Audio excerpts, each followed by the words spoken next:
Apiths. My dearest Barbara Alexievna, how happy I was last night. How immeasurably, how impossibly happy. That was because for once in your life you had relented so far as to obey my wishes. At about 8 o'clock I awoke from sleep, you know, my beloved one, that I always like to sleep for a short hour after my work is done. I awoke, I say, and lighting a candle, prepared my paper to write and trimmed my pen.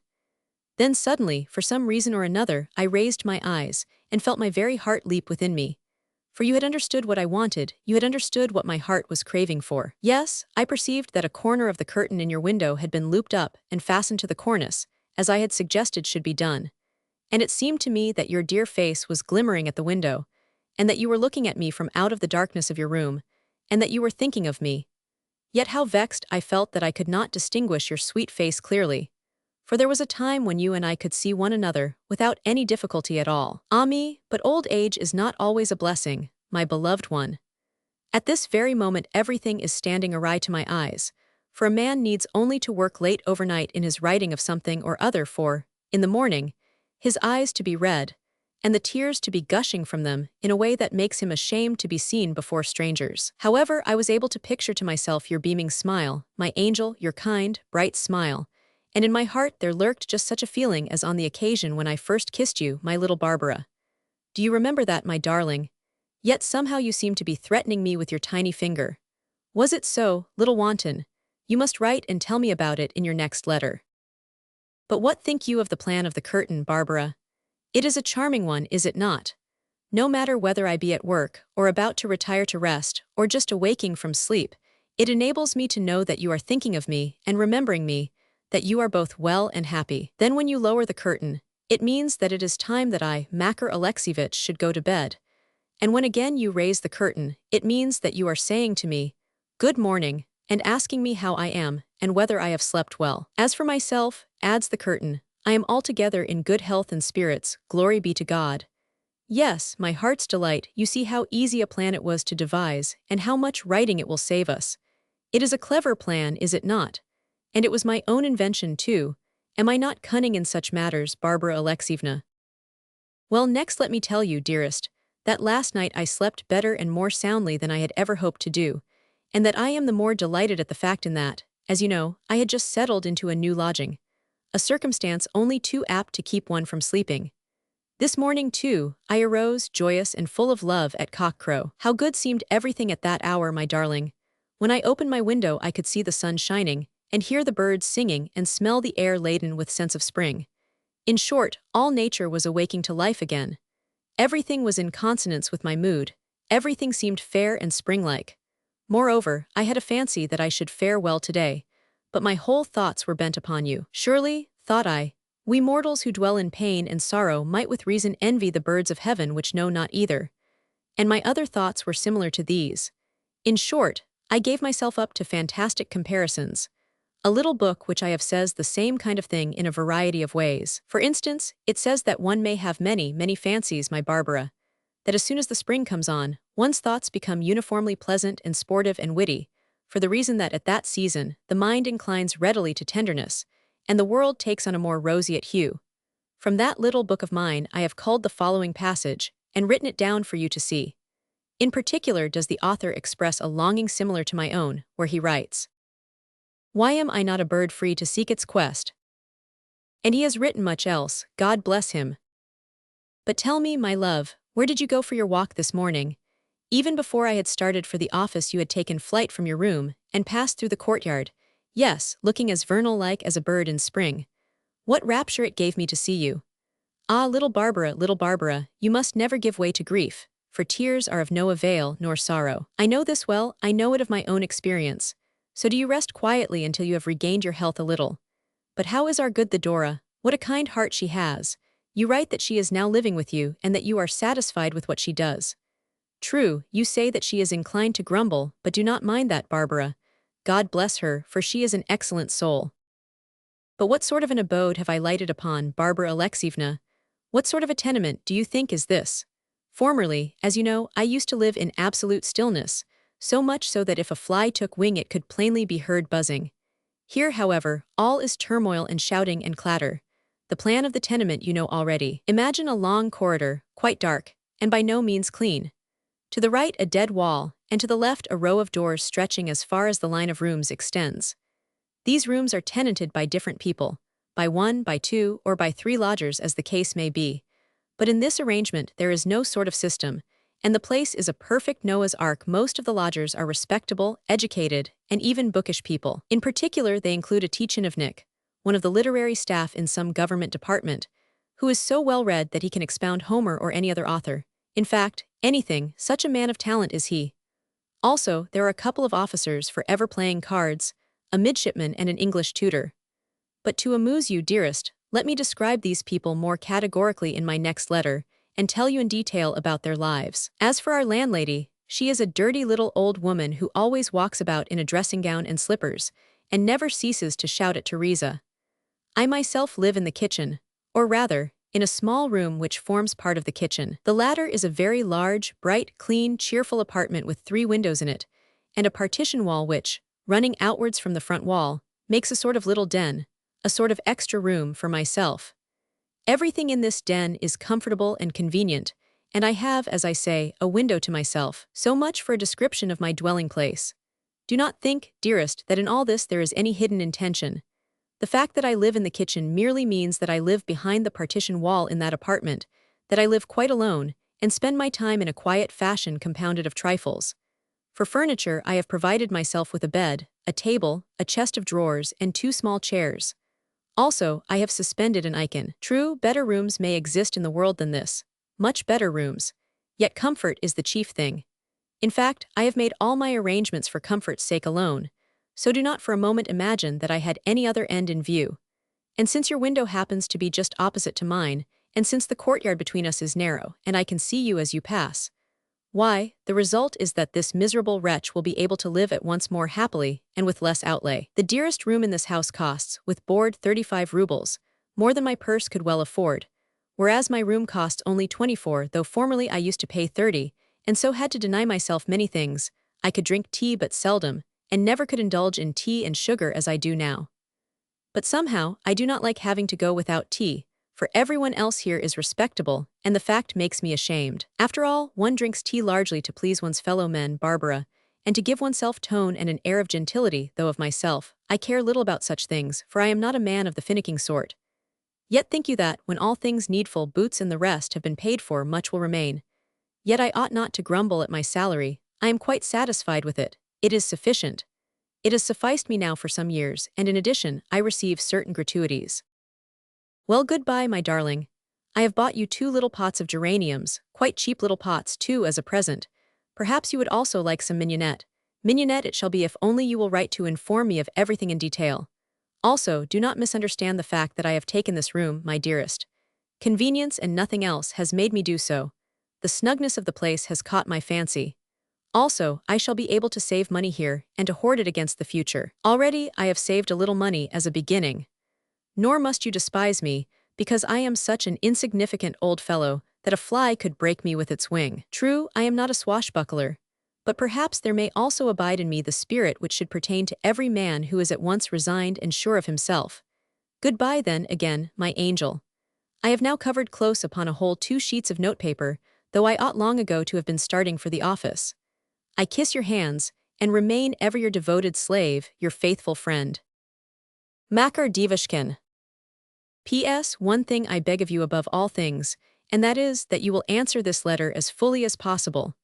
With the letter I send you a packet of bonbons. Eat them for your health's sake, nor, for the love of God, feel any uneasiness about me. Once more, dearest one, goodbye. Apiths. My beloved Makar Alexievich, do you know, I must quarrel with you. Yes, good Makar Alexievich, I really cannot accept your presents, for I know what they must have cost you. I know to what privations and self-denial they must have led. How many times have I not told you that I stand in need of nothing, of absolutely nothing, as well as that I shall never be in a position to recompense you for all the kindly acts with which you have loaded me? Why, for instance, have you sent me geraniums? A little sprig of balsam would not have mattered so much, but geraniums. Only have I to let fall an unguarded word, for example, about geraniums, and at once you buy me some. How much they must have cost you. Yet what a charm there is in them, with their flaming petals. Wherever did you get these beautiful plants?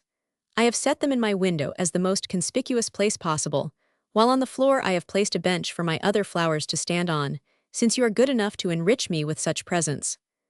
Unfortunately, the Dora, who, with her sweeping and polishing, makes a perfect sanctuary of my room, is not overpleased at the arrangement. But why have you sent me also bonbons? Your letter tells me that something special is afoot with you, for I find in it so much about paradise and spring and sweet odors and the songs of birds. Surely, thought I to myself when I received it, this is as good as poetry. Indeed, verses are the only thing that your letter lacks, Makar Alexievich. And what tender feelings I can read in it, what roseate-colored fancies. To the curtain, however, I had never given a thought. The fact is that when I moved the flower pots, it looped itself up. There now. Ah, Makar Alexievich, you neither speak of nor give any account of what you have spent upon me. You hope thereby to deceive me, to make it seem as though the cost always falls upon you alone, and that there is nothing to conceal. Yet I know that, for my sake, you deny yourself necessaries. For instance, what has made you go and take the room which you have done, where you will be worried and disturbed, and where you have neither elbow space nor comfort, you who love solitude, and never like to have anyone near you? To judge from your salary, I should think that you might well live in greater ease than that.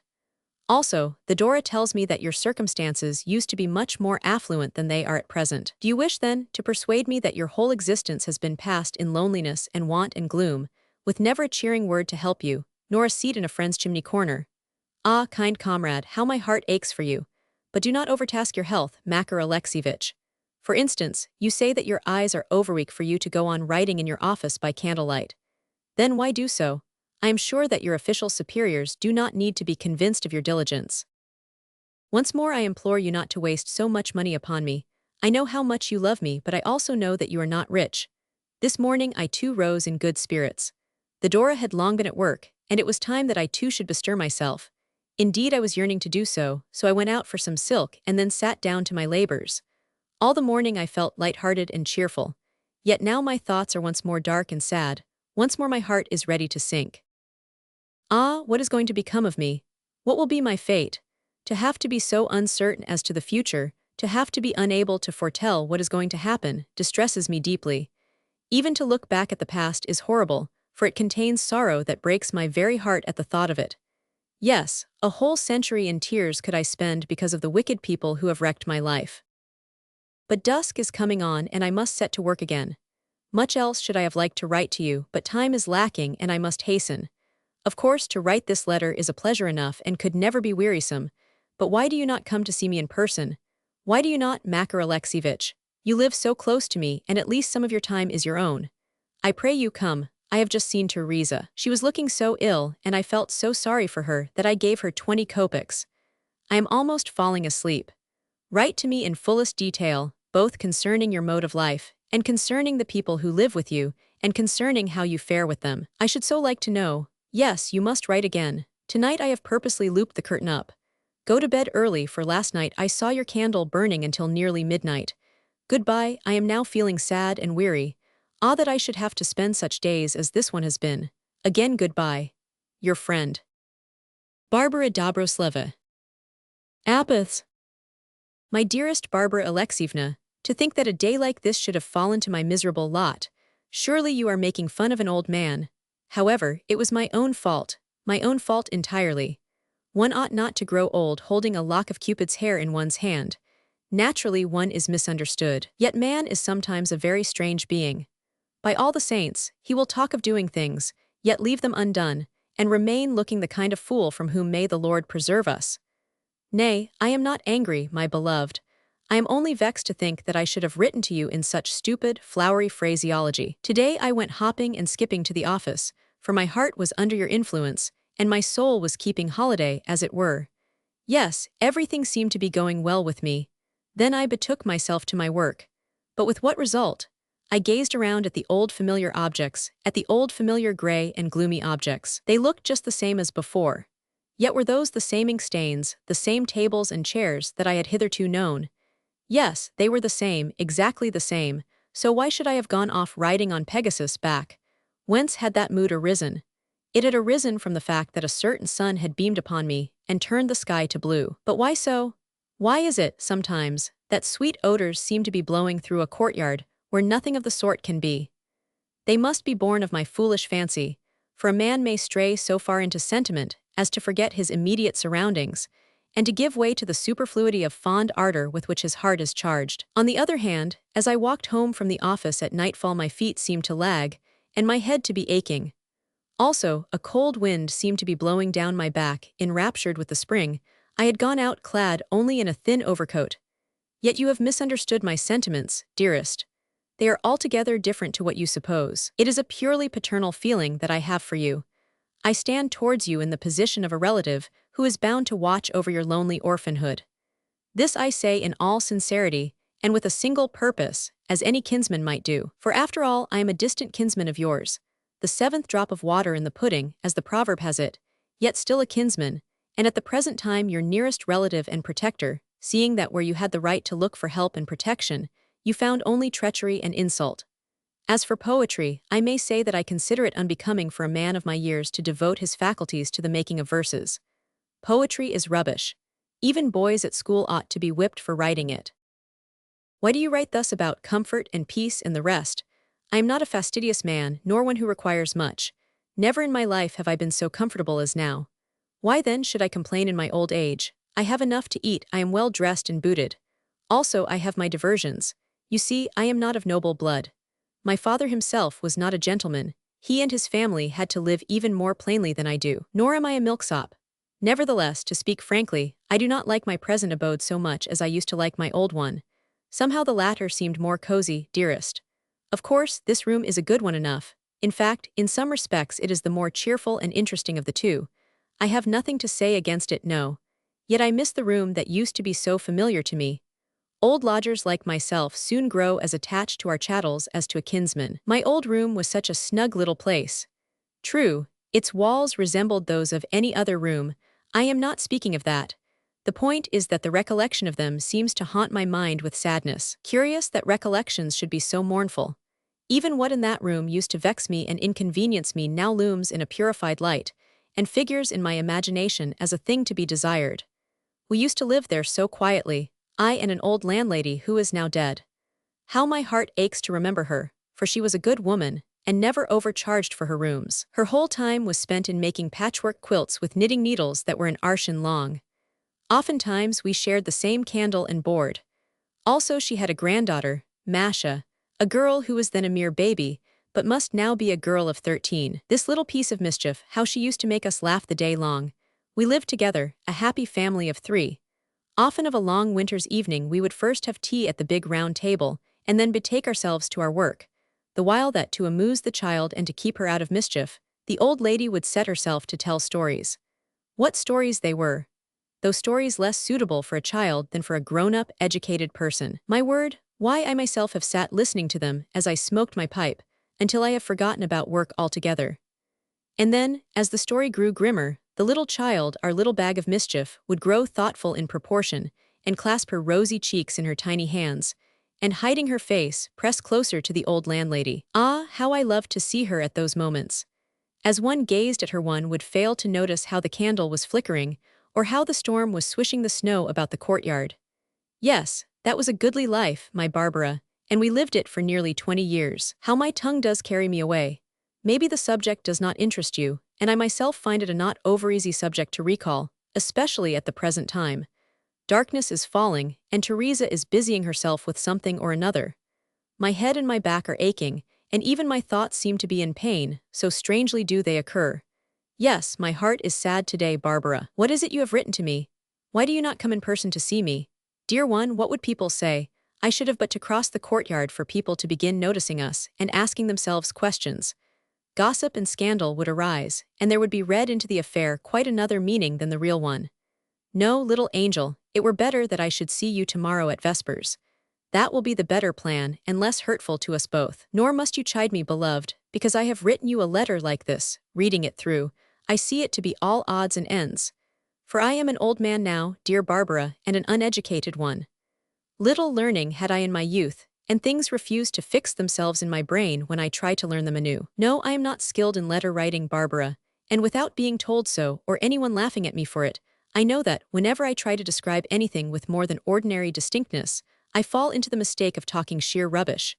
I saw you at your window today. Yes, I saw you as you were drawing down the blind. Goodbye, goodbye, little Barbara, and may God keep you. Goodbye, my own Barbara Alexievna. Your sincere friend. Makar Devushkin. P.S. Do not think that I could write to you in a satirical vein, for I am too old to show my teeth to no purpose, and people would laugh at me, and quote our Russian proverb. Who diggeth a pit for another one, the same shall fall into it himself. Apiths. My dearest Makar Alexievich, are not you, my friend and benefactor, just a little ashamed to repine and give way to such despondency? And surely you are not offended with me. Ah, though often thoughtless in my speech, I never should have imagined that you would take my words as a jest at your expense. Rest assured that never should I make sport of your years or of your character. Only my own levity is at fault. Still more, the fact that I am so weary of life. What will such a feeling not engender? To tell you the truth, I had supposed that you were jesting in your letter. Wherefore, my heart was feeling heavy at the thought that you could feel so displeased with me. Kind comrade and helper, you will be doing me an injustice if for a single moment you ever suspect that I am lacking in feeling or in gratitude towards you. My heart, believe me, is able to appraise at its true worth all that you have done for me by protecting me from my enemies, and from hatred and persecution. Never shall I cease to pray to God for you, and should my prayers ever reach him and be received of heaven, then assuredly fortune will smile upon you. Today I am not well. By turns I shiver and flush with heat, and the Dora is greatly disturbed about me. Do not scruple to come and see me, Makar Alexievich. How can it concern other people what you do? You and I are well enough acquainted with each other, and one's own affairs are one's own affairs. Goodbye, Makar Alexievich, for I have come to the end of all I had to say, and am feeling too unwell to write more. Again I beg of you not to be angry with me, but to rest assured of my constant respect and attachment. Your humble, devoted servant. Barbara Dobrosleva. Apiths. Dearest Mistress Barbara Alexievna, I pray you, my beloved, to tell me what ails you. Every one of your letters fills me with alarm. On the other hand, in every letter I urge you to be more careful of yourself, and to wrap up yourself warmly, and to avoid going out in bad weather, and to be in all things prudent. Yet you go and disobey me. Ah, little angel, you are a perfect child. I know well that you are as weak as a blade of grass, and that, no matter what wind blows upon you, you are ready to fade. But you must be careful of yourself, dearest. You must look after yourself better. You must avoid all risks, lest you plunge your friends into desolation and despair. Dearest, you also express a wish to learn the details of my daily life and surroundings. That wish I hasten to satisfy. Let me begin at the beginning, since, by doing so, I shall explain things more systematically. In the first place, on entering this house, one passes into a very bare hall, and thence along a passage to a mean staircase. The reception room, however, is bright, clean, and spacious, and is lined with redwood and metalwork. But the scullery you would not care to see. It is greasy, dirty, and odoriferous, while the stairs are in rags, and the walls so covered with filth that the hand sticks fast wherever it touches them. Also, on each landing there is a medley of boxes, chairs, and dilapidated wardrobes, while the windows have had most of their panes shattered, and everywhere stand washtubs filled with dirt, litter, eggshells, and fish bladders. The smell is abominable. In short, the house is not a nice one. As to the disposition of the rooms, I have described it to you already. True, they are convenient enough, yet every one of them has an atmosphere. I do not mean that they smell badly so much as that each of them seems to contain something which gives forth a rank, sickly sweet odor. At first the impression is an unpleasant one, but a couple of minutes will suffice to dissipate it, for the reason that everything here smells, people's clothes, hands, and everything else, and one grows accustomed to the rankness. Canaries, however, soon die in this house. A naval officer here has just bought his fifth. Birds cannot live long in such an air. Every morning, when fish or beef is being cooked, and washing and scrubbing are in progress, the house is filled with steam. Always, too, the kitchen is full of linen hanging out to dry, and since my room adjoins that apartment, the smell from the clothes causes me not a little annoyance. However, one can grow used to anything. From earliest dawn the house is astir as its inmates rise, walk about, and stamp their feet. That is to say, everyone who has to go to work then gets out of bed. First of all, tea is partaken of. Most of the tea urns belong to the landlady, and since there are not very many of them, we have to wait our turn. Anyone who fails to do so will find his teapot emptied and put away. On the first occasion, that was what happened to myself. Well, is there anything else to tell you? Already I have made the acquaintance of the company here. The naval officer took the initiative in calling upon me, and his frankness was such that he told me all about his father, his mother, his sister, who is married to a lawyer of Tula, and the town of Kronstadt. Also, he promised me his patronage, and asked me to come and take tea with him. I kept the appointment in a room where card playing is continually in progress, and after tea had been drunk, efforts were made to induce me to gamble. Whether or not my refusal seemed to the company ridiculous I cannot say, but at all events my companions played the whole evening, and were playing when I left. The dust and smoke in the room made my eyes ache. I declined, as I say, to play cards, and was therefore requested to discourse on philosophy, after which no one spoke to me at all, a result which I did not regret. In fact, I have no intention of going there again, since everyone is for gambling and for nothing but gambling. Even the literary Tichinovnik gives such parties in his room, though in his case everything is done delicately and with a certain refinement, so that the thing has something of a retiring and innocent air. In passing, I may tell you that our landlady is not a nice woman. In fact, she is a regular beldame. You have seen her once, so what do you think of her? She is as lanky as a plucked chicken in consumption, and with Faldoni, her servant, constitutes the entire staff of the establishment. Whether or not Faldoni has any other name I do not know, but at least he answers to this one, and everyone calls him by it. A red-haired, swine-jowled, snub-nosed, crooked lout, he is forever wrangling with Teresa, until the pair nearly come to blows. In short, life is not overly pleasant in this place. Never at any time is the household wholly at rest, for always there are people sitting up to play cards. Sometimes, too, certain things are done of which it would be shameful for me to speak. In particular, hardened though I am, it astonishes me that men with families should care to live in this Sodom. For example, there is a family of poor folk who have rented from the landlady a room which does not adjoin the other rooms, but is set apart in a corner by itself. Yet what quiet people they are! Not a sound is to be heard from them. The father, he is called Gorshkov, is a little gray-headed Tichinovnik who, 7 years ago, was dismissed from public service, and now walks about in a coat so dirty and ragged that it hurts one to see it. Indeed, it is a worse coat even than mine. Also, he is so thin and frail, at times I meet him in the corridor, that his knees quake under him, his hands and head are tremulous with some disease, God only knows what. And he so fears and distrusts everybody that he always walks alone. Reserved though I myself am, he is even worse. As for his family, it consists of a wife and 3 children. The eldest of the latter, a boy, is as frail as his father, while the mother, a woman who formerly must have been good-looking, and still has a striking aspect in spite of her pallor, goes about in the sorriest of rags. Also I have heard that they are in debt to our landlady, as well as that she is not overly kind to them. Moreover, I have heard that Gorshkov lost his post through some unpleasantness or other, through a legal suit or process of which I could not exactly tell you the nature. Yes, they certainly are poor, oh my God, how poor. At the same time, never a sound comes from their room. It is as though not a soul were living in it. Never does one hear even the children, which is an unusual thing, seeing that children are ever ready to sport and play, and if they fail to do so, it is a bad sign. One evening when I chanced to be passing the door of their room, and all was quiet in the house, I heard through the door a sob, and then a whisper, and then another sob, as though somebody within were weeping, and with such subdued bitterness that it tore my heart to hear the sound. In fact, the thought of these poor people never left me all night, and quite prevented me from sleeping. Well, goodbye, my little Barbara, my little friend beyond price. I have described to you everything to the best of my ability. All today you have been in my thoughts, all today my heart has been yearning for you.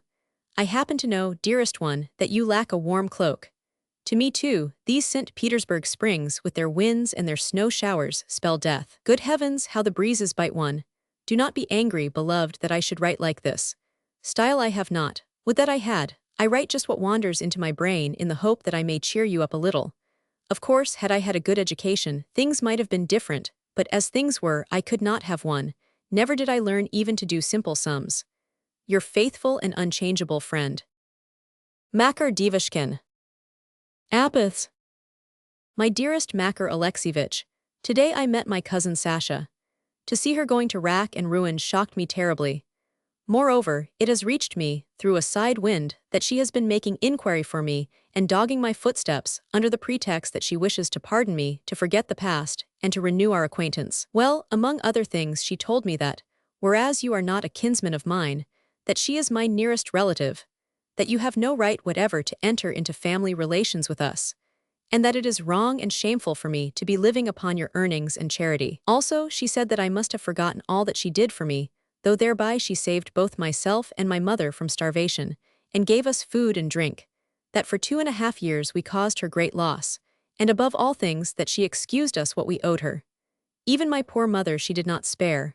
Would that she, my dead parent, could know how I am being treated, but God knows all about it. Also, Anna declared that it was solely through my own fault that my fortunes declined after she had bettered them, that she is in no way responsible for what then happened, and that I have but myself to blame for having been either unable or unwilling to defend my honor. Great God, who then has been at fault? According to Anna, Hospodin Biwikov was only right when he declined to marry a woman who, but need I say it, it is cruel to hear such lies as hers. What is to become of me I do not know. I tremble and sob and weep. Indeed, even to write this letter has cost me 2 hours.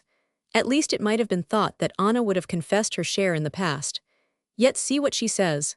For the love of God, do not be anxious about me, my friend, my only benefactor. The Dora is over apt to exaggerate matters. I am not really ill. I have merely caught a little cold. I caught it last night while I was walking to Bulkovo to hear Mass sung for my mother. Ah, mother, my poor mother, could you but rise from the grave and learn what is being done to your daughter. By D. May 20th. My dearest little Barbara, I am sending you a few grapes, which are good for a convalescent person and strongly recommended by doctors for the allayment of fever. Also, you were saying the other day that you would like some roses, wherefore I now send you a bunch. Are you at all able to eat, my darling? For that is the chief point which ought to be seen to. Let us thank God that the past and all its unhappiness are gone. Yes, let us give thanks to heaven for that much. As for books, I cannot get hold of any, except for a book which, written in excellent style, is, I believe, to be had here. At all events, people keep praising it very much, and I have begged the loan of it for myself. Should you too like to read it? In this respect, indeed, I feel nervous, for the reason that it is so difficult to divine what your taste in books may be, despite my knowledge of your character. Probably you would like poetry, the poetry of sentiment and of love-making. Well, I will send you a book of my own poems. Already I have copied out part of the manuscript. Everything with me is going well, so pray do not be anxious on my account, beloved. What the Dora told you about me was sheer rubbish. Tell her from me that she has not been speaking the truth. Yes, do not fail to give this mischief-maker my message. It is not the case that I have gone and sold a new uniform. Why should I do so, seeing that I have 40 rubles of salary still to come to me? Do not be uneasy, my darling. The Dora is a vindictive woman, merely a vindictive woman. We shall yet see better days. Only do you get well, my angel, only do you get well, for the love of God, lest you grieve an old man. Also, who told you that I was looking thin? Slanders again, nothing but slanders. I am as healthy as could be, and have grown so fat that I am ashamed to be so sleek of paunch. Would that you were equally healthy. Now goodbye, my angel. I kiss every one of your tiny fingers, and remain ever your constant friend. Makar Devushkin. P.S. But what is this, dearest one, that you have written to me? Why do you place me upon such a pedestal? Moreover, how could I come and visit you frequently? How, I repeat. Of course, I might avail myself of the cover of night, but alas, the season of the year is what it is, and includes no night time to speak of. In fact, although, throughout your illness and delirium, I scarcely left your side for a moment, I cannot think how I contrived to do the many things that I did. Later, I ceased to visit you at all, for the reason that people were beginning to notice things, and to ask me questions. Yet even so, a scandal has arisen. Teresa I trust thoroughly, for she is not a talkative woman, but consider how it will be when the truth comes out in its entirety. What then will folk not say and think? Nevertheless, be of good cheer, my beloved, and regain your health. When you have done so, we will contrive to arrange a rendezvous out of doors. June 1st. My beloved Makar Alexievich, so eager am I to do something that will please and divert you in return for your care, for your ceaseless efforts on my behalf, in short, for your love for me, that I have decided to beguile a leisure hour for you by delving into my locker, and extracting thence the manuscript which I send you herewith. I began it during the happier period of my life, and have continued it at intervals since. So often have you asked me about my former existence, about my mother, about Pokrovsky, about my sojourn with Anna Thedorovna, about my more recent misfortunes. So often have you expressed an earnest desire to read the manuscript in which God knows why I have recorded certain incidents of my life that I feel no doubt but that the sending of it will give you sincere pleasure. Yet somehow I feel depressed when I read it, for I seem now to have grown twice as old as I was when I penned its concluding lines. Ah, Makar Alexievich, how weary I am, how this insomnia tortures me. Convalescence is indeed a hard thing to bear. BD1s. Up to the age of 14, when my father died, my childhood was the happiest period of my life. It began very far away from here in the depths of the province of Tula, where my father filled the position of steward on the vast estates of the Prince P.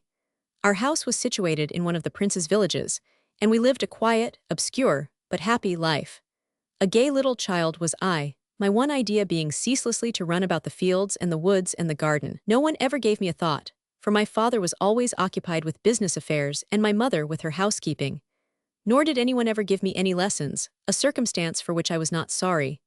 At earliest dawn I would hie me to a pond or a copse, or to a hay or a harvest field, where the sun could warm me, and I could roam wherever I liked, and scratch my hands with bushes, and tear my clothes in pieces. For this I used to get blamed afterwards, but I did not care. Had it befallen me never to quit that village, had it befallen me to remain forever in that spot, I should always have been happy, but fate ordained that I should leave my birthplace even before my girlhood had come to an end. In short, I was only 12 years old when we removed to St. Petersburg. Ah, how it hurts me to recall the mournful gatherings before our departure, and to recall how bitterly I wept when the time came for us to say farewell to all that I had held so dear. I remember throwing myself upon my father's neck, and beseeching him with tears to stay in the country a little longer. But he bid me be silent, and my mother, adding her tears to mine, explained that business matters compelled us to go. As a matter of fact, old Prince P. had just died, and his heirs had dismissed my father from his post. Whereupon, since he had a little money privately invested in St. Petersburg, he bethought him that his personal presence in the capital was necessary for the due management of his affairs. It was my mother who told me this.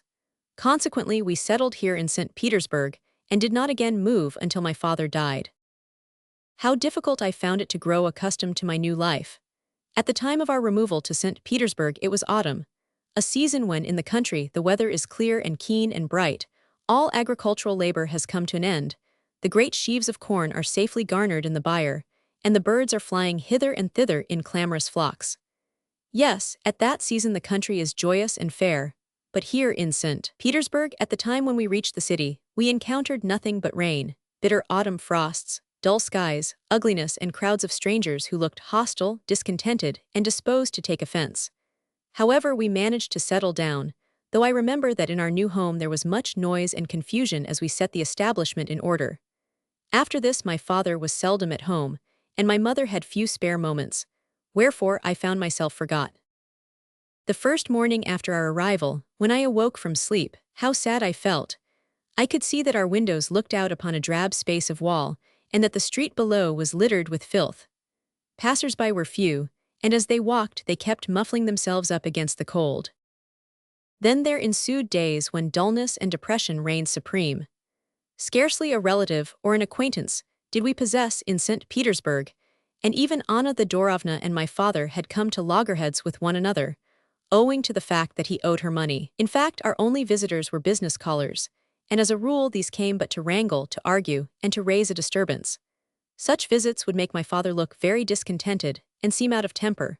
For hours and hours he would pace the room with a frown on his face and a brooding silence on his lips. Even my mother did not dare address him at these times, while, for my own part, I used to sit reading quietly and humbly in a corner, not venturing to make a movement of any sort. 3 months after our arrival in St. Petersburg I was sent to a boarding school. Here I found myself thrown among strange people. Here everything was grim and uninviting, with teachers continually shouting at me, and my fellow pupils forever holding me up to derision, and myself constantly feeling awkward and uncouth. How strict, how exacting was the system. Appointed hours for everything, a common table, ever-insistent teachers. These things simply worried and tortured me. Never from the first could I sleep, but used to weep many a chill, weary night away. In the evenings everyone would have to repeat or to learn her lessons. As I crouched over a dialogue or a vocabulary, without daring even to stir, how my thoughts would turn to the chimney corner at home, to my father, to my mother, to my old nurse, to the tales which the latter had been used to tell. How sad it all was! The memory of the merest trifle at home would please me, and I would think and think how nice things used to be at home. Once more I would be sitting in our little parlor at tea with my parents, in the familiar little parlor where everything was snug and warm. How ardently, how convulsively I would seem to be embracing my mother. Thus I would ponder, until at length tears of sorrow would softly gush forth and choke my bosom, and drive the lessons out of my head. For I never could master the tasks of the morrow.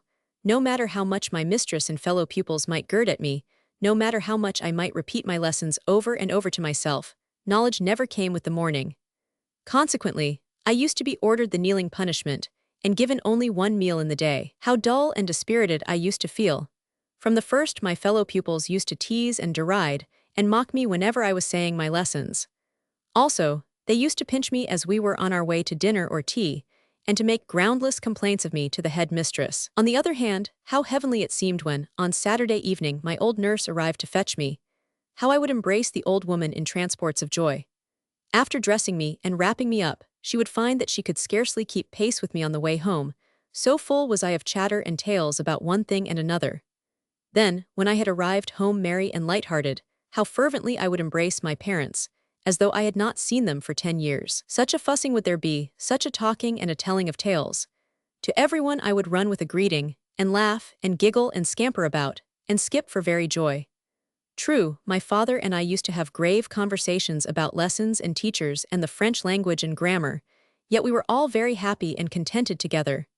Even now it thrills me to think of those moments. For my father's sake, I tried hard to learn my lessons, for I could see that he was spending his last kopeck upon me, and himself subsisting God knows how. Every day he grew more morose and discontented and irritable. Every day his character kept changing for the worse. He had suffered an influx of debts, nor were his business affairs prospering. As for my mother, she was afraid even to say a word, or to weep aloud for fear of still further angering him. Gradually she sickened, grew thinner and thinner, and became taken with a painful cough.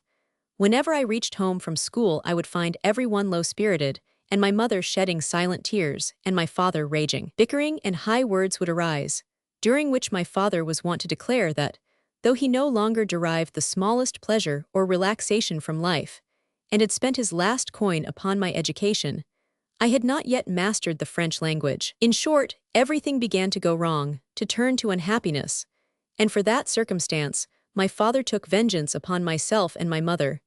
How he could treat my poor mother so I cannot understand. It used to rend my heart to see her, so hollow were her cheeks becoming, so sunken her eyes, so hectic her face. But it was chiefly around myself that the disputes raged. Though beginning only with some trifle, they would soon go on to God knows what. Frequently, even I myself did not know to what they related. Anything and everything would enter into them, for my father would say that I was an utter dunce at the French language, that the head mistress of my school was a stupid, common sort of woman who cared nothing for morals, that he, my father, had not yet succeeded in obtaining another post, that Lamon's grammar was a wretched book, even a worse one than Zapolsky's, that a great deal of money had been squandered upon me, that it was clear that I was wasting my time in repeating dialogues and vocabularies, that I alone was at fault, and that I must answer for everything. Yet this did not arise from any want of love for me on the part of my father, but rather from the fact that he was incapable of putting himself in my own and my mother's place. It came of a defect of character. All these cares and worries and disappointments tortured my poor father until he became moody and distrustful.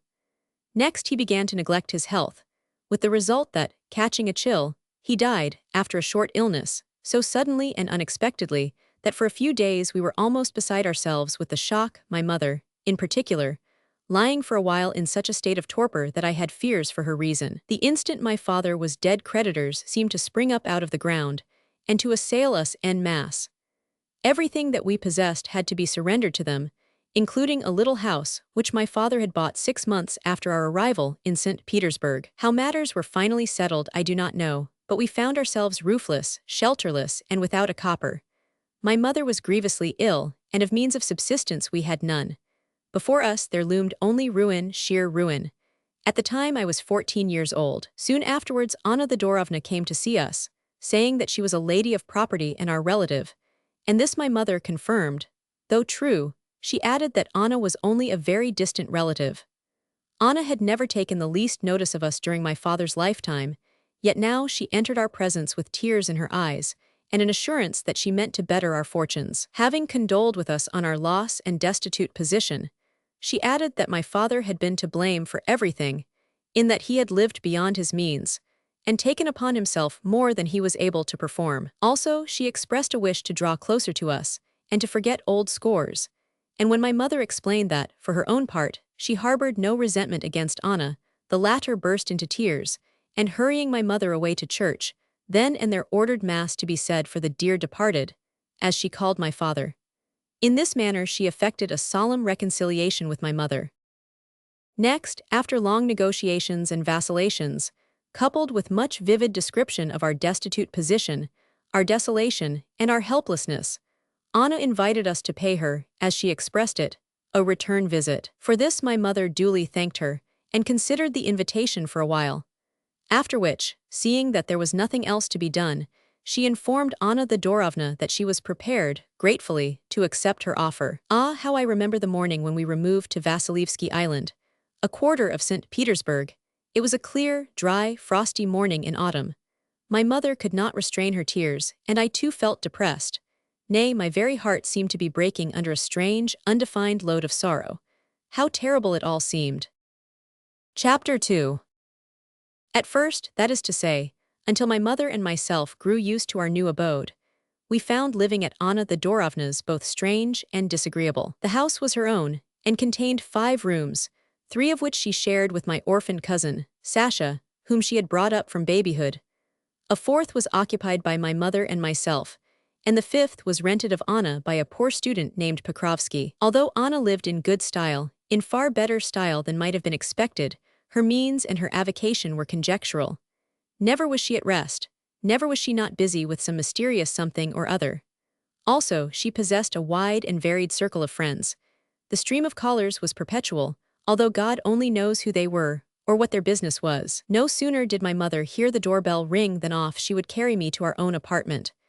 This greatly displeased Anna, who used again and again to assure my mother that we were too proud for our station in life. In fact, she would sulk for hours about it. At the time I could not understand these reproaches, and it was not until long afterwards that I learned, or rather I guessed, why eventually my mother declared that she could not go on living with Anna. Yes, Anna was a bad woman. Never did she let us alone. As to the exact motive why she had asked us to come and share her house with her, I am still in the dark.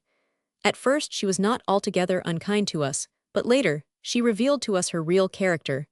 As soon, that is to say, as she saw that we were at her mercy, and had nowhere else to go. Yes, in early days she was quite kind to me, even offensively so, but afterwards I had to suffer as much as my mother. Constantly did Anna reproach us. Constantly did she remind us of her benefactions, and introduce us to her friends as poor relatives of hers whom, out of goodness of heart and for the love of Christ, she had received into her bosom. At table, also, she would watch every mouthful that we took.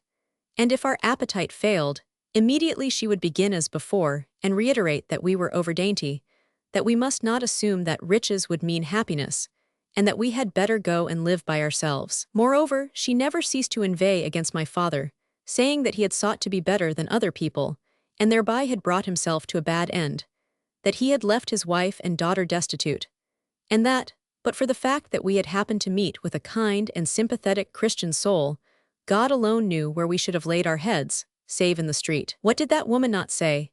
To hear her was not so much galling as disgusting. From time to time my mother would burst into tears, her health grew worse from day to day, and her body was becoming sheer skin and bone. All the while, too, we had to work from morning till night, for we had contrived to obtain some employment as occasional seamstresses. This, however, did not please Anna, who used to tell us that there was no room in her house for a modiste's establishment. Yet we had to get clothes to wear, to provide for unforeseen expenses, and to have a little money at our disposal in case we should some day wish to remove elsewhere. Unfortunately, the strain undermined my mother's health, and she became gradually weaker. Sickness, like a cankerworm, was gnawing at her life and dragging her towards the tomb. Well could I see what she was enduring, what she was suffering. Yes, it all lay open to my eyes. Day succeeded day, and each day was like the last one.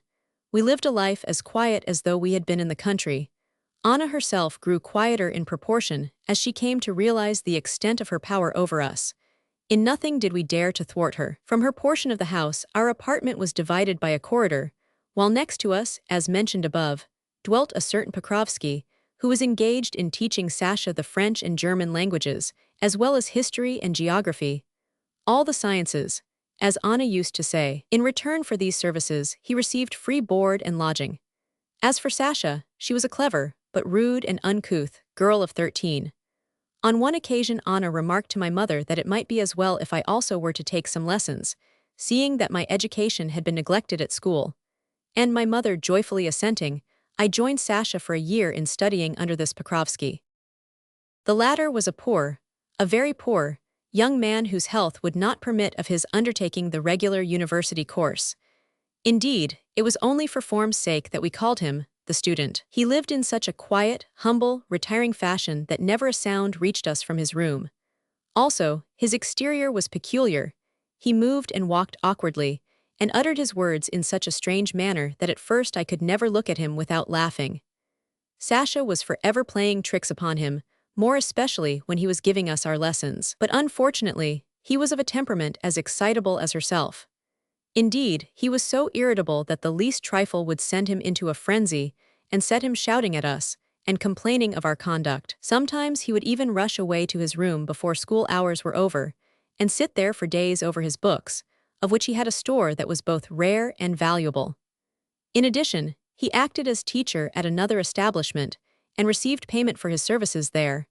And whenever he had received his fees for this extra work, he would hasten off and purchase more books. In time I got to know and like him better, for in reality he was a good, worthy fellow, more so than any of the people with whom we otherwise came in contact. My mother in particular had a great respect for him, and after herself, he was my best friend. But at first I was just an overgrown hoyden, and joined Sasha in playing the fool. For hours we would devise tricks to anger and distract him, for he looked extremely ridiculous when he was angry, and so diverted us the more, ashamed though I am now to admit it. But once, when we had driven him nearly to tears, I heard him say to himself under his breath, "What cruel children!" And instantly I repented. I began to feel sad and ashamed and sorry for him. I reddened to my ears and begged him, almost with tears, not to mind us, nor to take offense at our stupid jests. Nevertheless, without finishing the lesson, he closed his book and departed to his own room. All that day I felt torn with remorse. To think that we two children had forced him, the poor, the unhappy one, to remember his hard lot. And at night I could not sleep for grief and regret. Remorse is said to bring relief to the soul, but it is not so. How far my grief was internally connected with my conceit I do not know, but at least I did not wish him to think me a baby, seeing that I had now reached the age of 15 years. Therefore, from that day onwards, I began to torture my imagination with devising 1,000 schemes, which should compel Pokrovsky to alter his opinion of me. At the same time, being yet shy and reserved by nature, I ended by finding that, in my present position, I could make up my mind to nothing but vague dreams, and such dreams I had. However, I ceased to join Sasha in playing the fool, while Pokrovsky, for his part, ceased to lose his temper with us so much. Unfortunately, this was not enough to satisfy my self-esteem. At this point, I must say a few words about the strangest, the most interesting, the most pitiable human being that I have ever come across. I speak of him now, at this particular point in these memoirs, for the reason that hitherto I had paid him no attention whatever, and began to do so now only because everything connected with Pokrovsky had suddenly become of absorbing interest in my eyes. Sometimes there came to the house a ragged, poorly dressed, gray-headed, awkward, amorphous, in short, a very strange-looking little old man. At first glance it might have been thought that he was perpetually ashamed of something, that he had on his conscience something which always made him, as it were, bristle up and then shrink into himself. Such curious starts and grimaces did he indulge in that one was forced to conclude that he was scarcely in his right mind. On arriving, he would halt for a while by the window in the hall, as though afraid to enter, until, should anyone happen to pass in or out of the door, whether Sasha or myself or one of the servants, to the latter he always resorted the most readily, as being the most nearly akin to his own class. He would begin to gesticulate and to beckon to that person, and to make various signs. Then, should the person in question nod to him, or call him by name, the recognized token that no other visitor was present, and that he might enter freely, He would open the door gently, give a smile of satisfaction as he rubbed his hands together, and proceed on tiptoe to young Pokrovska's room. This old fellow was none other than Pokrovska's father. Later I came to know his story in detail. Formerly a civil servant, he had possessed no additional means, and so had occupied a very low and insignificant position in the service. Then after his first wife, mother of the younger Pokrovsky, had died, the widower bethought him of marrying a second time, and took to himself a tradesman's daughter, who soon assumed the reins over everything, and brought the home to rack and ruin, so that the old man was worse off than before. But to the younger Pokrovsky, fate proved kinder, for a landowner named Biwikov, who had formerly known the lad's father and been his benefactor, took the boy under his protection and sent him to school. Another reason why this Biwikov took an interest in young Pokrovsky was that he had known the lad's dead mother, who, while still a serving maid, had been befriended by Anna Theodorovna and subsequently married to the elder Pokrovsky. At the wedding, Biwikov, actuated by his friendship for Anna, conferred upon the young bride a dowry of 5,000 rubles, but whither that money had since disappeared I cannot say. It was from Anna's lips that I heard the story, for the student Pokrovsky was never prone to talk about his family affairs. His mother was said to have been very good-looking, wherefore, it is the more mysterious why she should have made so poor a match. She died when young, only 4 years after her espousal. From school the young Pokrovsky advanced to a gymnasium, and thence to the university, where Biwikov, who frequently visited the capital, continued to accord the youth his protection. Gradually, however, ill health put an end to the young man's university course, whereupon Biwikov introduced and personally recommended him to Anna Theodorovna, and he came to lodge with her on condition that he taught Sasha whatever might be required of him. Grief at the harshness of his wife led the elder Pokrovsky to plunge into dissipation, and to remain in an almost permanent condition of drunkenness. Constantly his wife beat him, or sent him to sit in the kitchen, with the result that in time, he became so inured to blows and neglect, that he ceased to complain. Still not greatly advanced in years, he had nevertheless endangered his reason through evil courses, his only sign of decent human feeling being his love for his son. The latter was said to resemble his dead mother as one pea may resemble another. What recollections, therefore, of the kind helpmeet of former days may not have moved the breast of the poor broken old man to this boundless affection for the boy? Of naught else could the father ever speak but of his son, and never did he fail to visit him twice a week. To come oftener he did not dare, for the reason that the younger Pokrovsky did not like these visits of his father's. In fact, there can be no doubt that the youth's greatest fault was his lack of filial respect. Yet the father was certainly rather a difficult person to deal with, for, in the first place, he was extremely inquisitive, while in the second place, his long-winded conversation and questions of the most vapid and senseless order conceivable, always prevented the son from working. Likewise, the old man occasionally arrived there drunk. Gradually, however, the son was weaning his parent from his vicious ways and everlasting inquisitiveness, and teaching the old man to look upon him, his son, as an oracle, and never to speak without that son's permission. On the subject of his Petinka, as he called him, the poor old man could never sufficiently rhapsodize and dilate. Yet when he arrived to see his son, he almost invariably had on his face a downcast, timid expression that was probably due to uncertainty concerning the way in which he would be received. For a long time he would hesitate to enter, and if I happened to be there, he would question me for 20 minutes or so as to whether his Petinka was in good health, as well as to the sort of mood he was in, whether he was engaged on matters of importance, what precisely he was doing, writing or meditating, and so on. Then, when I had sufficiently encouraged and reassured the old man, he would make up his mind to enter, and quietly and cautiously open the door. Next, he would protrude his head through the chink, and if he saw that his son was not angry, but threw him a nod, he would glide noiselessly into the room, take off his scarf, and hang up his hat, the latter perennially in a bad state of repair, full of holes, and with a smashed brim, the whole being done without a word or a sound of any kind. Next, the old man would seat himself warily on a chair, and never removing his eyes from his son, follow his every movement, as though seeking to gauge Petinka's state of mind. On the other hand, if the son was not in good spirits, the father would make a note of the fact, and at once get up, saying that he had only called for a minute or two, that, having been out for a long walk and happening at the moment to be passing, he had looked in for moment's rest. Then silently and humbly the old man would resume his hat and scarf. Softly he would open the door, and noiselessly depart with a forced smile on his face, the better to bear the disappointment which was seething in his breast, the better to help him not to show it to his son. On the other hand, whenever the son received his father civilly, the old man would be struck dumb with joy. Satisfaction would beam in his face, in his every gesture, in his every movement. And if the son deigned to engage in conversation with him, the old man always rose a little from his chair, and answered softly, sympathetically, with something like reverence, while strenuously endeavoring to make use of the most recherche, that is to say, the most ridiculous expressions. But alas, he had not the gift of words. Always he grew confused, and turned red in the face. Never did he know what to do with his hands or with himself. Likewise, whenever he had returned an answer of any kind, he would go on repeating the same in a whisper, as though he were seeking to justify what he had just said. And if he happened to have returned a good answer, he would begin to preen himself, and to straighten his waistcoat, frock-coat, and tie, and to assume an air of conscious dignity.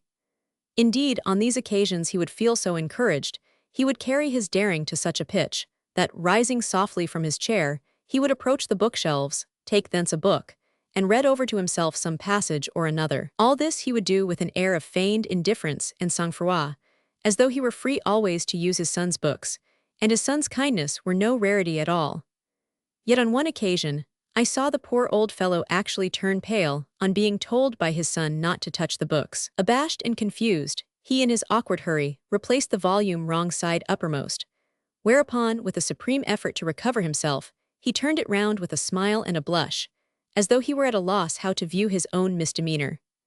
Gradually, as already said, the younger Pokrovsky weaned his father from his dissipated ways by giving him a small coin whenever, on 3 successive occasions, he the father arrived sober. Sometimes, also, the younger man would buy the older one shoes, or a tie, or a waistcoat, whereafter the old man would be as proud of his acquisition as a peacock. Not infrequently, also, the old man would step in to visit ourselves, and bring Sasha and myself gingerbread birds or apples, while talking unceasingly of Petinka. Always he would beg of us to pay attention to our lessons, on the plea that Petinka was a good son, an exemplary son, a son who was in twofold measure a man of learning. After which he would wink at us so quizzingly with his left eye, and twist himself about in such amusing fashion, that we were forced to burst out laughing.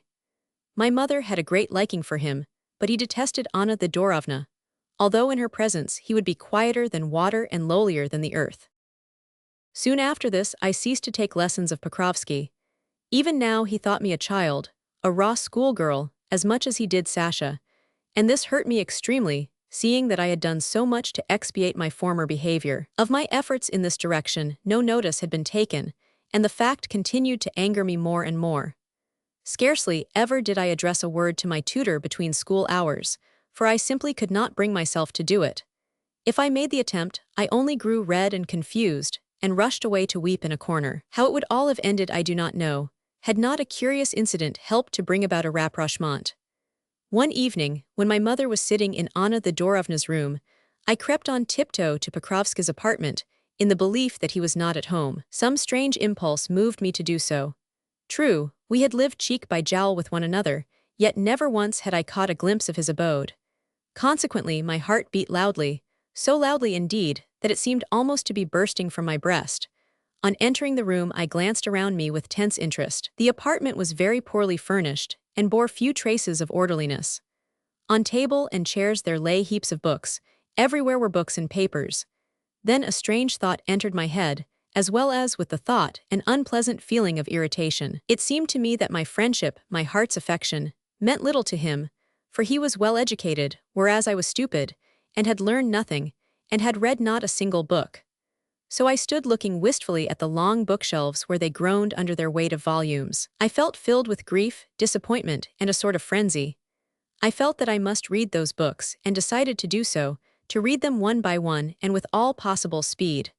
Probably the idea was that, by learning whatsoever he knew, I should render myself more worthy of his friendship. So I made a rush towards the bookcase nearest me, and without stopping further to consider matters, seized hold of the first dusty tome upon which my hands chanced to alight, and reddening and growing pale by turns, and trembling with fear and excitement, clasped the stolen book to my breast, with the intention of reading it by candle light, while my mother lay asleep at night. But how vexed I felt when, on returning to our own room, and hastily turning the pages, only an old, battered, worm-eaten Latin work greeted my eyes. Without loss of time, I retraced my steps. Just when I was about to replace the book, I heard a noise in the corridor outside, and the sound of footsteps approaching. Fumblingly, I hastened to complete what I was about. But the tiresome book had become so tightly wedged into its row that, on being pulled out, it caused its fellows to close up too compactly to leave any place for their comrade. To insert the book was beyond my strength, yet still I kept pushing and pushing at the row. At last, the rusty nail which supported the shelf, the thing seemed to have been waiting on purpose for that moment, broke off short, with the result that the shelf descended with a crash, and the books piled themselves in a heap on the floor. Then the door of the room opened, and Pokrovsky entered. I must here remark that he never could bear to have his possessions tampered with. Woe to the person in particular who touched his books. Judge therefore of my horror when books small and great, books of every possible shape and size and thickness, came tumbling from the shelf and flew and sprang over the table and under the chairs and about the whole room. I would have turned and fled, but it was too late. All is over, thought I, all is over, I am ruined, I am undone. Here have I been playing the fool like a 10-year-old child. What a stupid girl I am, the monstrous fool. Indeed, Pokrovsky was very angry. What, have you not done enough? He cried. Are you not ashamed to be forever indulging in such pranks? Are you never going to grow sensible? With that he darted forward to pick up the books, while I bent down to help him. You need not, he went on. You would have done far better not to have entered without an invitation. Next, a little mollified by my humble demeanor, he resumed in his usual tutorial tone, the tone which he had adopted in his newfound role of preceptor. When are you going to grow steadier and more thoughtful? Consider yourself for a moment. You are no longer a child, a little girl, but a maiden of 15. Then, with a desire, probably, to satisfy himself that I was no longer a being of tender years, he threw me a glance, but straightway reddened to his very ears. This I could not understand, but stood gazing at him in astonishment. Presently he straightened himself a little, approached me with a sort of confused expression, and haltingly said something. Probably it was an apology for not having before perceived that I was now a grown-up young person. But the next moment I understood. What I did I hardly know, save that, in my dismay and confusion, I blushed even more hotly than he had done, and covering my face with my hands, rushed from the room. What to do with myself for shame I could not think. The one thought in my head was that he had surprised me in his room. For 3 whole days, I found myself unable to raise my eyes to his, but blushed always to the point of weeping. The strangest and most confused of thoughts kept entering my brain. One of them, the most extravagant, was that I should dearly like to go to Pokrovsky and to explain to him the situation, and to make full confession, and to tell him everything without concealment, and to assure him that I had not acted foolishly as a minx, but honestly and of set purpose. In fact, I did make up my mind to take this course, but lacked the necessary courage to do it. If I had done so, what a figure I should have cut. Even now I am ashamed to think of it. A few days later, my mother suddenly fell dangerously ill. For 2 days past she had not left her bed, while during the 3rd night of her illness she became seized with fever and delirium. I also had not closed my eyes during the previous night, but now waited upon my mother, sat by her bed, brought her drink at intervals, and gave her medicine at duly appointed hours. The next night I suffered terribly. Every now and then sleep would cause me to nod, and objects grow dim before my eyes. Also, my head was turning dizzy, and I could have fainted for very weariness. Yet always my mother's feeble moans recalled me to myself as I started, momentarily awoke, and then again felt drowsiness overcoming me. What torture it was! I do not know, I cannot clearly remember, but I think that, during a moment when wakefulness was thus contending with slumber, a strange dream, a horrible vision, visited my overwrought brain, and I awoke in terror. The room was nearly in darkness, for the candle was flickering, and throwing stray beams of light which suddenly illuminated the room, danced for a moment on the walls, and then disappeared. Somehow I felt afraid, a sort of horror had come upon me. My imagination had been overexcited by the evil dream which I had experienced, and a feeling of oppression was crushing my heart. I leapt from the chair, and involuntarily uttered a cry wrung from me by the terrible, torturing sensation that was upon me. Presently the door opened, and Pokrovsky entered. I remember that I was in his arms when I recovered my senses. Carefully seating me on a bench, he handed me a glass of water, and then asked me a few questions, though how I answered them I do not know. You yourself are ill, he said as he took my hand. You yourself are very ill. You are feverish, and I can see that you are knocking yourself out through your neglect of your own health. Take a little rest. Lie down and go to sleep. Yes, lie down, he continued without giving me time to protest. Indeed, fatigue had so exhausted my strength that my eyes were closing from very weakness. So I lay down on the bench with the intention of sleeping for half an hour only, but I slept till morning. Pokrovsky then awoke me, saying that it was time for me to go and give my mother her medicine. When the next evening, about 8 o'clock, I had rested a little and was preparing to spend the night in a chair beside my mother, fixedly meaning not to go to sleep this time, Pokrovsky suddenly knocked at the door. I opened it, and he informed me that since, possibly, I might find the time wearisome, he had brought me a few books to read. I accepted the books, but do not, even now, know what books they were, nor whether I looked into them, despite the fact that I never closed my eyes the whole night long. The truth was that a strange feeling of excitement was preventing me from sleeping, and I could not rest long in any one spot, but had to keep rising from my chair and walking about the room. Throughout my whole being there seemed to be diffused a kind of elation at Pokrovsky's attentions, at the thought that he was anxious and uneasy about me. Until dawn, I pondered and dreamed, and though I felt sure Pokrovsky would not again visit us that night, I gave myself up to fancies concerning what he might do the following evening. That evening, when everyone else in the house had retired to rest, Pokrovsky opened his door and opened a conversation from the threshold of his room. Although, at this distance of time, I cannot remember a word of what we said to one another, I remember that I blushed, grew confused, felt vexed with myself, and awaited with impatience the end of the conversation, although I myself had been longing for the meeting to take place, and had spent the day in dreaming of it, and devising a string of suitable questions and replies. Yes, that evening saw the first strand in our friendship knitted, and each subsequent night of my mother's illness we spent several hours together. Little by little I overcame his reserve, but found that each of these conversations left me filled with a sense of vexation at myself. At the same time, I could see with secret joy and a sense of proud elation that I was leading him to forget his tiresome books. At last, the conversation turned jestingly upon the upsetting of the shelf. The moment was a peculiar one, for it came upon me just when I was in the right mood for self-revelation and candor. In my ardor, my curious phase of exaltation, I found myself led to make a full confession of the fact that I had become wishful to learn, to know something, since I had felt hurt at being taken for a chit, a mere baby. I repeat that that night I was in a very strange frame of mind. My heart was inclined to be tender, and there were tears standing in my eyes. Nothing did I conceal as I told him about my friendship for him, about my desire to love him, about my scheme for living in sympathy with him and comforting him, and making his life easier. In return, he threw me a look of confusion mingled with astonishment, and said nothing. Then suddenly I began to feel terribly pained and disappointed, for I conceived that he had failed to understand me, or even that he might be laughing at me. Bursting into tears like a child, I sobbed, and could not stop myself, for I had fallen into a kind of fit. Whereupon he seized my hand, kissed it, and clasped it to his breast, saying various things meanwhile to comfort me, for he was laboring under a strong emotion. Exactly what he said I do not remember. I merely wept and laughed by turns and blushed, and found myself unable to speak a word for joy.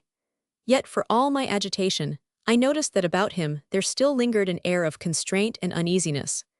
Evidently, he was lost in wonder at my enthusiasm and raptures, at my curiously ardent, unexpected, consuming friendship. It may be that at first he was amazed, but that afterwards he accepted my devotion and words of invitation and expressions of interest with the same simple frankness as I had offered them, and responded to them with an interest, a friendliness, a devotion equal to my own, even as a friend or a brother would do. How happy, how warm was the feeling in my heart. Nothing had I concealed or repressed. No, I had bared all to his sight, and each day would see him draw nearer to me. Truly, I could not say what we did not talk about during those painful, yet rapturous, hours when, by the trembling light of a lamp, and almost at the very bedside of my poor sick mother, we kept midnight tryst.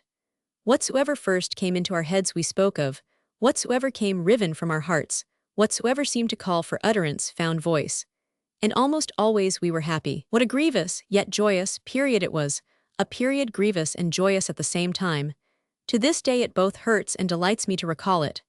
Joyous or bitter though it was, its memories are yet painful. At least they seem so to me, though a certain sweetness assuaged the pain.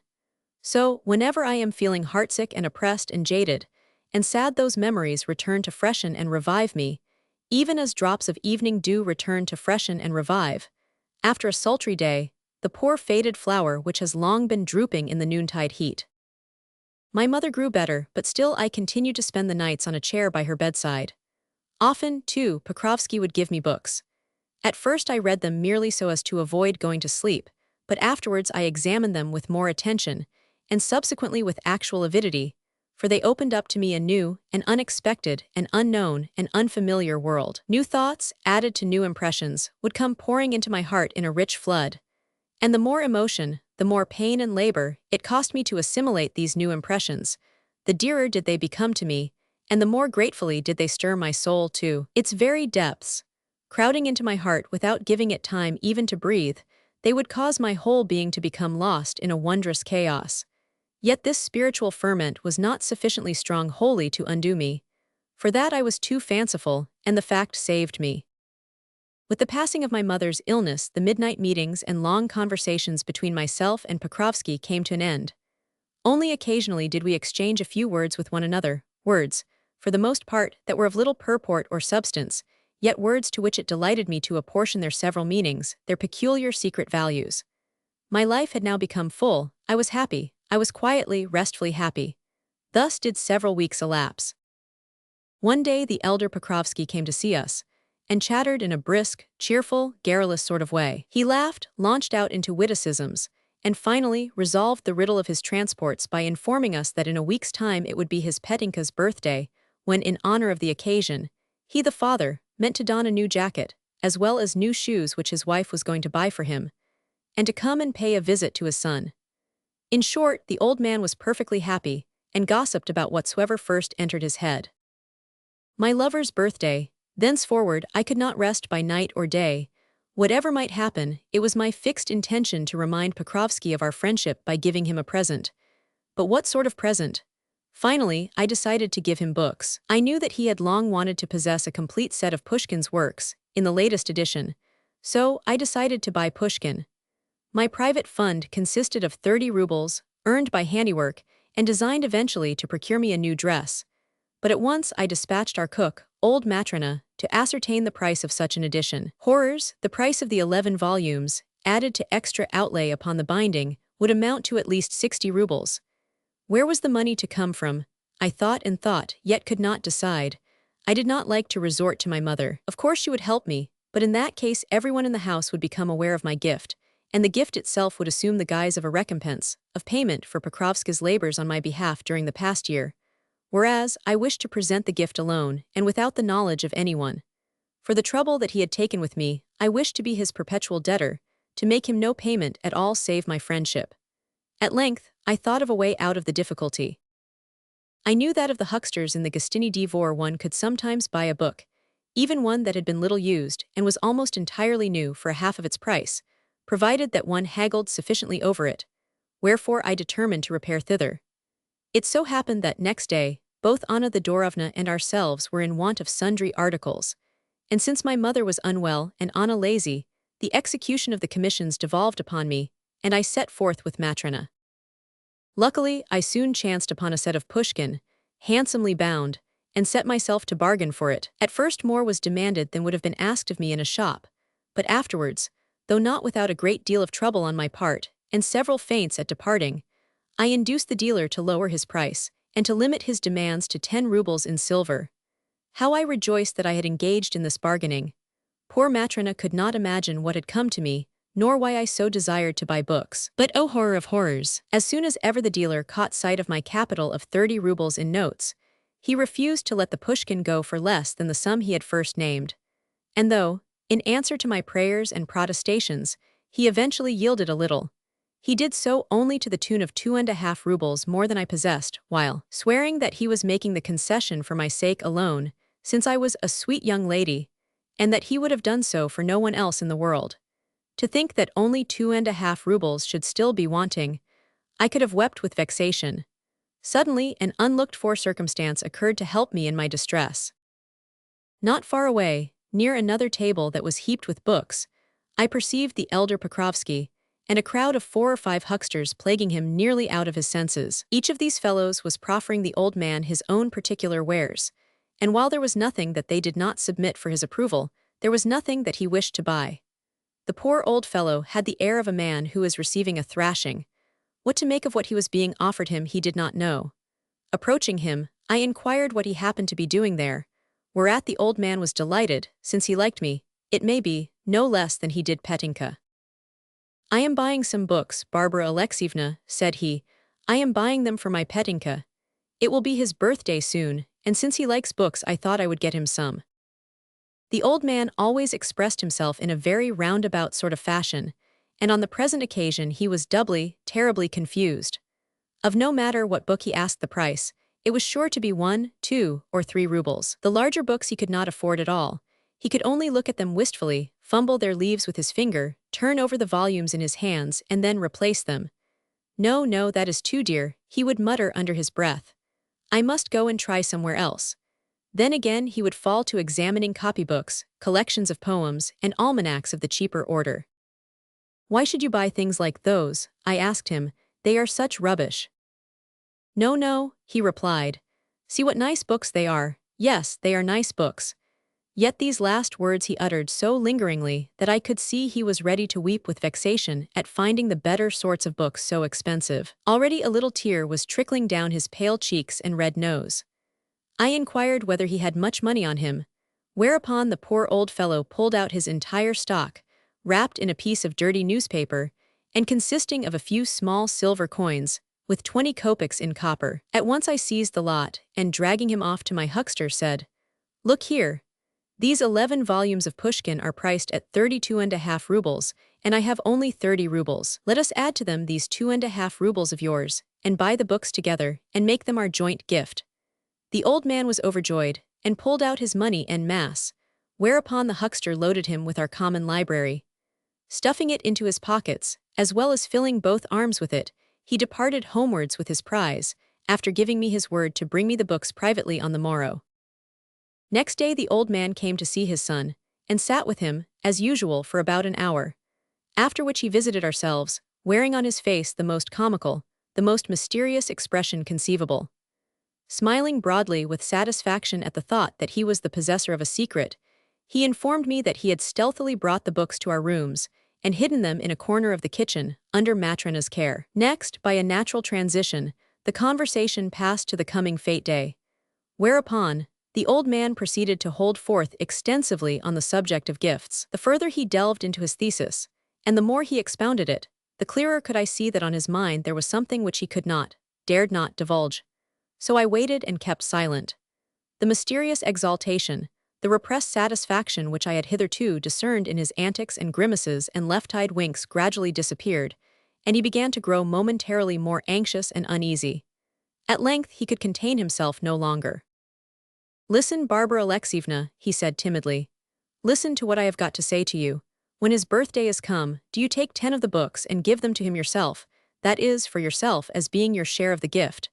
Then I will take the 11th book and give it to him myself as being my gift. If we do that, you will have a present for him and I shall have one, both of us alike." "Why do you not want us to present our gifts together, Zakhar Petrovich?" I asked him. "Oh, very well," he replied. "Very well, Varvara Alexievna.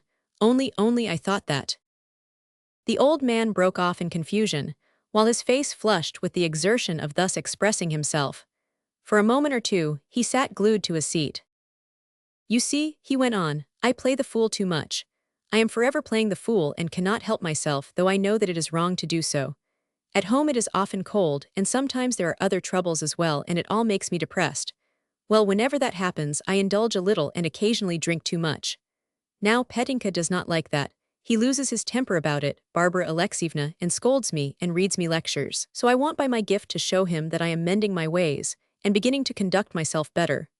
For a long time past, I have been saving up to buy him a book. Yes, for a long time past I have been saving up for it, since it is seldom that I have any money, unless Petinka happens to give me some. He knows that, and consequently, as soon as ever he perceives the use to which I have put his money, he will understand that it is for his sake alone that I have acted." My heart ached for the old man. Seeing him looking at me with such anxiety, I made up my mind without delay. "I tell you what," I said, "do you give him all the books?" "All," he ejaculated, "all the books." "Yes, all of them." "As my own gift?" "Yes, as your own gift." "As my gift alone?" "Yes, as your gift alone." Surely I had spoken clearly enough, yet the old man seemed hardly to understand me. "Well," said he after reflection, "that certainly would be splendid, certainly it would be most splendid. But what about yourself, Varvara Alexeyevna?" "Oh, I shall give your son nothing." "What?" he cried in dismay. "Are you going to give Petinka nothing? Do you wish to give him nothing?" So put about was the old fellow with what I had said, that he seemed almost ready to renounce his own proposal if only I would give his son something. What a kind heart he had! I hastened to assure him that I should certainly have a gift of some sort ready, since my one wish was to avoid spoiling his pleasure. "Provided that your son is pleased," I added, "and that you are pleased, I shall be equally pleased, for in my secret heart I shall feel as though I had presented the gift." This fully reassured the old man. He stopped with us another couple of hours, yet could not sit still for a moment, but kept jumping up from his seat, laughing, cracking jokes with Sasha, bestowing stealthy kisses upon myself, pinching my hands, and making silent grimaces at Anna Thedorovna. At length she turned him out of the house. In short, his transports of joy exceeded anything that I had yet beheld. On the festal day he arrived exactly at 11 o'clock. Direct from Mass he was dressed in a carefully mended frock-coat, a new waistcoat, and a pair of new shoes, while in his arms he carried our pile of books.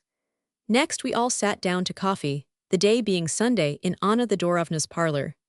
The old man led off the meal by saying that Pushkin was a magnificent poet. Thereafter, with a return to shamefacedness and confusion, he passed suddenly to the statement that a man ought to conduct himself properly. That, should he not do so, it might be taken as a sign that he was in some way overindulging himself, and that evil tendencies of this sort led to the man's ruin and degradation. Then the orator sketched for our benefit some terrible instances of such incontinence, and concluded by informing us that for some time past he had been mending his own ways, and conducting himself in exemplary fashion, for the reason that he had perceived the justice of his son's precepts, and had laid them to heart so well that he, the father, had really changed for the better. In proof whereof, he now begged to present to the said son some books for which he had long been setting aside his savings. As I listened to the old man, I could not help laughing and crying in a breath. Certainly, he knew how to lie when the occasion required. The books were transferred to his son's room and arranged upon a shelf, where Pokrovsky at once guessed the truth about them. Then the old man was invited to dinner, and we all spent a merry day together at cards and forfeits. Sasha was full of life, and I rivaled her, while Pokrovsky paid me numerous attentions and kept seeking an occasion to speak to me alone. But to allow this to happen I refused. Yes, taken all in all, it was the happiest day that I had known for 4 years. But now only grievous, painful memories come to my recollection, for I must enter upon the story of my darker experiences. It may be that that is why my pen begins to move more slowly, and seems as though it were going altogether to refuse to write. The same reason may account for my having undertaken so lovingly and enthusiastically a recounting of even the smallest details of my younger, happier days. But alas, those days did not last long, and were succeeded by a period of black sorrow which will close only God knows when. My misfortunes began with the illness and death of Pokrovsky, who was taken worse 2 months after what I have last recorded in these memoirs. During those 2 months, he worked hard to procure himself a livelihood, since hitherto he had had no assured position. Like all consumptives, he never, not even up to his last moment, altogether abandoned the hope of being able to enjoy a long life.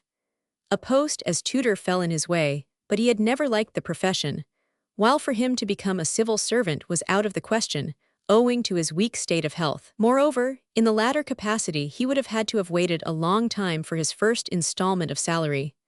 Again, he always looked at the darker side of things, for his character was gradually being warped, and his health undermined by his illness, though he never noticed it. Then autumn came on, and daily he went out to business, that is to say, to apply for and to canvass for posts, clad only in a light jacket, with the result that, after repeated soakings with rain, he had to take to his bed and never again left it.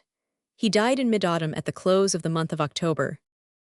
Throughout his illness, I scarcely ever left his room, but waited on him hand and foot. Often he could not sleep for several nights at a time.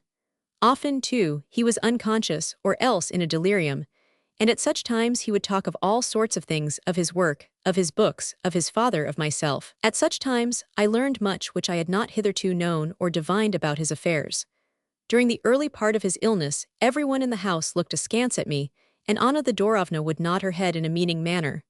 But I always looked them straight in the face, and gradually, they ceased to take any notice of my concern for Pokrovsky. At all events, my mother ceased to trouble her head about it. Sometimes Pokrovsky would know who I was, but not often, for more usually he was unconscious. Sometimes, too, he would talk all night with some unknown person, in dim, mysterious language that caused his gasping voice to echo hoarsely through the narrow room as through a sepulchre. And at such times, I found the situation a strange one. During his last night he was especially lightheaded, for then he was in terrible agony, and kept rambling in his speech until my soul was torn with pity. Everyone in the house was alarmed, and Anna Thedorovna fell to praying that God might soon take him. When the doctor had been summoned, the verdict was that the patient would die with the morning. That night the elder Pokrovsky spent in the corridor, at the door of his son's room. Though given a mattress to lie upon, he spent his time in running in and out of the apartment. So broken with grief was he that he presented a dreadful spectacle, and appeared to have lost both perception and feeling. His head trembled with agony, and his body quivered from head to foot, as at times he murmured to himself something which he appeared to be debating. Every moment I expected to see him go out of his mind. Just before dawn he succumbed to the stress of mental agony, and fell asleep on his mattress like a man who has been beaten. But by 8 o'clock the son was at the point of death, and I ran to wake the father. The dying man was quite conscious, and bid us all farewell. Somehow I could not weep, though my heart seemed to be breaking. The last moments were the most harassing and heartbreaking of all. For some time past, Pokrovsky had been asking for something with his failing tongue, but I had been unable to distinguish his words. Yet my heart had been bursting with grief. Then for an hour he had lain quieter, except that he had looked sadly in my direction, and striven to make some sign with his death-cold hands. At last he again essayed his piteous request in a hoarse, deep voice, but the words issued in so many inarticulate sounds, and once more I failed to divine his meaning. By turns I brought each member of the household to his bedside, and gave him something to drink, but he only shook his head sorrowfully. Finally, I understood what it was he wanted. He was asking me to draw aside the curtain from the window, and to open the casements. Probably he wished to take his last look at the daylight and the sun and all God's world. I pulled back the curtain, but the opening day was as dull and mournful, looking as though it had been the fast-flickering life of the poor invalid. Of sunshine there was none. Clouds overlaid the sky as with a shroud of mist, and everything looked sad, rainy, and threatening under a fine drizzle which was beating against the window panes, and streaking their dull, dark surfaces with runlets of cold, dirty moisture. Only a scanty modicum of daylight entered to war with the trembling rays of the eking lamp. The dying man threw me a wistful look, and nodded. The next moment he had passed away. The funeral was arranged for by Anna Thedorovna. A plain coffin was bought, and a broken-down hearse hired, while, as security for this outlay, she seized the dead man's books and other articles. Nevertheless, the old man disputed the books with her, and raising an uproar, carried off as many of them as he could, stuffing his pockets full, and even filling his hat. Indeed, he spent the next 3 days with them thus, and refused to let them leave his sight even when it was time for him to go to church. Throughout he acted like a man bereft of sense and memory. With quaint assiduity, he busied himself about the bier, now straightening the candlestick on the dead man's breast, now snuffing and lighting the other candles. Clearly his thoughts were powerless to remain long fixed on any subject. Neither my mother nor Anna Thedorovna were present at the requiem, for the former was ill and the latter was at loggerheads with the old man. Only myself and the father were there. During the service a sort of panic, a sort of premonition of the future, came over me, and I could hardly hold myself upright. At length the coffin had received its burden and was screwed down, after which the bearers placed it upon a bier and set out. I accompanied the cortege only to the end of the street. Here the driver broke into a trot, and the old man started to run behind the hearse, sobbing loudly, but with the motion of his running ever and anon causing the sobs to quaver and become broken off. Next he lost his hat, the poor old fellow, yet would not stop to pick it up, even though the rain was beating upon his head, and a wind was rising and the sleet kept stinging and lashing his face. It seemed as though he were impervious to the cruel elements as he ran from one side of the hearse to the other, the skirts of his old greatcoat flapping about him like a pair of wings. From every pocket of the garment protruded books, while in his hand he carried a specially large volume, which he hugged closely to his breast. The passers-by uncovered their heads and crossed themselves as the cordage passed, and some of them, having done so, remained staring in amazement at the poor old man. Every now and then a book would slip from one of his pockets and fall into the mud, whereupon somebody, stopping him, would direct his attention to his loss, and he would stop, pick up the book, and again set off in pursuit of the hearse. At the corner of the street he was joined by a ragged old woman, until at length the hearse turned a corner and became hidden from my eyes. Then I went home, and threw myself in a transport of grief upon my mother's breast, clasping her in my arms, kissing her amid a storm of sobs and tears, and clinging to her form as though in my embraces I were holding my last friend on earth, that I might preserve her from death. Yet already death was standing over her. June 11th. How I thank you for our walk to the islands yesterday, Makar Alexievich. How fresh and pleasant, how full of verdure was everything, and I had not seen anything green for such a long time. During my illness, I used to think that I should never get better, that I was certainly going to die. Judge then how I felt yesterday. True, I may have seemed to you a little sad, and you must not be angry with me for that. Happy and light-hearted though I was, there were moments, even at the height of my felicity, when for some unknown reason depression came sweeping over my soul. I kept weeping about trifles, yet could not say why I was grieved. The truth is that I am unwell, so much so that I look at everything from the gloomy point of view. The pale, clear sky, the setting sun, the evening stillness. Somehow I felt disposed to grieve and feel hurt at these things. My heart seemed to be overcharged and to be calling for tears to relieve it. But why should I write this to you? It is difficult for my heart to express itself, still more difficult for it to forgo self-expression. Yet possibly you may understand me. Tears and laughter. How good you are, Makar Alexievich. Yesterday you looked into my eyes as though you could read in them all that I was feeling, as though you were rejoicing at my happiness. Whether it were a group of shrubs or an alleyway or a vista of water that we were passing, you would halt before me and stand gazing at my face as though you were showing me possessions of your own. It told me how kind is your nature, and I love you for it. Today I am again unwell, for yesterday I wetted my feet and took a chill. The Dora also is unwell, both of us are ailing. Do not forget me. Come and see me as often as you can. Your own. Varvara Alexievna. June 12th. My dearest Varvara Alexievna, I had supposed that you meant to describe our doings of the other day in verse. Yet from you, there has arrived only a single sheet of writing. Nevertheless, I must say that, little though you have put into your letter, that little is not expressed with rare beauty and grace. Nature, your descriptions of rural scenes, your analysis of your own feelings, the whole is beautifully written. Alas, I have no such talent. Though I may fill a score of pages, nothing comes of it. I might as well never have put pen to paper. Yes, this I know from experience. You say, my darling, that I am kind and good, that I could not harm my fellow-men, that I have power to comprehend the goodness of God, as expressed in nature's handiwork, and so on. It may all be so, my dearest one. It may all be exactly as you say. Indeed, I think that you are right. But if so, the reason is that when one reads such a letter as you have just sent me, one's heart involuntarily softens and affords entrance to thoughts of a graver and weightier order. Listen, my darling. I have something to tell you, my beloved one. I will begin from the time when I was 17 years old and first entered the service, though I shall soon have completed my 30th year of official activity. I may say that at first I was much pleased with my new uniform, and as I grew older, I grew in mind and fell to studying my fellow-men. Likewise, I may say that I lived an upright life, so much so that at last I incurred persecution. This you may not believe, but it is true. To think that men so cruel should exist. For though, dearest one, I am dull and of no account, I have feelings like everyone else. Consequently, would you believe it, Varvara, when I tell you what these cruel fellows did to me? I feel ashamed to tell it you, and all because I was of a quiet, peaceful, good-natured disposition. Things began with this or that, Makar Alexievich, is your fault. Then it went on to, I need hardly say that the fault is wholly Makar Alexievich's. Finally it became, of course, Makar Alexievich is to blame. Do you see the sequence of things, my darling? Every mistake was attributed to me, until Makar Alexievich became a byword in our department.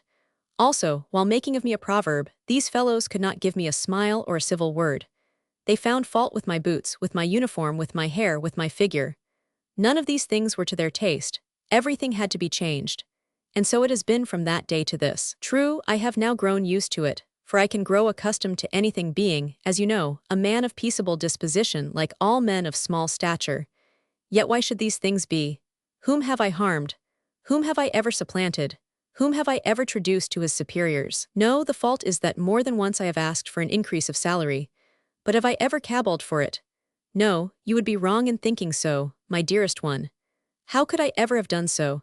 You yourself have had many opportunities of seeing how incapable I am of deceit or chicanery. Why then should this have fallen to my lot? However, since you think me worthy of respect, my darling, I do not care, for you are far and away the best person in the world. What do you consider to be the greatest social virtue? In private conversation, Evstafi Ivanovitch once told me that the greatest social virtue might be considered to be an ability to get money to spend. Also, my comrades used jestingly, yes, I know only jestingly, to propound the ethical maxim that a man ought never to let himself become a burden upon anyone. Well, I am a burden upon no one. It is my own crust of bread that I eat, and though that crust is but a poor one, and sometimes actually a maggoty one, it has at least been earned and therefore is being put to a right and lawful use. What therefore ought I to do?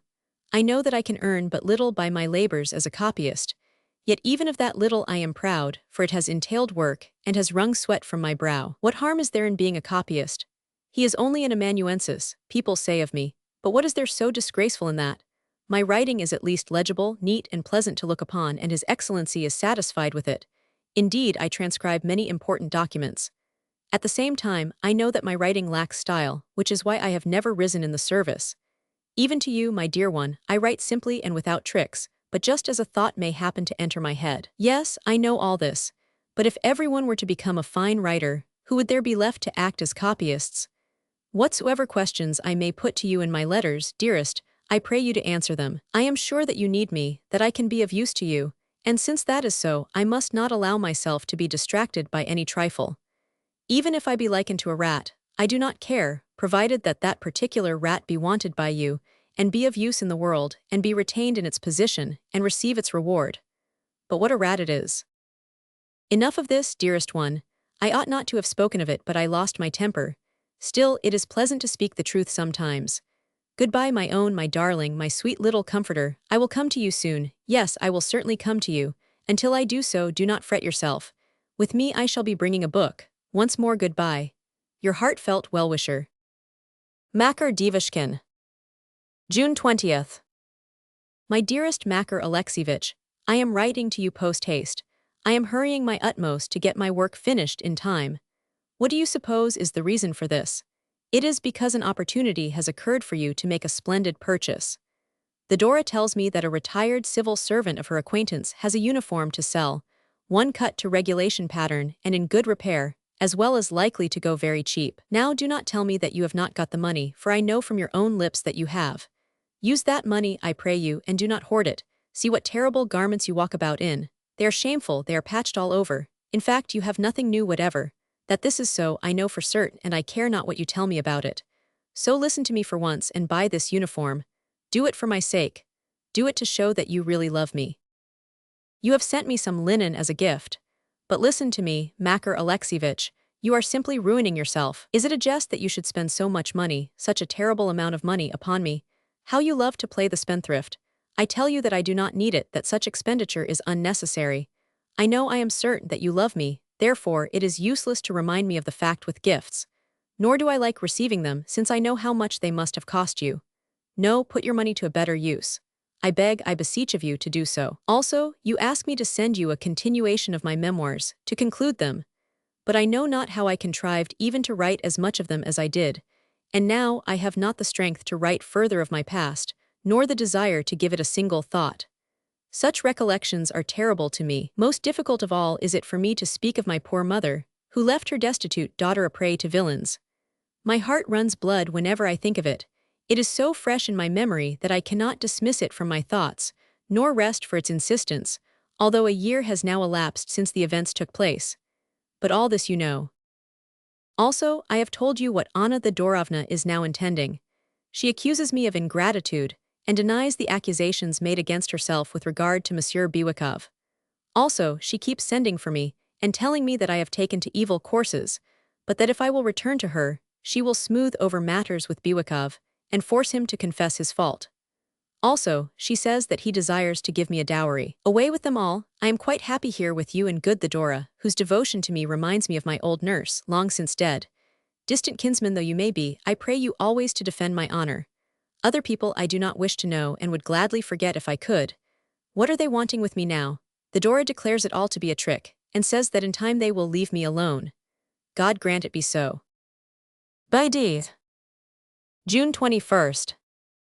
My own, my darling, I wish to write to you, yet know not where to begin. Things are as strange as though we were actually living together. Also, I would add that never in my life have I passed such happy days as I am spending at present. 'Tis as though God had blessed me with a home and a family of my own. Yes, you are my little daughter, beloved. But why mention the 4 sorry rubles that I sent you? You needed them. I know that from Theodora herself, and it will always be a particular pleasure to me to gratify you in anything. It will always be my one happiness in life. Pray, therefore, leave me that happiness, and do not seek to cross me in it. Things are not as you suppose. I have now reached the sunshine since, in the first place, I am living so close to you as almost to be with you, which is a great consolation to my mind. While in the second place, a neighbor of mine named Rataziev, the retired official who gives the literary parties, has today invited me to tea. This evening, therefore, there will be a gathering at which we shall discuss literature. Think of that, my darling. Well, goodbye now. I have written this without any definite aim in my mind, but solely to assure you of my welfare. Through Teresa, I have received your message that you need an embroidered cloak to wear, so I will go and purchase one. Yes, tomorrow I mean to purchase that embroidered cloak, and so give myself the pleasure of having satisfied one of your wants. I know where to go for such a garment. For the time being I remain your sincere friend. Makar Devushkin. June 22nd. My dearest Varvara Alexeyevna, I have to tell you that a sad event has happened in this house, an event to excite one's utmost pity. This morning, about 5 o'clock, one of Gorshkov's children died of scarlatina, or something of the kind.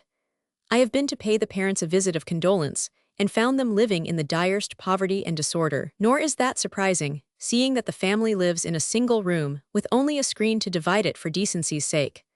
Already the coffin was standing in their midst, a plain but decent shell which had been bought ready-made. The child, they told me, had been a boy of 9 and full of promise. What a pitiful spectacle! Though not weeping, the mother, poor woman, looked broken with grief. After all, to have one burden the less on their shoulders may prove a relief, though there are still 2 children left, a babe at the breast and a little girl of 6. How painful to see these suffering children, and to be unable to help them. The father, clad in an old, dirty frock coat, was seated on a dilapidated chair. Down his cheeks there were coursing tears, though less through grief than owing to a long-standing affliction of the eyes. He was so thin, too. Always he reddens in the face when he is addressed, and becomes too confused to answer. A little girl, his daughter, was leaning against the coffin, her face looking so worn and thoughtful, poor mite. Do you know, I cannot bear to see a child look thoughtful. On the floor there lay a rag doll, but she was not playing with it, as motionless, she stood there with her finger to her lips. Even a bonbon which the landlady had given her she was not eating. Is it not all sad, sad, Varvara? Makar Devushkin. June 25th. My beloved Makar Alexeyevich, I return your book. In my opinion it is a worthless one, and I would rather not have it in my possession. Why do you save up your money to buy such trash? Except in jest, do such books really please you? However, you have now promised to send me something else to read. I will share the cost of it. Now, farewell until we meet again. I have nothing more to say. By deed. June 26th. My dear little Varvara, to tell you the truth, I myself have not read the book of which you speak. That is to say, though I began to read it, I soon saw that it was nonsense, and written only to make people laugh. However, thought I, it is at least a cheerful work, and so may please Varvara. That is why I sent it you. Rataziev has now promised to give me something really literary to read, so you shall soon have your book, my darling. He is a man who reflects. He is a clever fellow, as well as himself a writer, such a writer. His pen glides along with ease, and in such a style, even when he is writing the most ordinary, the most insignificant of articles, that I have often remarked upon the fact, both to Fyodor and to Teresa. Often, too, I go to spend an evening with him. He reads aloud to us until 5 o'clock in the morning, and we listen to him. It is a revelation of things rather than a reading. It is charming, it is like a bouquet of flowers. There is a bouquet of flowers in every line of each page. Besides, he is such an approachable, courteous, kind-hearted fellow. What am I compared with him? Why, nothing, simply nothing. He is a man of reputation, whereas I do not exist at all. Yet he condescends to my level. At this very moment I am copying out a document for him, but you must not think that he finds any difficulty in condescending to me, who am only a copyist. No, you must not believe the base gossip that you may hear. I do copying work for him simply in order to please myself, as well as that he may notice me, a thing that always gives me pleasure. I appreciate the delicacy of his position. He is a very good man and an unapproachable writer. What a splendid thing is literature, Barbara, what a splendid thing. This I learnt before I had known Rataziev even for 3 days. It strengthens and instructs the heart of man. No matter what there be in the world, you will find it all written down in Rataziev's works. And so well written down, too. Literature is a sort of picture or mirror. It connotes at once passion, expression, fine criticism, good learning, and a document. Yes, I have learned this from Rataziev himself. I can assure you, Barbara, that if only you could be sitting among us, and listening to the talk, while, with the rest of us, you smoked a pipe, and were to hear those present begin to argue and dispute concerning different matters, you would feel of as little account among them as I do. For I, myself, figure there only as a blockhead, and feel ashamed, since it takes me a whole evening to think of a single word to interpolate, and even then the word will not come. In a case like that a man regrets that, as the proverb has it, he should have reached man's estate but not man's understanding. What do I do in my spare time? I sleep like a fool, though I would far rather be occupied with something else.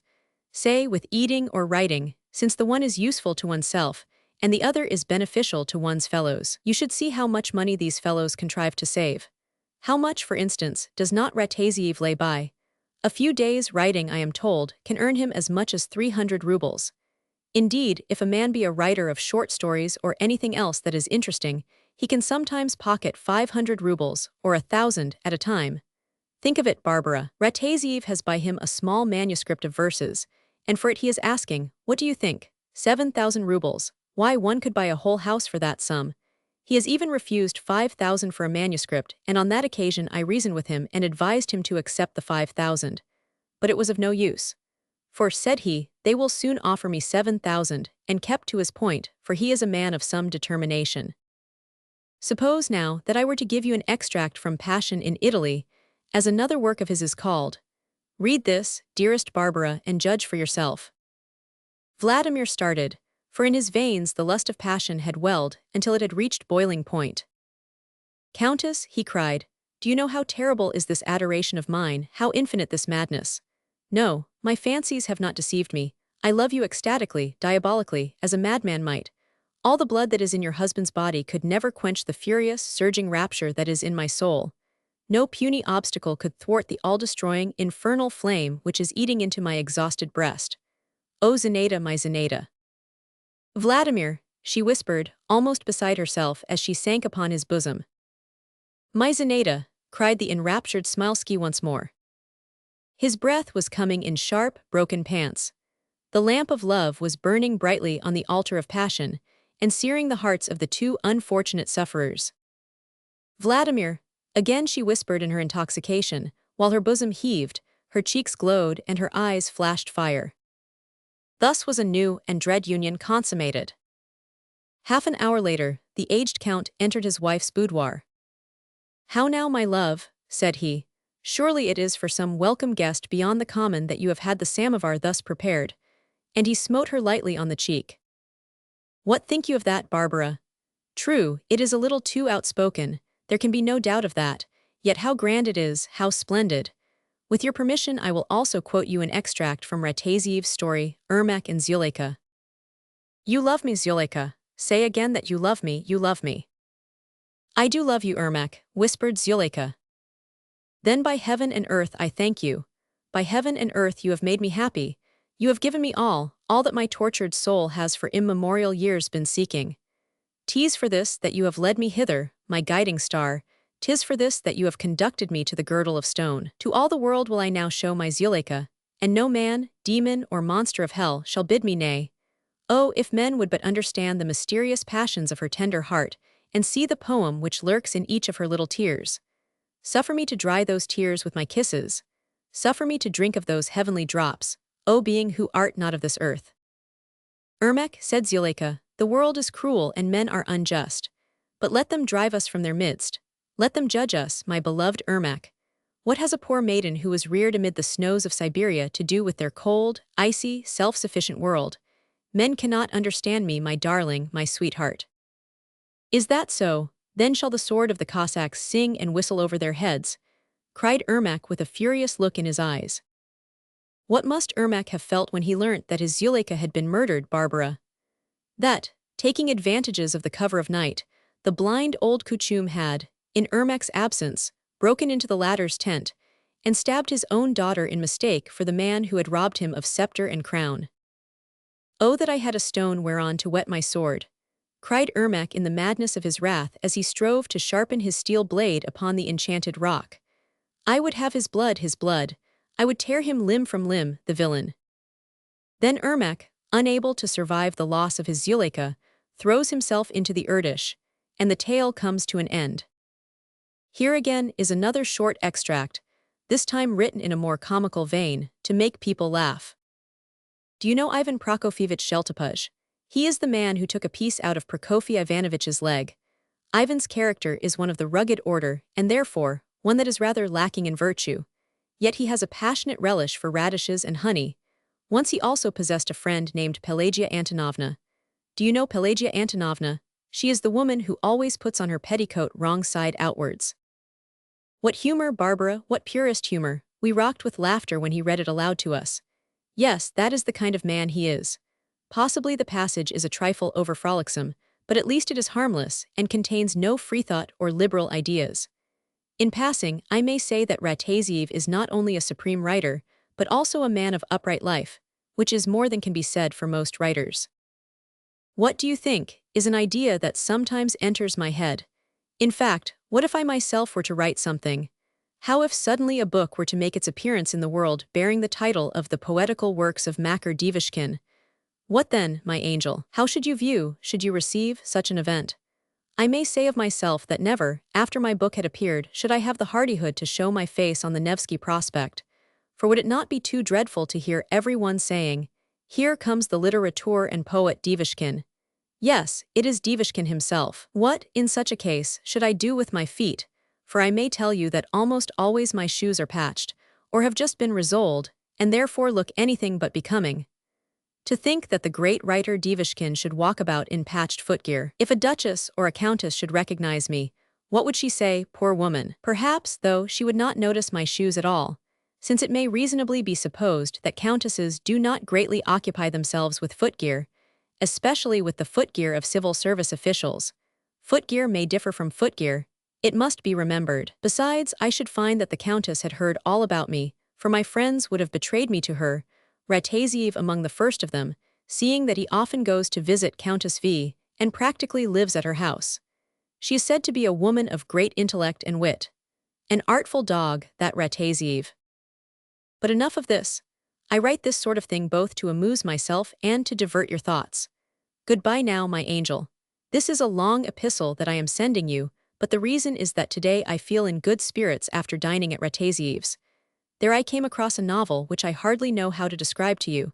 Do not think the worse of me on that account, even though I bring you another book instead, for I certainly mean to bring one. The novel in question was one of Paul de Kock's, and not a novel for you to read. No, such a work is unfit for your eyes. In fact, it is said to have greatly offended the critics of St. Petersburg. Also, I am sending you a pound of bonbons, bought specially for yourself. Each time that you eat one, beloved, remember the sender. Only do not bite the iced ones but suck them gently lest they make your teeth ache. Perhaps too you like comfits. Well, write and tell me if it is so. Goodbye, Christ watch over you, my darling. Always your faithful friend. Makar Devushkin. June 27th. My dearest Makar Alexievich, the Dora tells me that, should I wish, there are some people who will be glad to help me by obtaining me an excellent post as governess in a certain house. What think you, my friend? Shall I go or not? Of course, I should then cease to be a burden to you, and the post appears to be a comfortable one. On the other hand, the idea of entering a strange house appalls me. The people in it are landed gentry, and they will begin to ask me questions, and to busy themselves about me.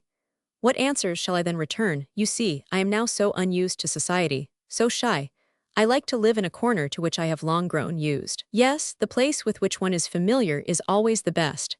Even if for companion one has but sorrow, that place will still be the best. God alone knows what duties the post will entail. Perhaps I shall merely be required to act as nursemaid, and in any case, I hear that the governess there has been changed 3 times in 2 years. For God's sake, Makar Alexievich, advise me whether to go or not.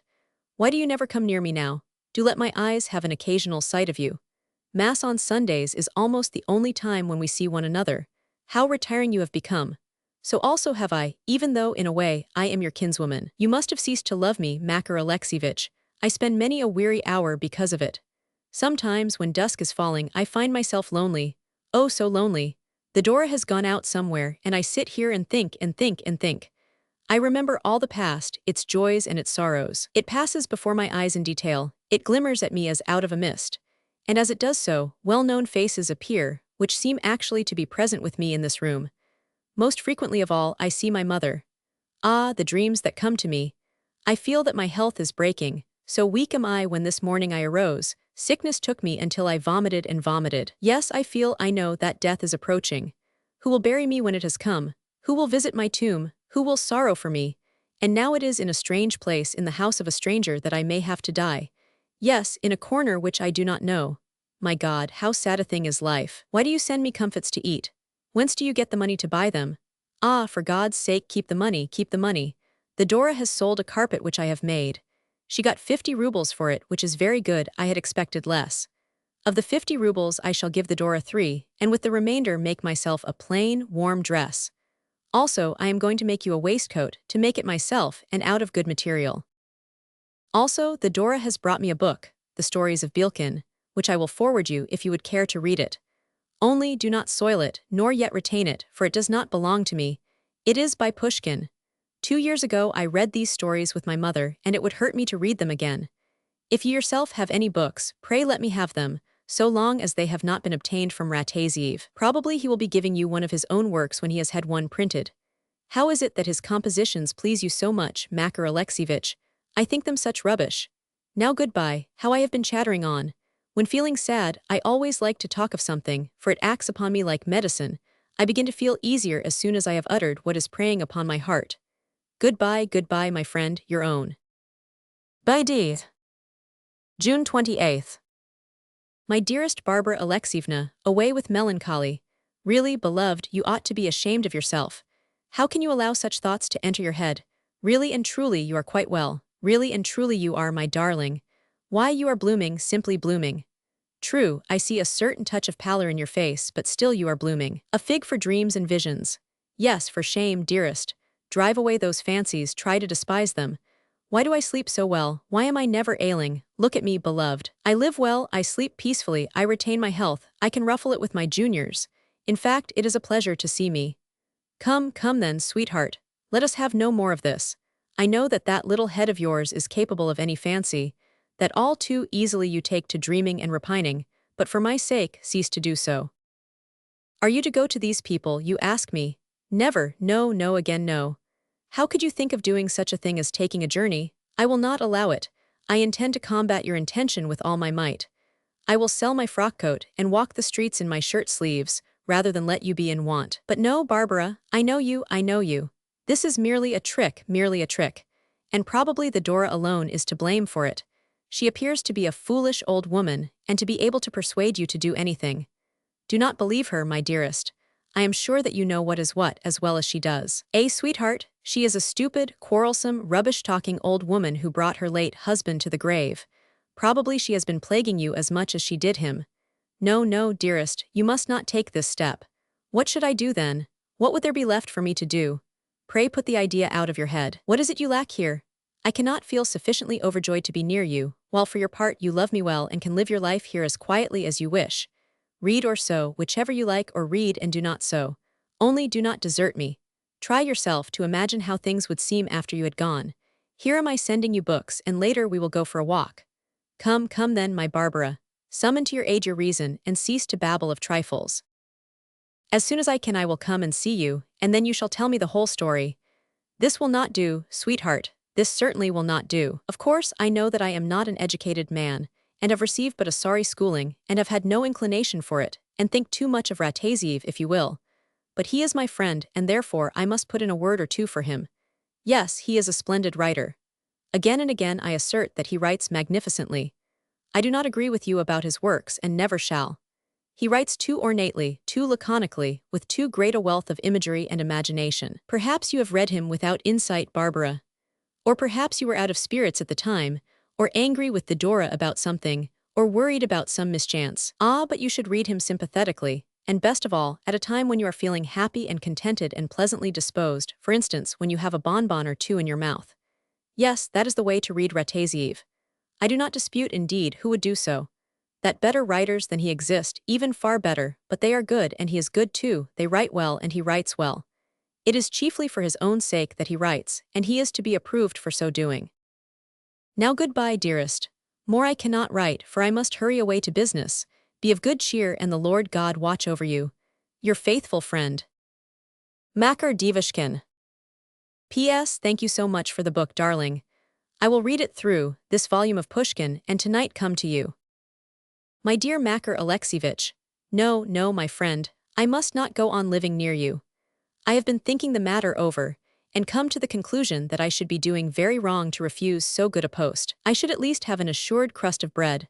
I might at least set to work to earn my employer's favor, and even try to change my character if required to do so. Of course it is a sad and sorry thing to have to live among strangers, and to be forced to seek their patronage, and to conceal and constrain one's own personality. But God will help me. I must not remain forever a recluse, for similar chances have come my way before. I remember how, when a little girl at school, I used to go home on Sundays and spend the time in frisking and dancing about. Sometimes my mother would chide me for so doing, but I did not care, for my heart was too joyous, and my spirits too buoyant for that. Yet as the evening of Sunday came on, a sadness as of death would overtake me, for at 9 o'clock I had to return to school, where everything was cold and strange and severe, where the governesses, on Mondays, lost their tempers and nipped my ears and made me cry. On such occasions I would retire to a corner and weep alone, concealing my tears lest I should be called lazy. Yet it was not because I had to study that I used to weep, and in time I grew more used to things, and after my school days were over, shed tears only when I was parting with friends. It is not right for me to live in dependence upon you. The thought tortures me. I tell you this frankly, for the reason that frankness with you has become a habit. Cannot I see that daily, at earliest dawn, Fyodor rises to do washing and scrubbing, and remains working at it until late at night, even though her poor old bones must be aching for want of rest? Cannot I also see that you are ruining yourself for me, and hoarding your last kopeck that you may spend it on my behalf?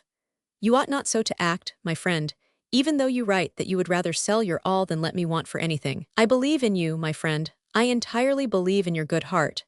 But you say that to me now, when, perhaps, you have received some unexpected sum or gratuity, and there is still the future to be thought of. You yourself know that I am always ailing, that I cannot work as you do, glad though I should be of any work if I could get it. So what else is there for me to do? To sit and repine as I watch you in the Dora. But how would that be of any use to you? Am I necessary to you, comrade of mine? Have I ever done you any good? Though I am bound to you with my whole soul, and love you dearly and strongly and wholeheartedly, a bitter fate has ordained that that love should be all that I have to give, that I should be unable, by creating for you subsistence, to repay you for all your kindness. Do not, therefore, detain me longer, but think the matter out, and give me your opinion on it, in expectation of which I remain your sweetheart. By D. July 1st. Rubbish, Varvara. What you say is sheer rubbish. Stay here rather and put such thoughts out of your head. None of what you suppose is true. I can see for myself that it is not. Whatsoever you lack here, you have but to ask me for it. Here you love and are loved, and we might easily be happy and contented together. What could you want more? What have you to do with strangers? You cannot possibly know what strangers are like. I know it though, and could have told you if you had asked me. There is a stranger whom I know, and whose bread I have eaten. He is a cruel man, Varvara. A man so bad that he would be unworthy of your little heart, and would soon tear it to pieces with his railings and reproaches and black looks. On the other hand, you are safe and well here. You are as safe as though you were sheltered in a nest. Besides, you would, as it were, leave me with my head gone. For what should I have to do when you were gone? What could I, an old man, find to do? Are you not necessary to me? Are you not useful to me? Surely you do not think that you are not useful. You are of great use to me, Barbara, for you exercise a beneficial influence upon my life. Even at this moment, as I think of you, I feel cheered, for always I can write letters to you, and put into them what I am feeling, and receive from you detailed answers. I have bought you a wardrobe, and also procured you a bonnet. So you see that you have only to give me a commission for it to be executed. No, in what way are you not useful? What should I do if I were deserted in my old age? What would become of me? Perhaps you never thought of that, Barbara. Perhaps you never said to yourself, how could he get on without me? You see, I have grown so accustomed to you. What else would it end in if you were to go away?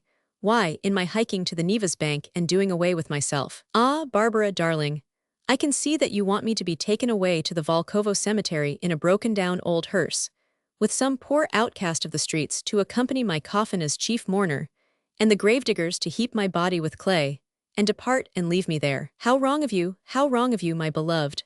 Yes, by heavens, how wrong of you.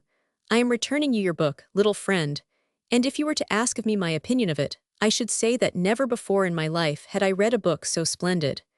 I keep wondering how I have hitherto contrived to remain such an owl. For what have I ever done? From what wilds did I spring into existence? I know nothing, I know simply nothing. My ignorance is complete. Frankly, I am not an educated man, for until now I have read scarcely a single book, only a portrait of man, a clever enough work in its way, the boy who could play many tunes upon bells and ivic storks. That is all. But now I have also read The Station Overseer in your little volume, and it is wonderful to think that one may live, and yet be ignorant of the fact that under one's very nose there may be a book in which one's whole life is described as in a picture. Never should I have guessed that, as soon as everyone begins to read such a book, it sets one on both to remember, and to consider, and to foretell events. Another reason why I liked this book so much is that, though in the case of other works, however clever they be, one may read them, yet remember not a word of them, for I am a man naturally dull of comprehension, and unable to read works of any great importance.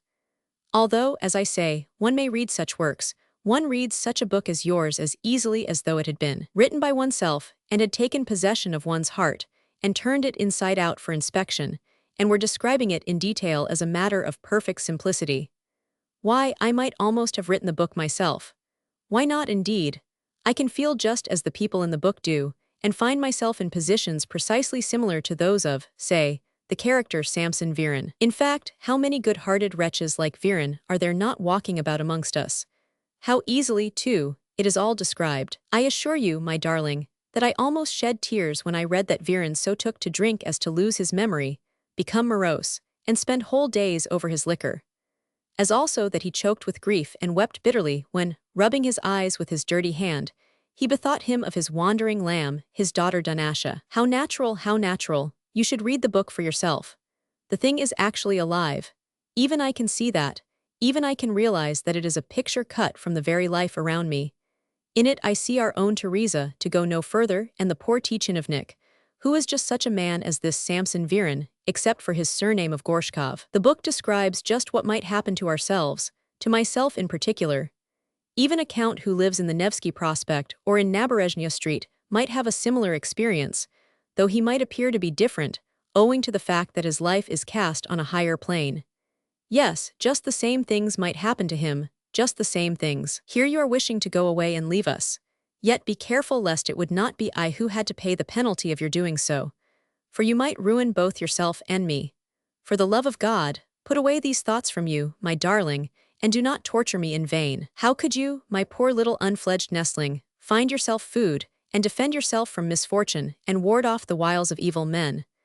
Think better of it, Barbara, and pay no more heed to foolish advice and calumny, but read your book again, and read it with attention. It may do you much good. I have spoken of Ratazieves, the station overseer. However, the author has told me that the work is old-fashioned, since, nowadays, books are issued with illustrations and embellishments of different sorts, though I could not make out all that he said. Pushkin he adjudges a splendid poet and one who has done honor to Holy Russia. Read your book again, Barbara, and follow my advice and make an old man happy. The Lord God himself will reward you. Yes, he will surely reward you. Your faithful friend. Makar Devushkin. My dearest Makar Alexievich, today the Dora came to me with 15 rubles in silver. How glad was the poor woman when I gave her 3 of them. I am writing to you in great haste, for I am busy cutting out a waistcoat to send to you buff with a pattern of flowers. Also I am sending you a book of stories, some of which I have read myself, particularly one called The Cloak. You invite me to go to the theater with you, but will it not cost too much? Of course we might sit in the gallery. It is a long time. Indeed, I cannot remember when I last did so, since I visited a theater. Yet I cannot help fearing that such an amusement is beyond our means. The Dora keeps nodding her head and saying that you have taken to living above your income. I myself divine the same thing by the amount which you have spent upon me. Take care, dear friend, that misfortune does not come of it, for the Dora has also informed me of certain rumors concerning your inability to meet your landlady's bills. In fact, I am very anxious about you. Now goodbye, for I must hasten away to see about another matter, about the changing of the ribbons on my bonnet. P.S. Do you know, if we go to the theater, I think that I shall wear my new hat and black mantilla. Will that not look nice? July 7th. My dearest Varvara Alexievna, so much for yesterday. Yes, dearest, we have both been caught playing the fool, for I have become thoroughly bitten with the actress of whom I spoke. Last night I listened to her with all my ears.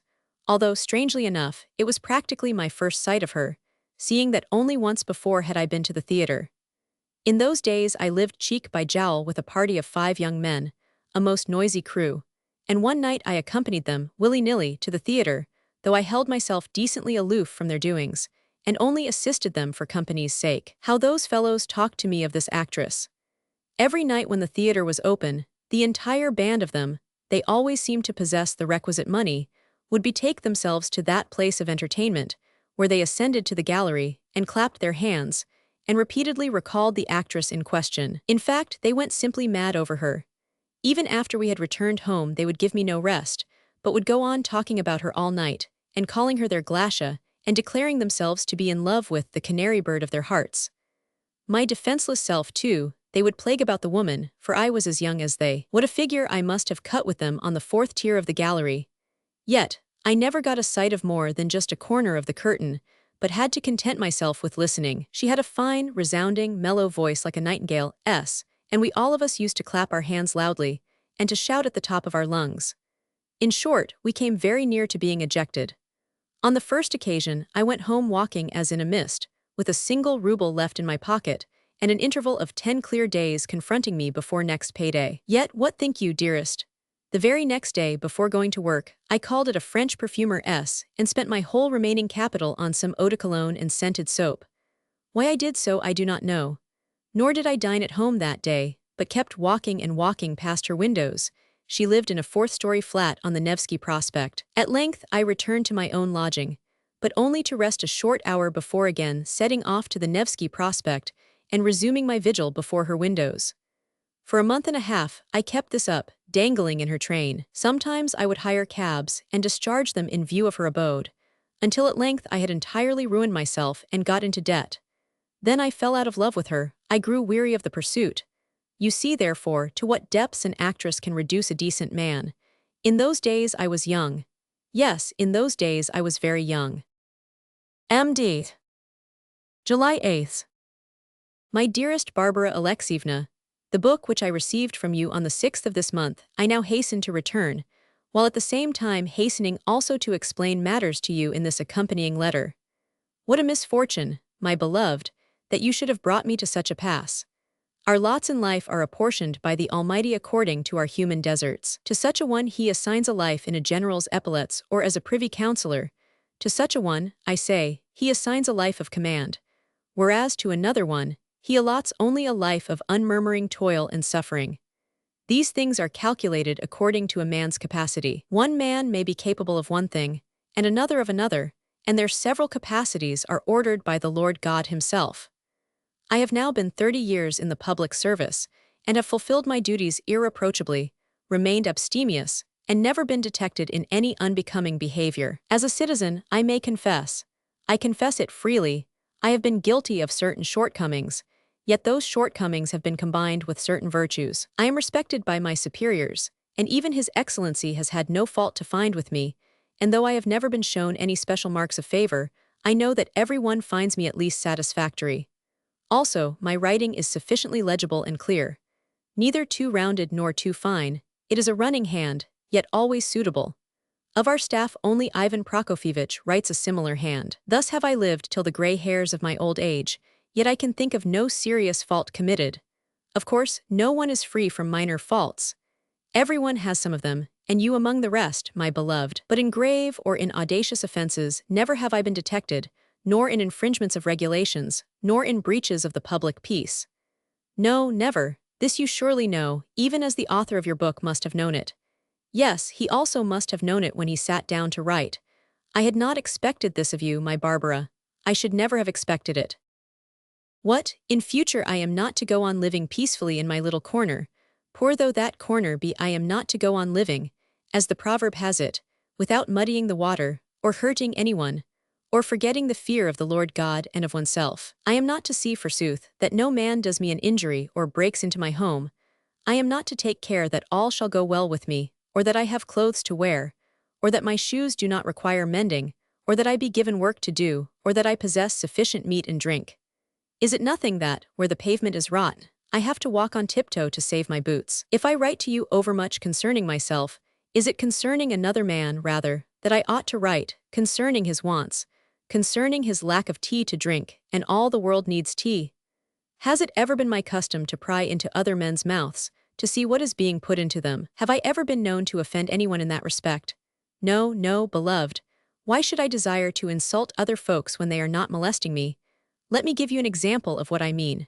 A man may go on slaving in the public service, and earn the respect of his superiors for what it is worth, and then, for no visible reason at all, find himself made a fool of. Of course he may break out now and then. I am not now referring only to drunkenness. And for example, buy himself a new pair of shoes, and take pleasure in seeing his feet looking well and smartly shod. Yes, I myself have known what it is to feel like that. I write this in good faith. Yet I am none the less astonished that Fyodor Thedorovitch should neglect what is being said about him, and take no steps to defend himself. True, he is only a subordinate official and sometimes loves to rate and scold. Yet why should he not do so? Why should he not indulge in a little vituperation when he feels like it? Suppose it to be necessary, for form's sake, to scold, and to set everyone right, and to shower around abuse, for between ourselves, Barbara, our friend cannot get on without abuse.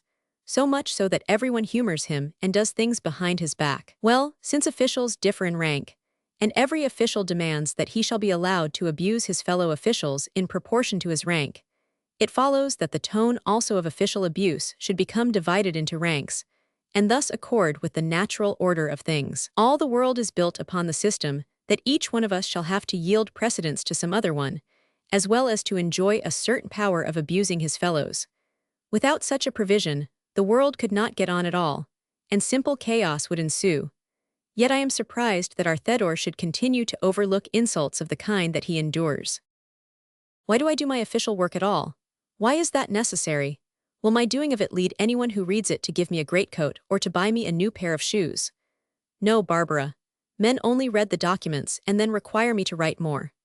Sometimes a man will hide himself away and not show his face abroad, for the mere reason that, though he has done nothing to be ashamed of, he dreads the gossip and slandering which are everywhere to be encountered. If his civic and family life have to do with literature, everything will be printed and read and laughed over and discussed, until at length, he hardly dare show his face in the street at all, seeing that he will have been described by report as recognizable through his gait alone. Then, when he has amended his ways, and grown gentler, even though he still continues to be loaded with official work, he will come to be accounted a virtuous, decent citizen who has deserved well of his comrades, rendered obedience to his superiors, wished no one any evil, preserved the fear of God in his heart, and died lamented. Yet would it not be better, instead of letting the poor fellow die, to give him a cloak while yet he is alive, to give it to this same Fyodor Thedorovitch, that is to say, to myself? Yes, 'twere far better if, on hearing the tale of his subordinate's virtues, the chief of the department were to call the deserving man into his office, and then and there to promote him, and to grant him an increase of salary. Thus vice would be punished, virtue would prevail, and the staff of that department would live in peace together. Here we have an example from everyday, commonplace life. How therefore could you bring yourself to send me that book, my beloved? It is a badly conceived work, Barbara, and also unreal, for the reason that in creation such a chinovnik does not exist. No, again I protest against it, little Barbara, again I protest. Your most humble, devoted servant. M.D. July 27th. My dearest Makar Alexievich, your latest conduct and letters had frightened me and left me thunderstruck and plunged in doubt, until what you have said about Fyodor explained the situation. Why despair and go into such frenzies, Makar Alexievich? Your explanations only partially satisfy me. Perhaps I did wrong to insist upon accepting a good situation when it was offered me, seeing that from my last experience in that way, I derived a shock which was anything but a matter for jesting. You say also that your love for me has compelled you to hide yourself in retirement. Now, how much I am indebted to you, I realized when you told me that you were spending for my benefit the sum which you are always reported to have laid by at your bankers. But now that I have learned that you never possessed such a fund, but that, on hearing of my destitute plight, and being moved by it, you decided to spend upon me the whole of your salary, even to forestall it, and when I had fallen ill, actually to sell your clothes. When I learned all this, I found myself placed in the harassing position of not knowing how to accept it all, nor what to think of it. Ah, Makar Alexievich, you ought to have stopped at your first acts of charity, acts inspired by sympathy and the love of kinsfolk, rather than have continued to squander your means upon what was unnecessary. Yes, you have betrayed our friendship, Makar Alexievich, in that you have not been open with me. And now that I see that your last coin has been spent upon dresses and bonbons and excursions and books and visits to the theater for me, I weep bitter tears for my unpardonable improvidence in having accepted these things without giving so much as a thought to your welfare. Yes, all that you have done to give me pleasure has become converted into a source of grief, and left behind it only useless regret. Of late I have remarked that you were looking depressed, and though I felt fearful that something unfortunate was impending, what has happened would otherwise never have entered my head. To think that your better sense should so play you false, Makar Alexievich. What will people think of you and say of you? Who will want to know you? You whom, like everyone else, I have valued for your goodness of heart and modesty and good sense. You, I say, have now given way to an unpleasant vice of which you seem never before to have been guilty. What were my feelings when the Dora informed me that you had been discovered drunk in the street, and taken home by the police? Why, I felt petrified with astonishment, although, in view of the fact that you had failed me for 4 days, I had been expecting some such extraordinary occurrence. Also, have you thought what your superiors will say of you when they come to learn the true reason of your absence? You say that everyone is laughing at you, that everyone has learned of the bond which exists between us, and that your neighbors habitually refer to me with a sneer. Pay no attention to this, Makar Alexievich. For the love of God, be comforted. Also, the incident between you and the officers has much alarmed me, although I had heard certain rumors concerning it. Pray explain to me what it means. You write, too, that you have been afraid to be open with me, for the reason that your confessions might lose you my friendship. Also, you say that you are in despair at the thought of being unable to help me in my illness, owing to the fact that you have sold everything which might have maintained me, and preserved me in sickness, as well as that you have borrowed as much as it is possible for you to borrow, and are daily experiencing unpleasantness with your landlady. Well, in failing to reveal all this to me, you chose the worst course. Now, however, I know all.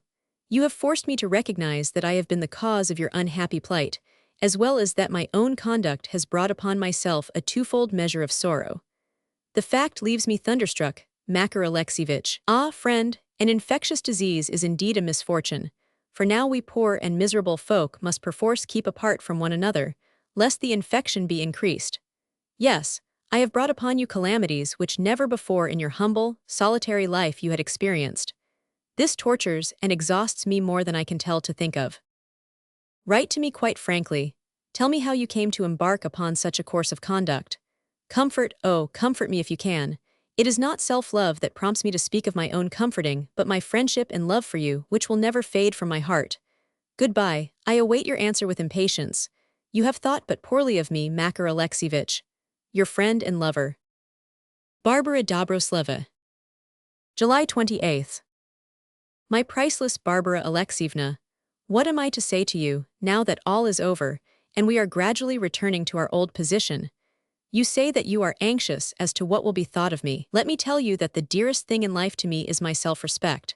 Wherefore, in informing you of my misfortunes and misconduct, I would add that none of my superiors know of my doings, nor ever will know of them, and that therefore, I still enjoy a measure of respect in that quarter.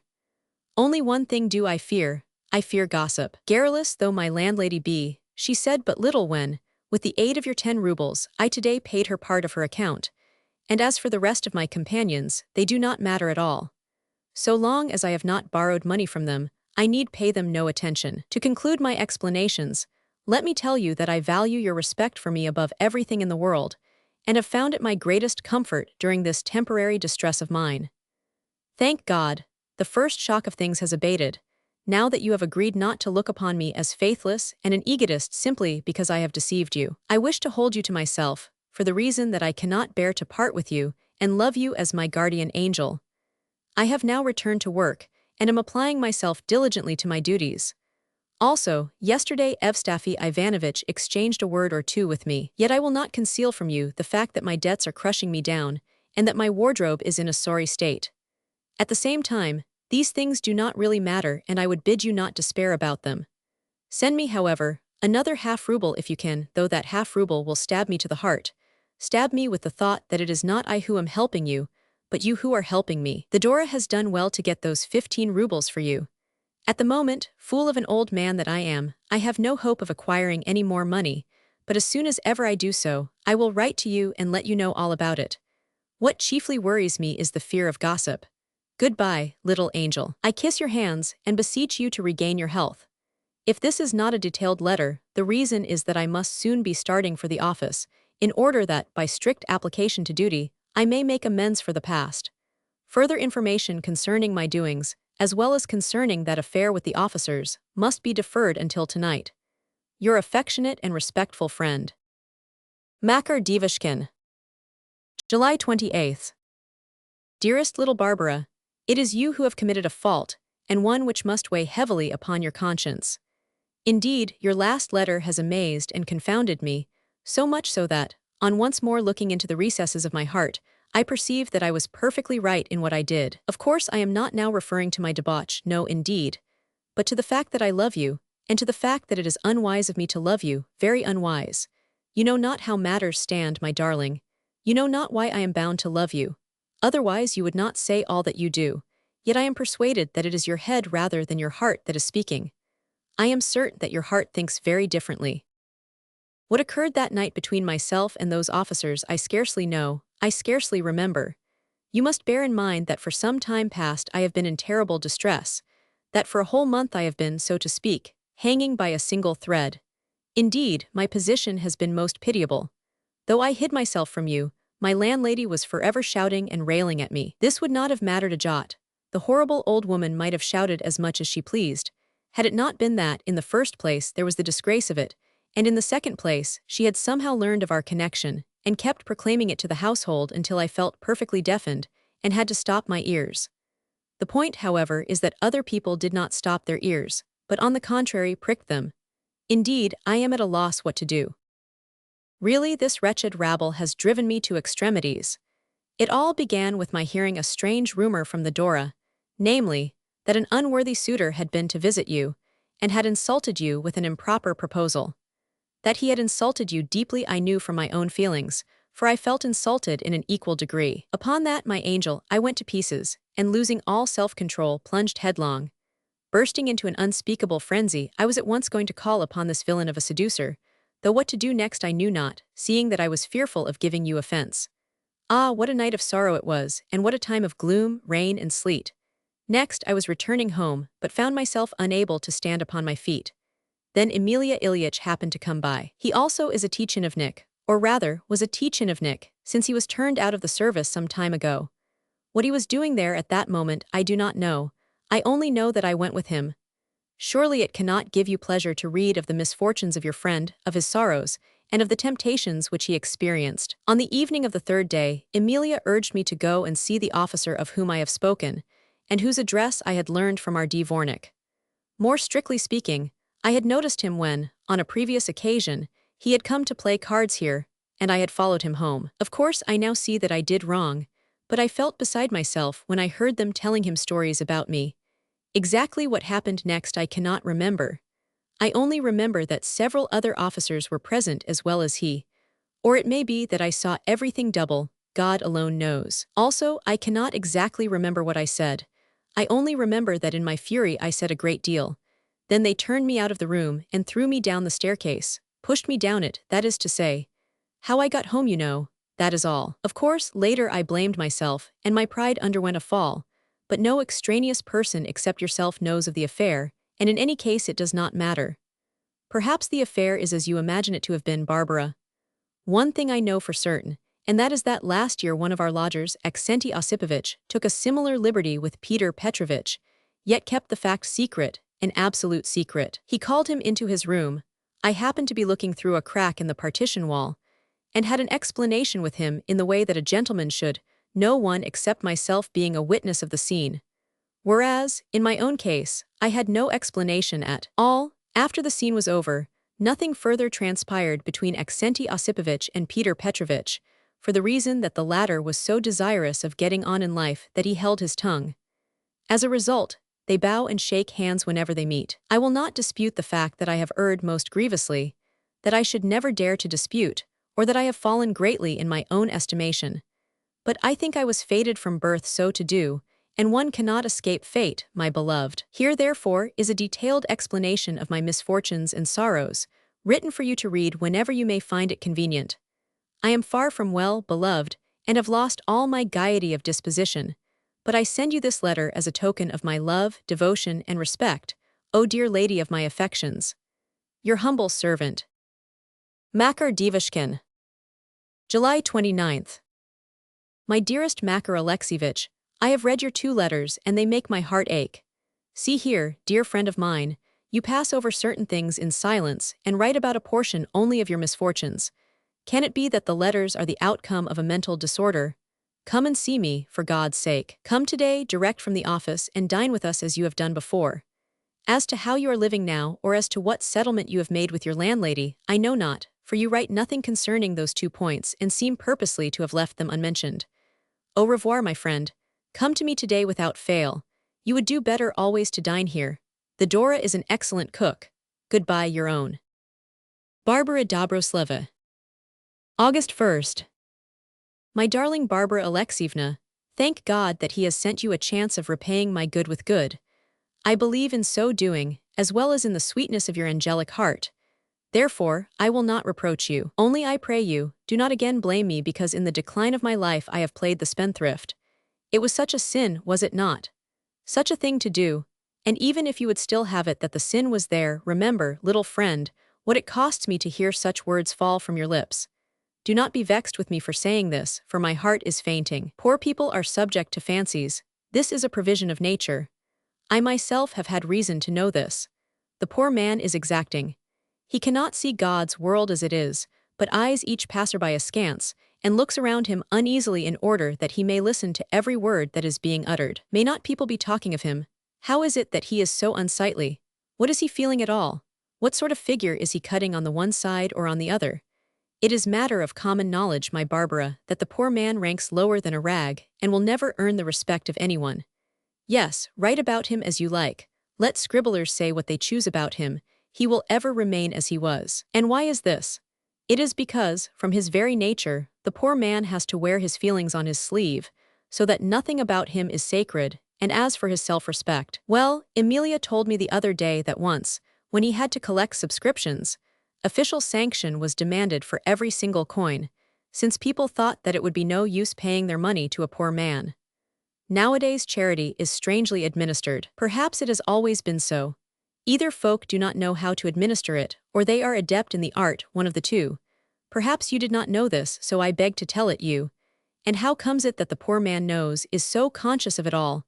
The answer is by experience. He knows because any day he may see a gentleman enter a restaurant and ask himself, "What shall I have to eat today? I will have such and such a dish." While all the time the poor man will have nothing to eat that day but gruel. There are men, too, wretched busybodies, who walk about merely to see if they can find some wretched tchinovnik or broken-down official who has got toes projecting from his boots or his hair uncut. And when they have found such a one, they make a report of the circumstance, and their rubbish gets entered on the file. But what does it matter to you if my hair lacks the shears? If you will forgive me what may seem to you a piece of rudeness, I declare that the poor man is ashamed of such things, with the sensitiveness of a young girl. You, for instance, would not care, pray pardon my bluntness, to unrobe yourself before the public eye. And in the same way, the poor man does not like to be pried at or questioned concerning his family relations, and so forth. A man of honor and self-respect, such as I am, finds it painful and grievous to have to consort with men who would deprive him of both. Today I sat before my colleagues like a bear's cub or a plucked sparrow, so that I fairly burned with shame. Yes, it hurt me terribly, Varvara. Naturally one blushes when one can see one's naked toes projecting through one's boots, and one's buttons hanging by a single thread. As though on purpose, I seemed, on this occasion, to be peculiarly disheveled. No wonder that my spirits fell. When I was talking on business matters to Stepan Karlovich, he suddenly exclaimed, for no apparent reason, "Ah, poor old Makar Alexievich," and then left the rest unfinished. But I knew what he had in his mind, and blushed so hotly that even the bald patch on my head grew red. Of course the whole thing is nothing, but it worries me and leads to anxious thoughts. What can these fellows know about me? God send that they know nothing. But I confess that I strongly suspect one of my colleagues. Let them only betray me. They would betray one's private life for a groat, for they hold nothing sacred. I have an idea who is at the bottom of it all. It is Rataziev. Probably he knows someone in our department to whom he has recounted the story with additions. Or perhaps he has spread it abroad in his own department, and thence it has crept and crawled into ours. Everyone here knows it, down to the last detail, for I have seen them point at you with their fingers through the window. Oh yes, I have seen them do it. Yesterday, when I stepped across to dine with you, the whole crew were hanging out of the window to watch me, and the landlady exclaimed that the devil was in young people, and called you certain unbecoming names. But this is as nothing compared with Rataziev's foul intention to place us in his books, and to describe us in a satire. He himself has declared that he is going to do so, and other people say the same. In fact, I know not what to think, nor what to decide. It is no use concealing the fact that you and I have sinned against the Lord God. You were going to send me a book of some sort to divert my mind, were you not, dearest? What book, though, could now divert me? Only such books as have never existed on earth. Novels are rubbish and written for fools and for the idle. Believe me, dearest, I know it through long experience. Even should they vaunt Shakespeare to you, I tell you that Shakespeare is rubbish and proper only for lampoons, your own. Makar Devushkin. August 2nd. My dearest Makar Alexievich, do not disquiet yourself. God will grant that all shall turn out well. The Dora has obtained a quantity of work, both for me and herself, and we are setting about it with a will. Perhaps it will put us straight again.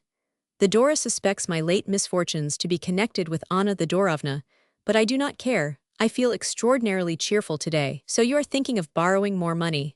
If so, may God preserve you, for you will assuredly be ruined when the time comes for repayment.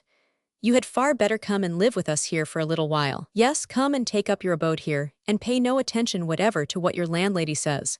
As for the rest of your enemies and ill-wishers, I am certain that it is with vain imaginings that you are vexing yourself. In passing, let me tell you that your style differs greatly from letter to letter. Goodbye until we meet again. I await your coming with impatience. Your own. By D. August 3rd. My angel Varvara Alexievna, I hasten to inform you, O light of my life, that my hopes are rising again. But little daughter of mine, do you really mean it when you say that I am to indulge in no more borrowings? Why, I could not do without them. Things would go badly with us both if I did so. You are ailing. Consequently, I tell you roundly that I must borrow, and that I must continue to do so. Also, I may tell you that my seat in the office is now next to that of a certain Amelia Ivanovich. He is not the Amelia whom you know, but a man who, like myself, is a privy councillor, as well as represents, with myself, the senior and oldest official in our department. Likewise he is a good, disinterested soul, and one that is not over-talkative, though a true bear in appearance and demeanor. Industrious and possessed of a handwriting purely English, his calligraphy is, it must be confessed, even worse than my own. Yes, he is a good soul. At the same time, we have never been intimate with one another. We have done no more than exchange greetings on meeting or parting, borrow one another's penknife if we needed one, and in short, observe such bare civilities as convention demands. Well, today he said to me, Makar Alexievich, what makes you look so thoughtful? And inasmuch as I could see that he wished me well, I told him all, or rather, I did not tell him everything, for that I do to no man, I have not the heart to do it. I told him just a few scattered details concerning my financial straits. Then you ought to borrow, said he. You ought to obtain a loan of Peter Petrovitch, who does a little in that way. I myself once borrowed some money of him, and he charged me fair and light interest. Well, Barbara, my heart leapt within me at these words. I kept thinking and thinking. If only God would put it into the mind of Peter Petrovitch to be my benefactor, by advancing me a loan. I calculated that with its aid, I might both repay my landlady and assist yourself, and get rid of my surroundings, where I can hardly sit down to table without the rascals making jokes about me. Sometimes His Excellency passes our desk in the office. He glances at me, and cannot but perceive how poorly I am dressed. Now, neatness and cleanliness are two of his strongest points. Even though he says nothing, I feel ready to die with shame when he approaches. Well, hardening my heart, and putting my diffidence into my ragged pocket, I approached Peter Petrovitch, and halted before him more dead than alive. Yet I was hopeful, and though, as it turned out, he was busily engaged in talking to the Dosai Ivanovitch, I walked up to him from behind and plucked at his sleeve. He looked away from me, but I recited my speech about 30 rubles, etc., of which, at first, he failed to catch the meaning. Even when I had explained matters to him more fully, he only burst out laughing and said nothing. Again I addressed to him my request, whereupon, asking me what security I could give, he again buried himself in his papers, and went on writing without deigning me even a second glance. Dismay seized me. Peter Petrovitch, I said, I can offer you no security, but to this I added an explanation that some salary would in time be due to me, which I would make over to him, and account the loan my first debt. At that moment someone called him away, and I had to wait a little. On returning, he began to mend his pen as though he had not even noticed that I was there. But I was for myself this time. Peter Petrovitch, I continued, can you not do anything? Still he maintained silence and seemed not to have heard me. I waited and waited. At length I determined to make a final attempt and plucked him by the sleeve. He muttered something, and his pen mended, set about his writing. There was nothing for me to do but to depart. He and the rest of them are worthy fellows, dearest, that I do not doubt, but they are also proud, very proud. What have I to do with them? Yet I thought I would write and tell you all about it. Meanwhile Emilia Ivanovitch had been encouraging me with nods and smiles. He is a good soul, and has promised to recommend me to a friend of his who lives in Vyborskaya Street and lends money. Emilia declares that this friend will certainly lend me a little. So tomorrow, beloved, I am going to call upon the gentleman in question. What do you think about it? It would be a pity not to obtain a loan. My landlady is on the point of turning me out of doors, and has refused to allow me any more board. Also, my boots are wearing through and have lost every butt, and I do not possess another pair. Could anyone in a government office display greater shabbiness? It is dreadful, my Barbara, it is simply dreadful. Makar Devushkin. August 4th. My beloved Makar Alexievich, for God's sake borrow some money as soon as you can. I would not ask this help of you were it not for the situation in which I am placed. The Dora and myself cannot remain any longer in our present lodgings, for we have been subjected to great unpleasantness, and you cannot imagine my state of agitation and dismay. The reason is that this morning we received a visit from an elderly, almost an old man whose breast was studded with orders. Greatly surprised, I asked him what he wanted, for at the moment the Dora had gone out shopping. Whereupon he began to question me as to my mode of life and occupation, and then, without waiting for an answer, informed me that he was uncle to the officer of whom you have spoken, that he was very angry with his nephew for the way in which the latter had behaved, especially with regard to his slandering of me right and left, and that he, the uncle, was ready to protect me from the young spendthrift's insolence. Also, he advised me to have nothing to say to young fellows of that stamp, and added that he sympathized with me as though he were my own father, and would gladly help me in any way he could. At this, I blushed in some confusion, but did not greatly hasten to thank him. Next, he took me forcibly by the hand, and tapping my cheek, said that I was very good-looking, and that he greatly liked the dimples in my face. God only knows what he meant. Finally, he tried to kiss me, on the plea that he was an old man, the brute. At this moment the Dora returned, whereupon, in some confusion, he repeated that he felt a great respect for my modesty and virtue, and that he much wished to become acquainted with me, after which he took the Dora aside, and tried on some pretext or another to give her money, though of course she declined it. At last he took himself off, again reiterating his assurances, and saying that he intended to return with some earrings as a present, that he advised me to change my lodgings, and that he could recommend me a splendid flat which he had in his mind's eye as likely to cost me nothing. Yes, he also declared that he greatly liked me for my purity and good sense, that I must beware of dissolute young men, and that he knew Anna Thedorovna, who had charged him to inform me that she would shortly be visiting me in person. Upon that, I understood all. What I did next I scarcely know, for I had never before found myself in such a position, but I believe that I broke all restraints, and made the old man feel thoroughly ashamed of himself, Theodora helping me in the task, and well-nigh turning him neck and crop out of the tenement.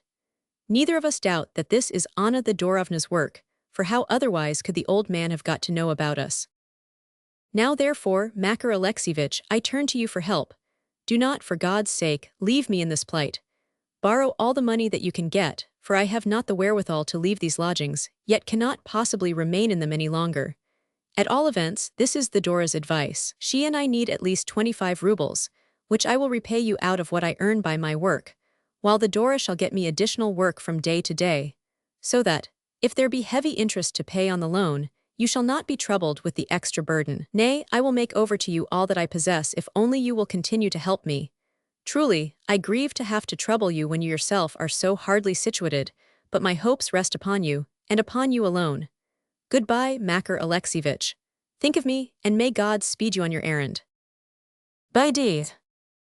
August 4th. My beloved Varvara Alexievna, these unlooked-for blows have shaken me terribly, and these strange calamities have quite broken my spirit. Not content with trying to bring you to a bed of sickness, these lickspittles and pestilent old men are trying to bring me to the same, and I assure you that they are succeeding, I assure you that they are. Yet I would rather die than not help you. If I cannot help you, I shall die.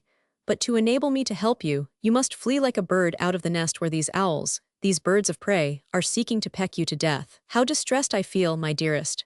Yet how cruel you yourself are.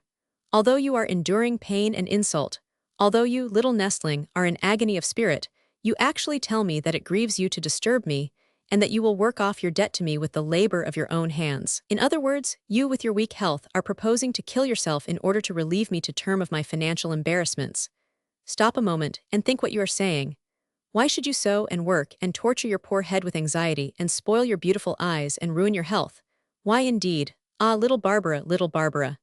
Do you not see that I shall never be any good to you, never any good to you? At all events, I myself see it. Yet I will help you in your distress. I will overcome every difficulty. I will get extra work to do. I will copy out manuscripts for authors. I will go to the latter and force them to employ me. I will so apply myself to the work that they shall see that I am a good copyist, and good copyists, I know, are always in demand. Thus there will be no need for you to exhaust your strength, nor will I allow you to do so. I will not have you carry out your disastrous intention. Yes, little angel, I will certainly borrow some money. I would rather die than not do so. Merely tell me, my own darling, that I am not to shrink from heavy interest, and I will not shrink from it. I will not shrink from it. Nay, I will shrink from nothing. I will ask for 40 rubles to begin with. That will not be much, will it, little Barbara? Yet will anyone trust me even with that sum at the first asking? Do you think that I am capable of inspiring confidence at the first glance? Would the mere sight of my face lead anyone to form of me a favorable opinion? Have I ever been able, remember you, to appear to anyone in a favorable light? What think you? Personally, I see difficulties in the way and feel sick at heart at the mere prospect. However, of those 40 rubles I mean to set aside 25 for yourself, 2 for my landlady, and the remainder for my own spending. Of course, I ought to give more than 2 to my landlady, but you must remember my necessities, and see for yourself that that is the most that can be assigned to her. We need say no more about it. For 1 ruble I shall buy me a new pair of shoes, for I scarcely know whether my old ones will take me to the office tomorrow morning. Also, a new neckscarf is indispensable, seeing that the old one has now passed its first year. But since you have promised to make of your old apron not only a scarf, but also a shirt front, I need think no more of the article in question. So much for shoes and scarves. Next, for buttons. You yourself will agree that I cannot do without buttons, nor is there on my garments a single hem unfrayed. I tremble when I think that some day His Excellency may perceive my untidiness, and say, well, what will he not say? Yet I shall never hear what he says, for I shall have expired where I sit, expired of mere shame at the thought of having been thus exposed. Ah, dearest? Well, my various necessities will have left me 3 rubles to go on with. Part of this sum I shall expend upon a half-pound of tobacco, for I cannot live without tobacco, and it is 9 days since I last put a pipe into my mouth. To tell the truth, I shall buy the tobacco without acquainting you with the fact, although I ought not so to do. The pity of it all is that, while you are depriving yourself of everything, I keep solacing myself with various amenities, which is why I am telling you this, that the pangs of conscience may not torment me. Frankly, I confess that I am in desperate straits, in such straits as I have never yet known. My landlady flouts me, and I enjoy the respect of no one. My arrears and debts are terrible, and in the office, though never have I found the place exactly a paradise, no one has a single word to say to me. Yet I carefully hide this from everyone. I would hide my person in the same way, were it not that daily I have to attend the office where I have to be constantly on my guard against my fellows. Nevertheless, merely to be able to confess this to you renews my spiritual strength. We must not think of these things, Barbara, lest the thought of them break our courage. I write them down merely to warn you not to think of them, nor to torture yourself with bitter imaginings. Yet, my God, what is to become of us? Stay where you are until I can come to you, after which I shall not return hither but simply disappear. Now I have finished my letter and must go and shave myself, inasmuch as when that is done, one always feels more decent, as well as consorts more easily with decency. God speed me, one prayer to him, and I must be off. M. Devushkin. August 5th. Dearest Makar Alexievich, you must not despair. Away with melancholy. I am sending you 30 kopecks in silver and regret that I cannot send you more. Buy yourself what you most need until tomorrow. I myself have almost nothing left, and what I am going to do I know not. Is it not dreadful, Makar Alexievich? Yet do not be downcast, it is no good being that. The Dora declares that it would not be a bad thing if we were to remain in this tenement, since if we left it suspicions would arise, and our enemies might take it into their heads to look for us. On the other hand, I do not think it would be well for us to remain here. If I were feeling less sad, I would tell you my reason. What a strange man you are, Makar Alexievich. You take things so much to heart that you never know what it is to be happy. I read your letters attentively, and can see from them that, though you worry and disturb yourself about me, you never give a thought to yourself. Yes, every letter tells me that you have a kind heart, but I tell you that that heart is overly kind. So I will give you a little friendly advice, Makar Alexievich. I am full of gratitude towards you. I am indeed full for all that you have done for me. I am most sensible of your goodness. But to think that I should be forced to see that, in spite of your own troubles, of which I have been the involuntary cause, you live for me alone. You live but for my joys and my sorrows and my affection. If you take the affairs of another person so to heart, and suffer with her to such an extent, I do not wonder that you yourself are unhappy. Today, when you came to see me after office work was done, I felt afraid even to raise my eyes to yours, for you looked so pale and desperate, and your face had so fallen in. Yes, you were dreading to have to tell me of your failure to borrow money. You were dreading to have to grieve and alarm me. But when you saw that I came very near to smiling, the load was, I know, lifted from your heart. So do not be despondent, do not give way, but allow more rein to your better sense. I beg and implore this of you, for it will not be long before you see things take a turn for the better. You will but spoil your life if you constantly lament another person's sorrow. Goodbye, dear friend. I beseech you not to be over-anxious about me. By D. August 5th. My darling little Barbara, this is well, my angel. So you are of opinion that the fact that I have failed to obtain any money does not matter. Then I too am reassured, I too am happy on your account. Also, I am delighted to think that you are not going to desert your old friend, but intend to remain in your present lodgings. Indeed, my heart was overcharged with joy when I read in your letter those kindly words about myself, as well as a not wholly unmerited recognition of my sentiments. I say this not out of pride, but because now I know how much you love me to be thus solicitous for my feelings. How good to think that I may speak to you of them. You bid me, darling, not be faint-hearted. Indeed, there is no need for me to be so. Think, for instance, of the pair of shoes which I shall be wearing to the office tomorrow. The fact is that overbrooding proves the undoing of a man, his complete undoing. What has saved me is the fact that it is not for myself that I am grieving, that I am suffering, but for you. Nor would it matter to me in the least that I should have to walk through the bitter cold without an overcoat or boots. I could bear it, I could well endure it, for I am a simple man in my requirements.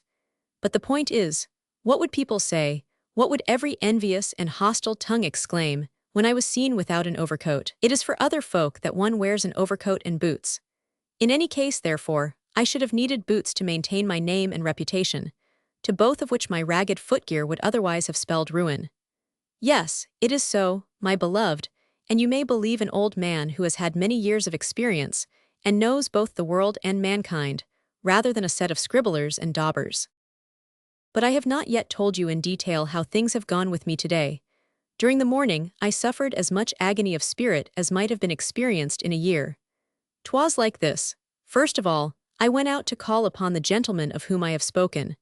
I started very early, before going to the office. Rain and sleet were falling, and I hugged myself in my greatcoat as I walked along. Lord, thought I, pardon my offenses and send me fulfillment of all my desires. And as I passed a church I crossed myself, repented of my sins, and reminded myself that I was unworthy to hold communication with the Lord God. Then I retired into myself and tried to look at nothing. And so, walking without noticing the streets, I proceeded on my way. Everything had an empty air, and everyone whom I met looked careworn and preoccupied, and no wonder, for who would choose to walk abroad at such an early hour and in such weather? Next a band of ragged workmen met me, and jostled me boorishly as they passed, upon which nervousness overtook me, and I felt uneasy, and tried hard not to think of the money that was my errand. Near the Voskresensky bridge my feet began to ache with weariness, until I could hardly pull myself along, until presently I met with Ermoliev, a writer in our office, who, stepping aside, halted and followed me with his eyes as though to beg of me a glass of vodka. Ah, friend, thought I, go you to your vodka, but what have I to do with such stuff? Then, sadly weary, I halted for a moment's rest, and thereafter dragged myself further on my way. Purposely I kept looking about me for something upon which to fasten my thoughts, with which to distract, to encourage myself. But there was nothing. Not a single idea could I connect with any given object, while in addition, my appearance was so draggled that I felt utterly ashamed of it. At length I perceived from afar a gabled house that was built of yellow wood. This, I thought, must be the residence of the Monsieur Markov, whom Emilia Ivanovich had mentioned to me as ready to lend money on interest. Half unconscious of what I was doing, I asked a watchman if he could tell me to whom the house belonged, whereupon grudgingly, and as though he were vexed at something, the fellow muttered that it belonged to one Markov. Are all watchmen so unfeeling? Why did this one reply as he did? In any case I felt disagreeably impressed, for like always answers to like, and no matter what position one is in, things invariably appear to correspond to it. 3 times did I pass the house and walk the length of the street, until the further I walked, the worse became my state of mind. No, never, never will he lend me anything. I thought to myself, he does not know me, and my affairs will seem to him ridiculous, and I shall cut a sorry figure. However, let fate decide for me. Only, let heaven send that I do not afterwards repent me, and eat out my heart with remorse. Softly I opened the wicket gate. Horrors! A great ragged brute of a watchdog came flying out at me, and foaming at the mouth, and nearly jumping out his skin. Curious is it to note what little trivial incidents will nearly make a man crazy, and strike terror to his heart, and annihilate the firm purpose with which he has armed himself. At all events, I approached the house more dead than alive, and walked straight into another catastrophe. That is to say, not noticing the slipperiness of the threshold, I stumbled against an old woman who was filling milk jugs from a pail, and sent the milk flying in every direction. The foolish old dame gave a start and a cry, and then demanded of me whither I had been coming, and what it was I wanted. After which she rated me soundly for my awkwardness. Always have I found something of the kind befall me when engaged on errands of this nature. It seems to be my destiny invariably to run into something. Upon that, the noise and the commotion brought out the mistress of the house, an old beldame of mean appearance. I addressed myself directly to her. "Does Monsieur Markov live here?" was my inquiry. "No," she replied, and then stood looking at me civilly enough. "But what want you with him?" she continued, upon which I told her about Emilia Ivanovich and the rest of the business. As soon as I had finished, she called her daughter, a barefooted girl in her teens, and told her to summon her father from upstairs. Meanwhile, I was shown into a room which contained several portraits of generals on the walls and was furnished with a sofa, a large table, and a few pots of mignonette and balsam. Shall I or shall I not come woe take myself off? Was my thought as I waited there. Ah, how I longed to run away. Yes, I continued, I had better come again tomorrow, for the weather may then be better, and I shall not have upset the milk, and these generals will not be looking at me so fiercely. In fact, I had actually begun to move towards the door when Monsieur Markov entered, a gray-headed man with thievish eyes, and clad in a dirty dressing gown fastened with a belt. Greetings over, I stumbled out something about Emilia Ivanovich and 40 rubles, and then came to a dead halt, for his eyes told me that my errand had been futile. No, said he, I have no money. Moreover, what security could you offer? I admitted that I could offer none, but again added something about Emilia as well as about my pressing needs. Markov heard me out and then repeated that he had no money. Ah, thought I might have known this, I might have foreseen it. And to tell the truth, Barbara, I could have wished that the earth had opened under my feet, so chilled did I feel as he said what he did, so numb did my legs grow as shivers began to run down my back. Thus I remained gazing at him while he returned my gaze with a look which said, Well now, my friend, why do you not go since you have no further business to do here? Somehow I felt conscience-stricken. How is it that you are in such need of money? Was what he appeared to be asking, whereupon I opened my mouth, anything rather than stand there to no purpose at all, but found that he was not even listening. Have no money, again he said, or I would lend you some with pleasure. Several times I repeated that I myself possessed a little, and that I would repay any loan from him punctually, most punctually, and that he might charge me what interest he liked since I would meet it without fail. Yes, at that moment I remembered our misfortunes, our necessities, and I remembered your half-ruble. No, said he, I can lend you nothing without security, and clinched his assurance with an oath, the robber. How I contrived to leave the house, and passing through Vyborskaya Street, to reach the Voskresensky Bridge I do not know. I only remember that I felt terribly weary, cold, and starved, and that it was 10 o'clock before I reached the office. Arriving, I tried to clean myself up a little, but Snegirv, the porter, said that it was impossible for me to do so, and that I should only spoil the brush, which belonged to the government. Thus, my darling, do such fellows rate me lower than the mat on which they wipe their boots? What is it that will most surely break me? It is not the want of money, but the little worries of life, these whisperings and nods and jeers. Any day His Excellency himself may round upon me. Ah, dearest, my golden days are gone. Today I have spent in reading your letters through, and the reading of them has made me sad. Goodbye, my own, and may the Lord watch over you. M. Devushkin.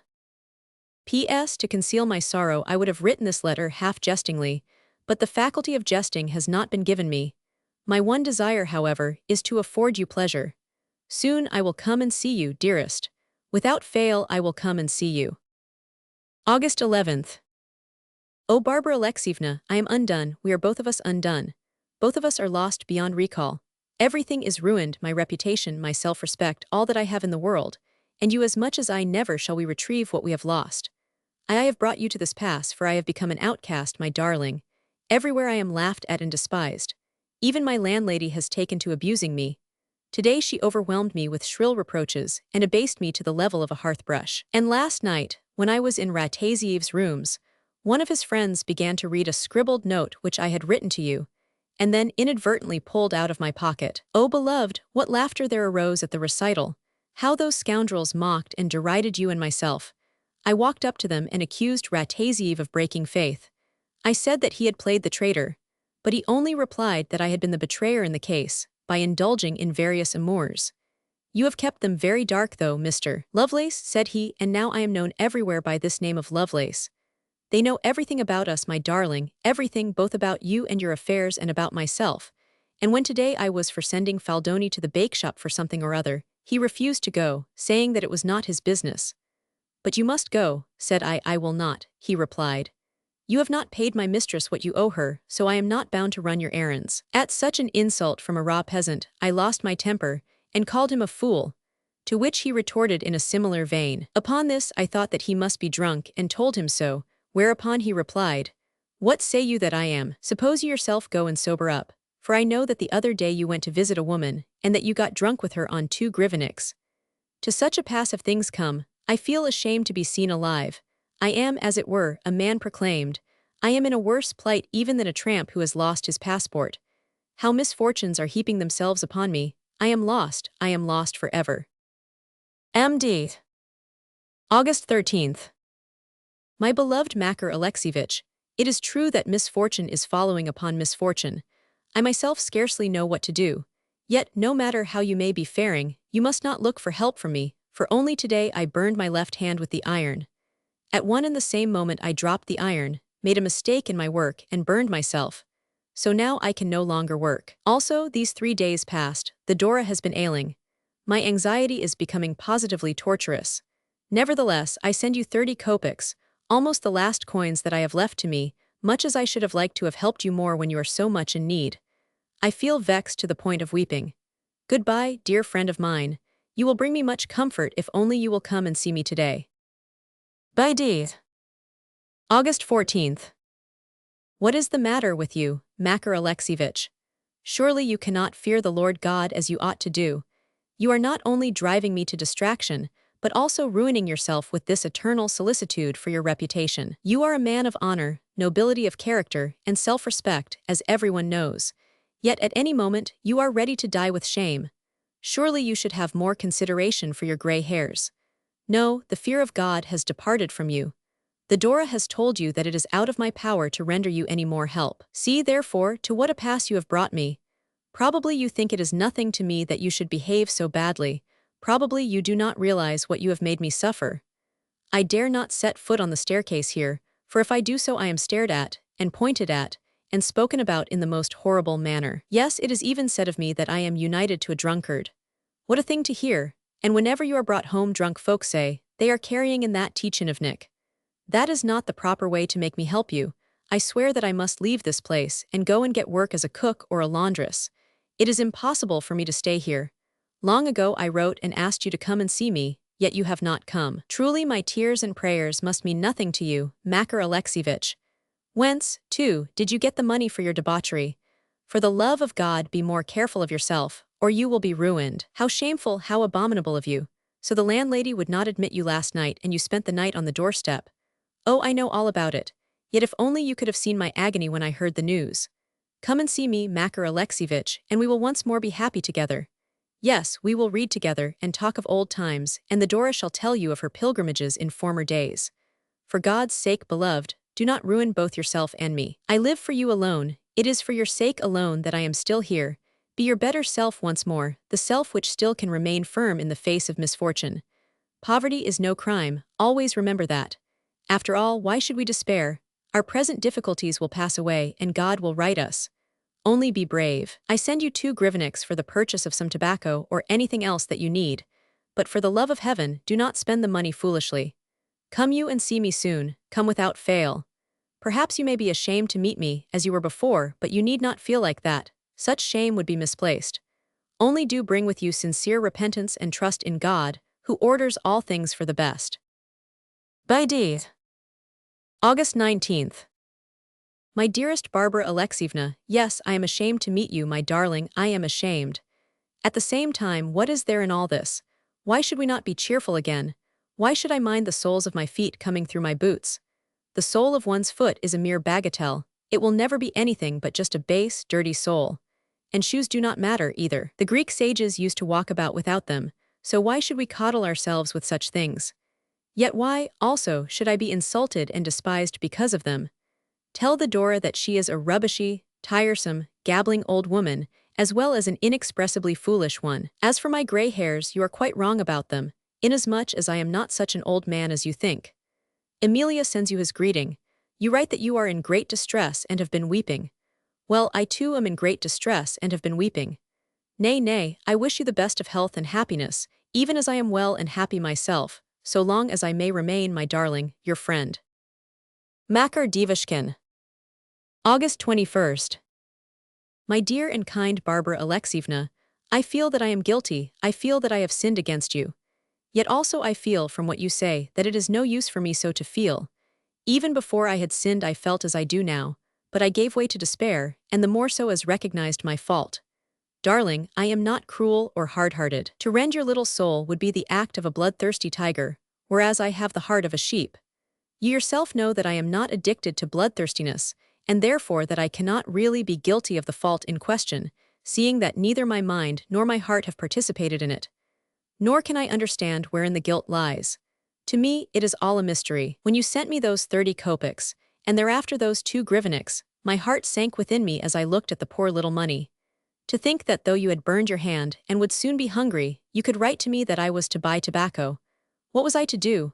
Remorselessly to rob you, an orphan, as any brigand might do. I felt greatly depressed, dearest. That is to say, persuaded that I should never do any good with my life, and that I was inferior even to the sole of my own boot. I took it into my head that it was absurd for me to aspire at all, rather, that I ought to account myself a disgrace and an abomination.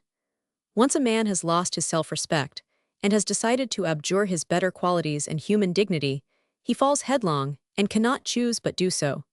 It is decreed of fate, and therefore I am not guilty in this respect. That evening I went out merely to get a breath of fresh air, but one thing followed another. The weather was cold, all nature was looking mournful, and I had fallen in with Amelia. This man had spent everything that he possessed, and at the time I met him, had not for 2 days tasted a crust of bread. He had tried to raise money by pawning, but what articles he had for the purpose had been refused by the pawnbrokers. It was more from sympathy for a fellow man than from any liking for the individual that I yielded. That is how the fault arose, dearest. He spoke of you, and I mingled my tears with his. Yes, he is a man of kind heart, a man of deep feeling. I often feel as he did, dearest, and in addition, I know how beholden to you I am. As soon as ever I got to know you, I began both to realize myself and to love you. For until you came into my life I had been a lonely man. I had been, as it were, asleep rather than alive. In former days my rascally colleagues used to tell me that I was unfit even to be seen. In fact, they so disliked me that at length I began to dislike myself, for being frequently told that I was stupid, I began to believe that I really was so.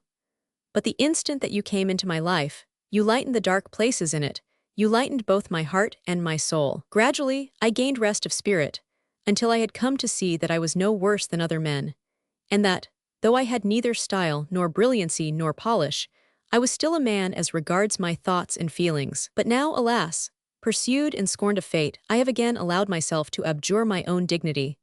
Oppressed of misfortune, I have lost my courage. Here is my confession to you, dearest. With tears I beseech you not to inquire further into the matter, for my heart is breaking, and life has grown indeed hard and bitter for me. Beloved, I offer you my respect, and remain ever your faithful friend. Makar Devushkin. September 3rd. The reason why I did not finish my last letter, Makar Alexievich, was that I found it so difficult to write. There are moments when I am glad to be alone, to grieve and repine without anyone to share my sorrow, and those moments are beginning to come upon me with ever-increasing frequency. Always in my reminiscences, I find something which is inexplicable, yet strongly attractive, so much so that for hours together I remain insensible to my surroundings, oblivious of reality. Indeed, in my present life there is not a single impression that I encounter, pleasant or the reverse, which does not recall to my mind something of a similar nature in the past. More particularly is this the case with regard to my childhood, my golden childhood. Yet such moments always leave me depressed. They render me weak and exhaust my powers of fancy, with the result that my health, already not good, grows steadily worse. However, this morning it is a fine, fresh, cloudless day, such as we seldom get in autumn.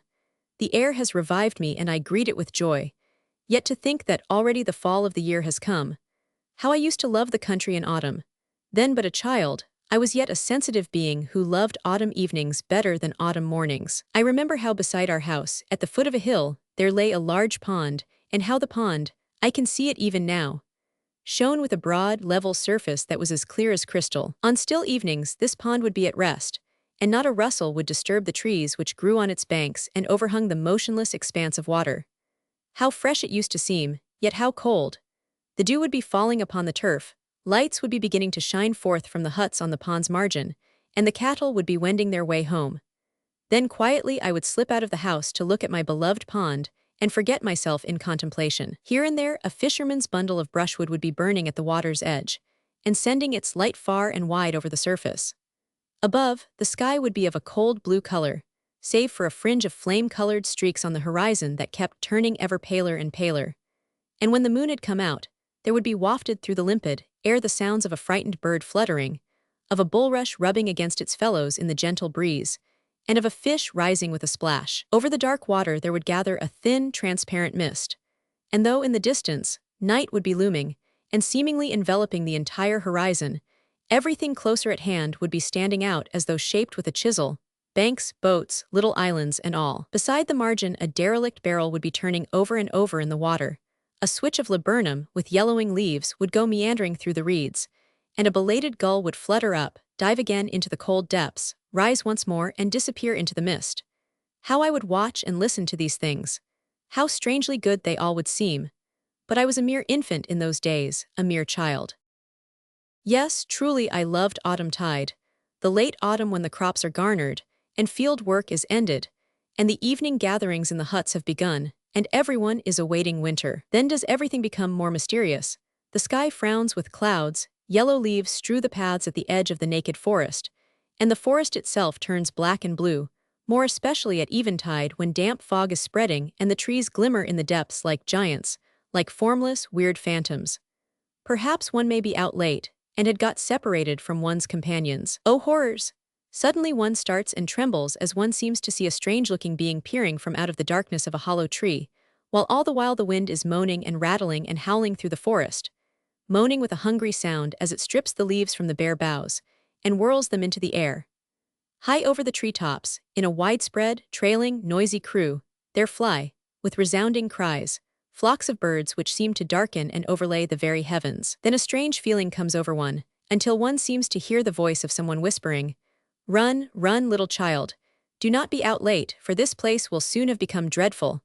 Run, little child, run." And at the words terror will possess one's soul, and one will rush and rush until one's breath is spent, until, panting, one has reached home.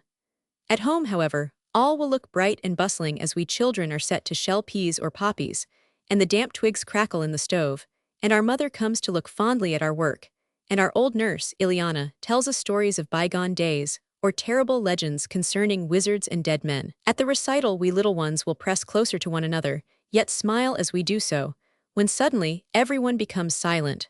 Surely somebody has knocked at the door. But nay, nay, it is only the sound of Frolovna's spinning wheel. What shouts of laughter arise! Later one will be unable to sleep for fear of the strange dreams which come to visit one.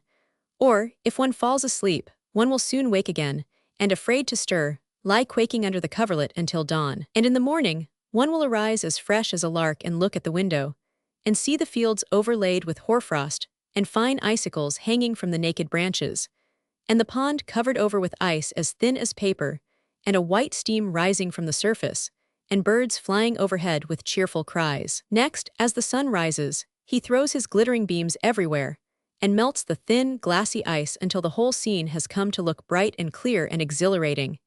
And as the fire begins to crackle again in the stove, we sit down to the tea-urn, while, chilled with the night cold, our black dog, Polkin, will look in at us through the window, and wag his tail with a cheerful air.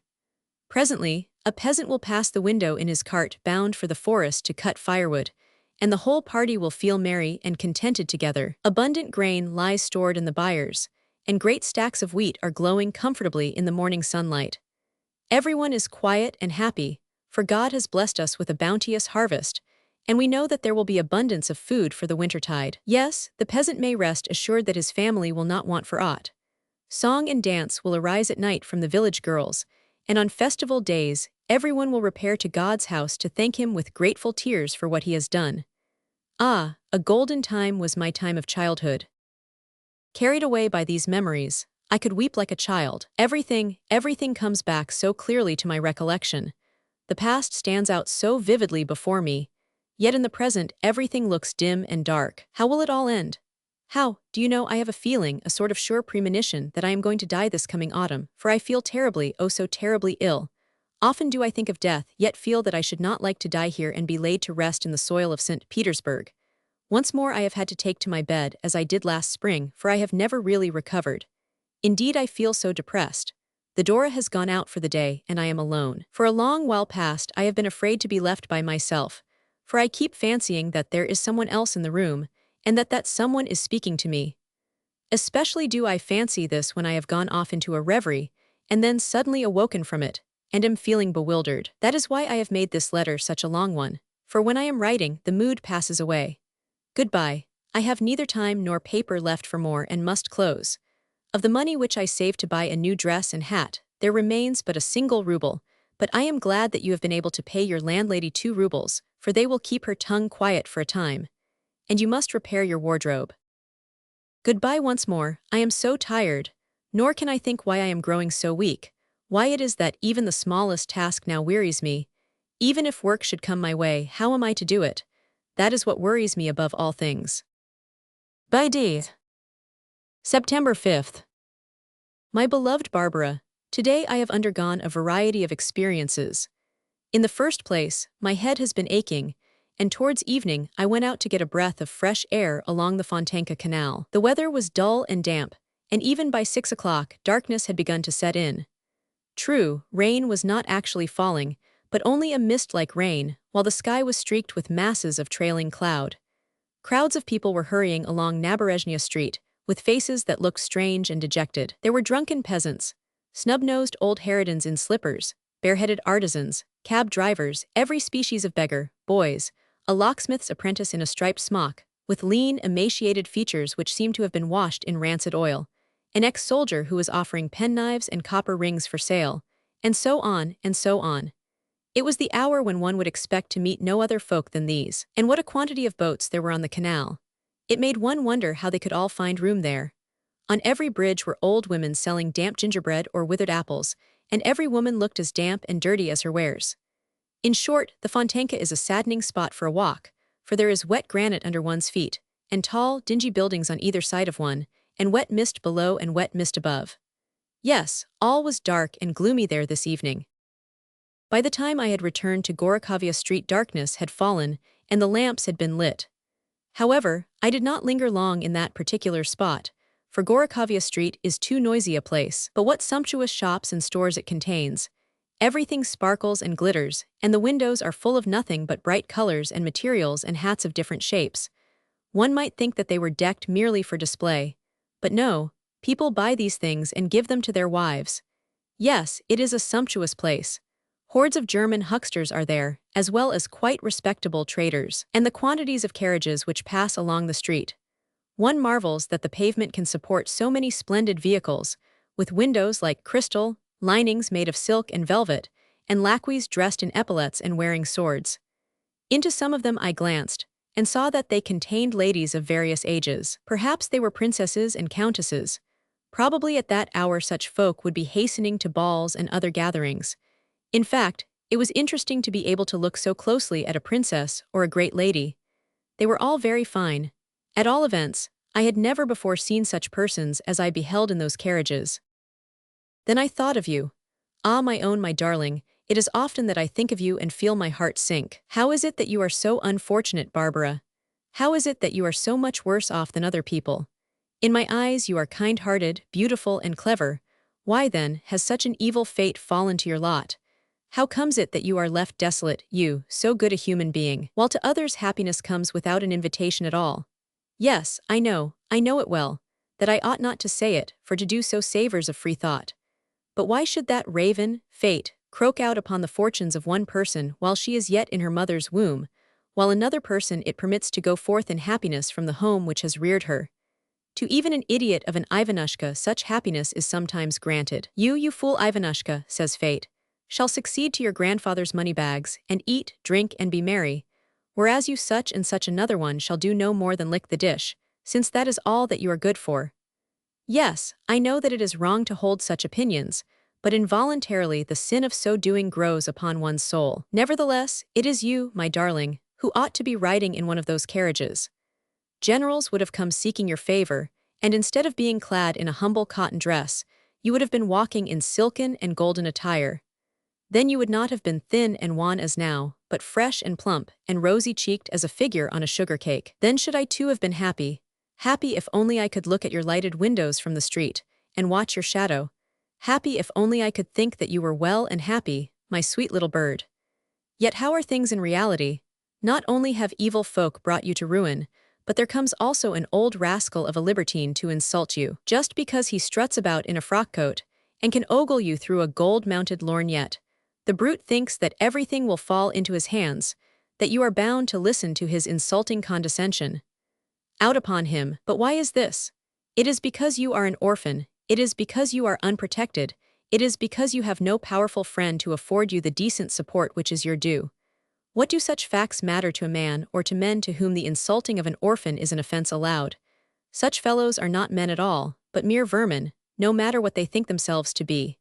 Of that I am cert. Why an organ grinder whom I met in Gorokhavia Street would inspire more respect than they do, for at least he walks about all day and suffers hunger. At least he looks for a stray, superfluous groat to earn him subsistence, and is therefore a true gentleman in that he supports himself. To beg alms he would be ashamed, and moreover he works for the benefit of mankind just as does a factory machine. So far as in me lies, says he, I will give you pleasure. True, he is a pauper and nothing but a pauper, but at least he is an honorable pauper. Though tired and hungry, he still goes on working in his own peculiar fashion, yet still doing honest labor. Yes, many a decent fellow whose labor may be disproportionate to its utility pulls the forelock to no one, and begs his bread of no one. I myself resemble that organ grinder. That is to say, though not exactly he, I resemble him in this respect, that I work according to my capabilities, and so far as in me lies. More could be asked of no one, nor ought I to be adjudged to do more. Apropos of the organ grinder, I may tell you, dearest, that today I experienced a double misfortune. As I was looking at the grinder, certain thoughts entered my head and I stood wrapped in a reverie. Some cabmen also had halted at the spot, as well as a young girl, with a yet smaller girl who was dressed in rags and tatters. These people had halted there to listen to the organ grinder, who was playing in front of someone's windows. Next, I caught sight of a little urchin of about 10, a boy who would have been good-looking but for the fact that his face was pinched and sickly. Almost barefooted and clad only in a shirt, he was standing agape to listen to the music, a pitiful childish figure. Nearer to the grinder a few more urchins were dancing, but in the case of this lad his hands and feet looked numbed, and he kept biting the end of his sleeve and shivering. Also, I noticed that in his hands he had a paper of some sort. Presently a gentleman came by, and tossed the grinder a small coin, which fell straight into a box adorned with a representation of a Frenchman and some ladies. The instant he heard the rattle of the coin, the boy started, looked timidly round, and evidently made up his mind that I had thrown the money. Whereupon, he ran to me with his little hands all shaking, and said in a tremulous voice as he proffered me his paper, "PL, please sign this." I turned over the paper, and saw that there was written on it what is usual under such circumstances. "Kind friends, I am a sick mother with 3 hungry children. Pray help me. Though soon I shall be dead, yet, if you will not forget my little ones in this world, neither will I forget you in the world that is to come." The thing seemed clear enough. It was a matter of life and death. Yet what was I to give the lad? Well, I gave him nothing, but my heart ached for him. I am certain that, shivering with cold though he was, and perhaps hungry, the poor lad was not lying. No, he was not lying. The shameful point is that so many mothers take no care of their children, but send them out, half-clad, into the cold. Perhaps this lad's mother also was a feckless old woman, and devoid of character. Or perhaps she had no one to work for her, but was forced to sit with her legs crossed, a veritable invalid. Or perhaps she was just an old rogue who was in the habit of sending out pinched and hungry boys to deceive the public. What would such a boy learn from begging letters? His heart would soon be rendered callous, for, as he ran about begging, people would pass him by and give him nothing. Yes, their hearts would be as stone, and their replies rough and harsh. "Away with you," they would say. "You are seeking but to trick us." He would hear that from everyone, and his heart would grow hard, and he would shiver in vain with the cold, like some poor little fledgling that has fallen out of the nest. His hands and feet would be freezing, and his breath coming with difficulty. Until, look you, he would begin to cough, and disease, like an unclean parasite, would worm its way into his breast until death itself had overtaken him in some fetid corner whence there was no chance of escape. Yes, that is what his life would become. There are many such cases. Ah, Barbara, it is hard to hear for Christ's sake. And yet pass the suppliant by and give nothing, or say merely, "May the Lord give unto you." Of course, some supplications mean nothing, for supplications differ greatly in character. Occasionally supplications are long, drawn out and drawling, stereotyped and mechanical. They are purely begging supplications. Requests of this kind it is less hard to refuse, for they are purely professional and of long standing. The beggar is overdoing it, one thinks to oneself. He knows the trick too well. But there are other supplications which voice a strange, hoarse, unaccustomed note, like that today when I took the poor boy's paper. He had been standing by the curbstone without speaking to anybody, save that at last to myself he said, "For the love of Christ give me a groat," in a voice so hoarse and broken that I started and felt a queer sensation in my heart, although I did not give him a groat. Indeed, I had not a groat on me. Rich folk dislike hearing poor people complain of their poverty. They disturb us, they say, and are impertinent as well. Why should poverty be so impertinent? Why should its hungry moans prevent us from sleeping? To tell you the truth, my darling, I have written the foregoing not merely to relieve my feelings, but also, still more, to give you an example of the excellent style in which I can write. You yourself will recognize that my style was formed long ago, but of late such fits of despondency have seized upon me that my style has begun to correspond to my feelings. And though I know that such correspondence gains one little, it at least renders one a certain justice. For not unfrequently it happens that, for some reason or another, one feels abased, and inclined to value oneself at nothing, and to account oneself lower than a dishclout. But this merely arises from the fact that at the time one is feeling harassed and depressed, like the poor boy who today asked of me alms. Let me tell you an allegory, dearest, and do you hearken to it. Often, as I hasten to the office in the morning, I look around me at the city. I watch it awaking, getting out of bed, lighting its fires, cooking its breakfast, and becoming vocal. And at the sight, I begin to feel smaller, as though someone had dealt me a rap on my inquisitive nose. Yes, at such times I slink along with a sense of utter humiliation in my heart. For one would have but to see what is passing within those great, black, grimy houses of the capital, and to penetrate within their walls, for one at once to realize what good reason there is for self-depredation and heart-searching. Of course, you will note that I am speaking figuratively rather than literally. Let us look at what is passing within those houses. In some dingy corner, perhaps, in some damp kennel which is supposed to be a room, an artisan has just awakened from sleep.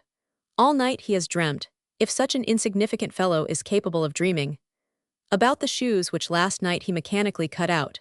He is a master shoemaker, you see, and therefore able to think of nothing but his one subject of interest. Nearby are some squalling children and a hungry wife. Nor is he the only man that has to greet the day in this fashion. Indeed, the incident would be nothing. It would not be worth writing about, save for another circumstance. In that same house another person, a person of great wealth, may also have been dreaming of shoes, but of shoes of a very different pattern and fashion. In a manner of speaking, if you understand my metaphor, we are all of us shoemakers. This again would be nothing, were it not that the rich person has no one to whisper in his ear. Why dost thou think of such things? Why dost thou think of thyself alone and live only for thyself? Thou who art not a shoemaker, thy children are not ailing, thy wife is not hungry. Look around thee. Canst thou not find a subject more fitting for thy thoughts than thy shoes? That is what I want to say to you in allegorical language, Barbara. Maybe it savors a little of free thought, dearest. But such ideas will keep arising in my mind, and finding utterance in impetuous speech. Why, therefore, should one not value oneself at a groat as one listens in fear and trembling to the roar and turmoil of the city? Maybe you think that I am exaggerating things, that this is a mere whim of mine, or that I am quoting from a book. No, no, Barbara. You may rest assured that it is not so. Exaggeration I abhor, with whims I have nothing to do, and of quotation I am guiltless. I arrived home today in a melancholy mood. Sitting down to the table, I had warmed myself some tea, and was about to drink a second glass of it, when there entered Gorshkov, the poor lodger. Already, this morning, I had noticed that he was hovering around the other lodgers, and also seeming to want to speak to myself. In passing, I may say that his circumstances are infinitely worse than my own, for only think of it, he has a wife and children. Indeed, if I were he, I do not know what I should do.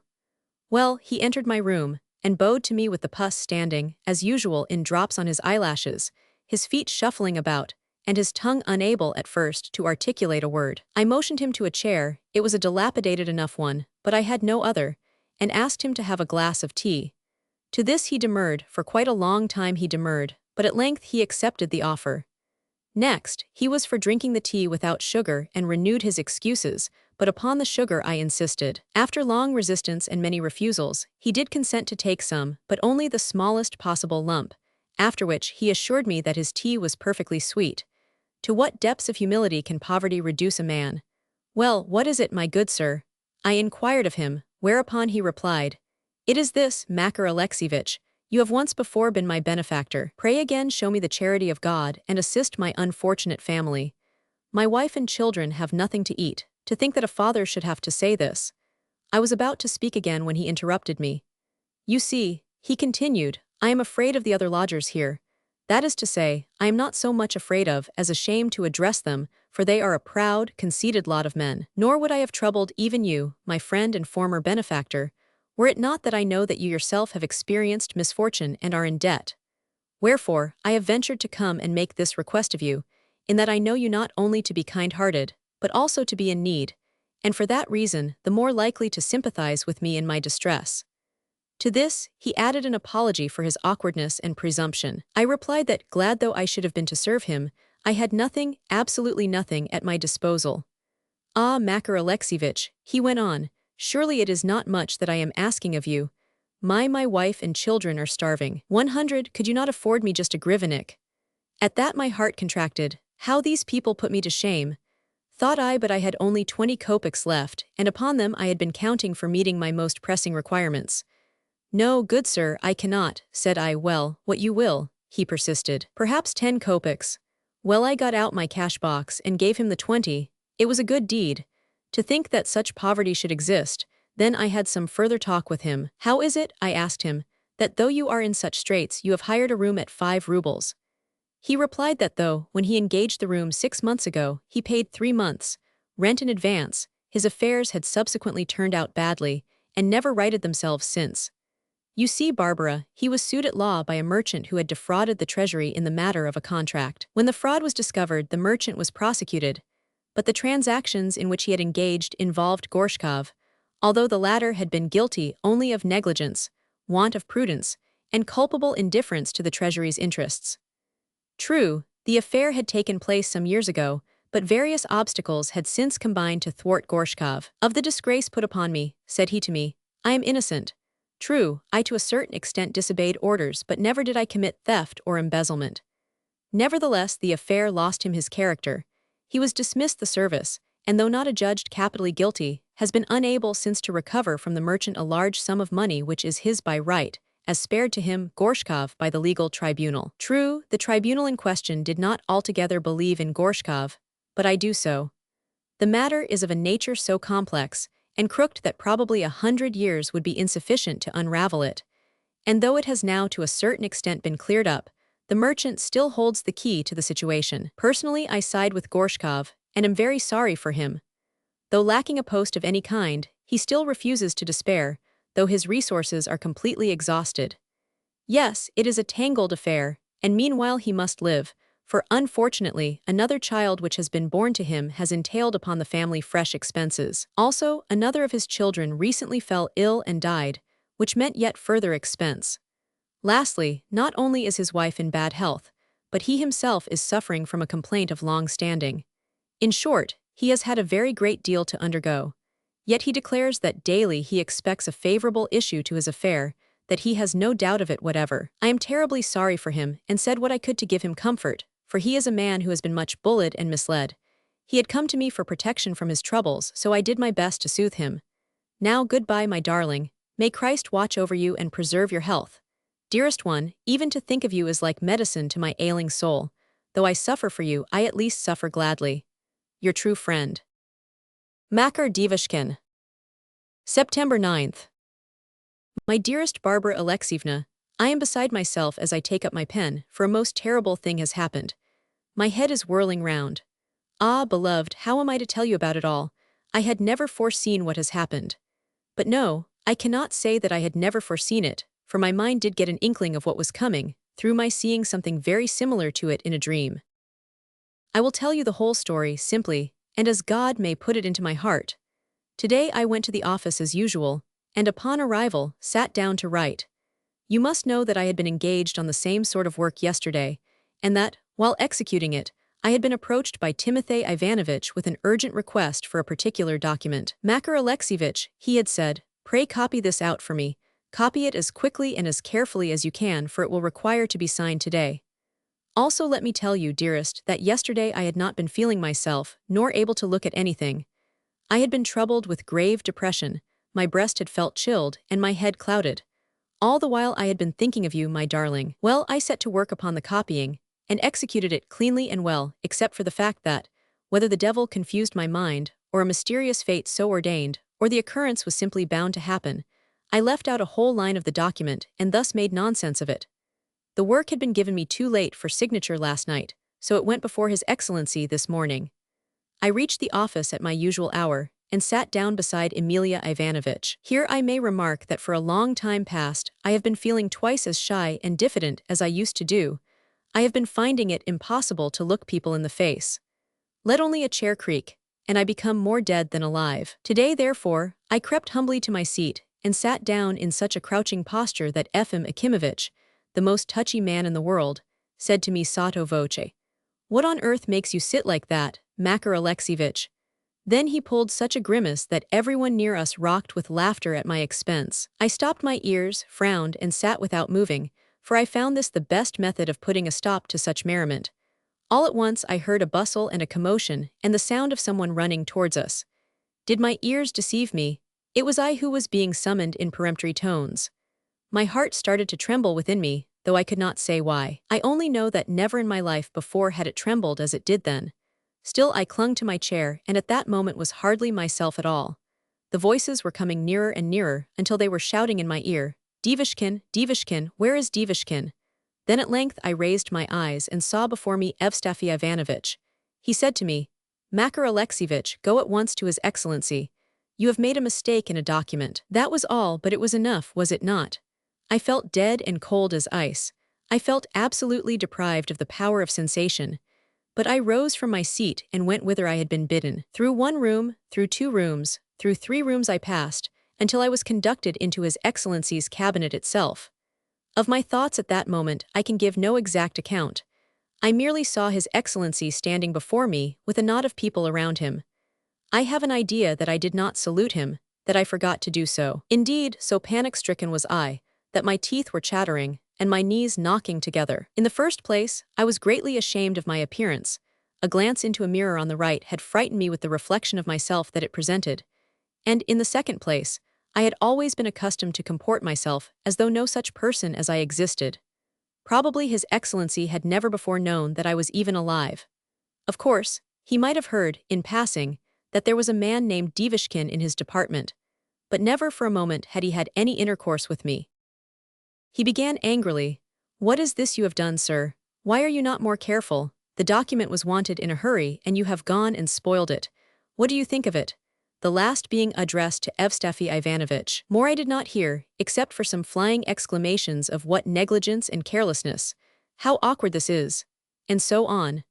I opened my mouth to say something or other. I tried to beg pardon but could not. To attempt to leave the room, I had not the hardihood. Then there happened something the recollection of which causes the pen to tremble in my hand with shame. A button of mine, the devil take it. A button of mine that was hanging by a single thread suddenly broke off, and hopped and skipped and rattled and rolled, until it had reached the feet of His Excellency himself. This amid a profound general silence. That was what came of my intended self-justification and plea for mercy. That was the only answer that I had to return to my chief. The sequel I shudder to relate. At once His Excellency's attention became drawn to my figure and costume.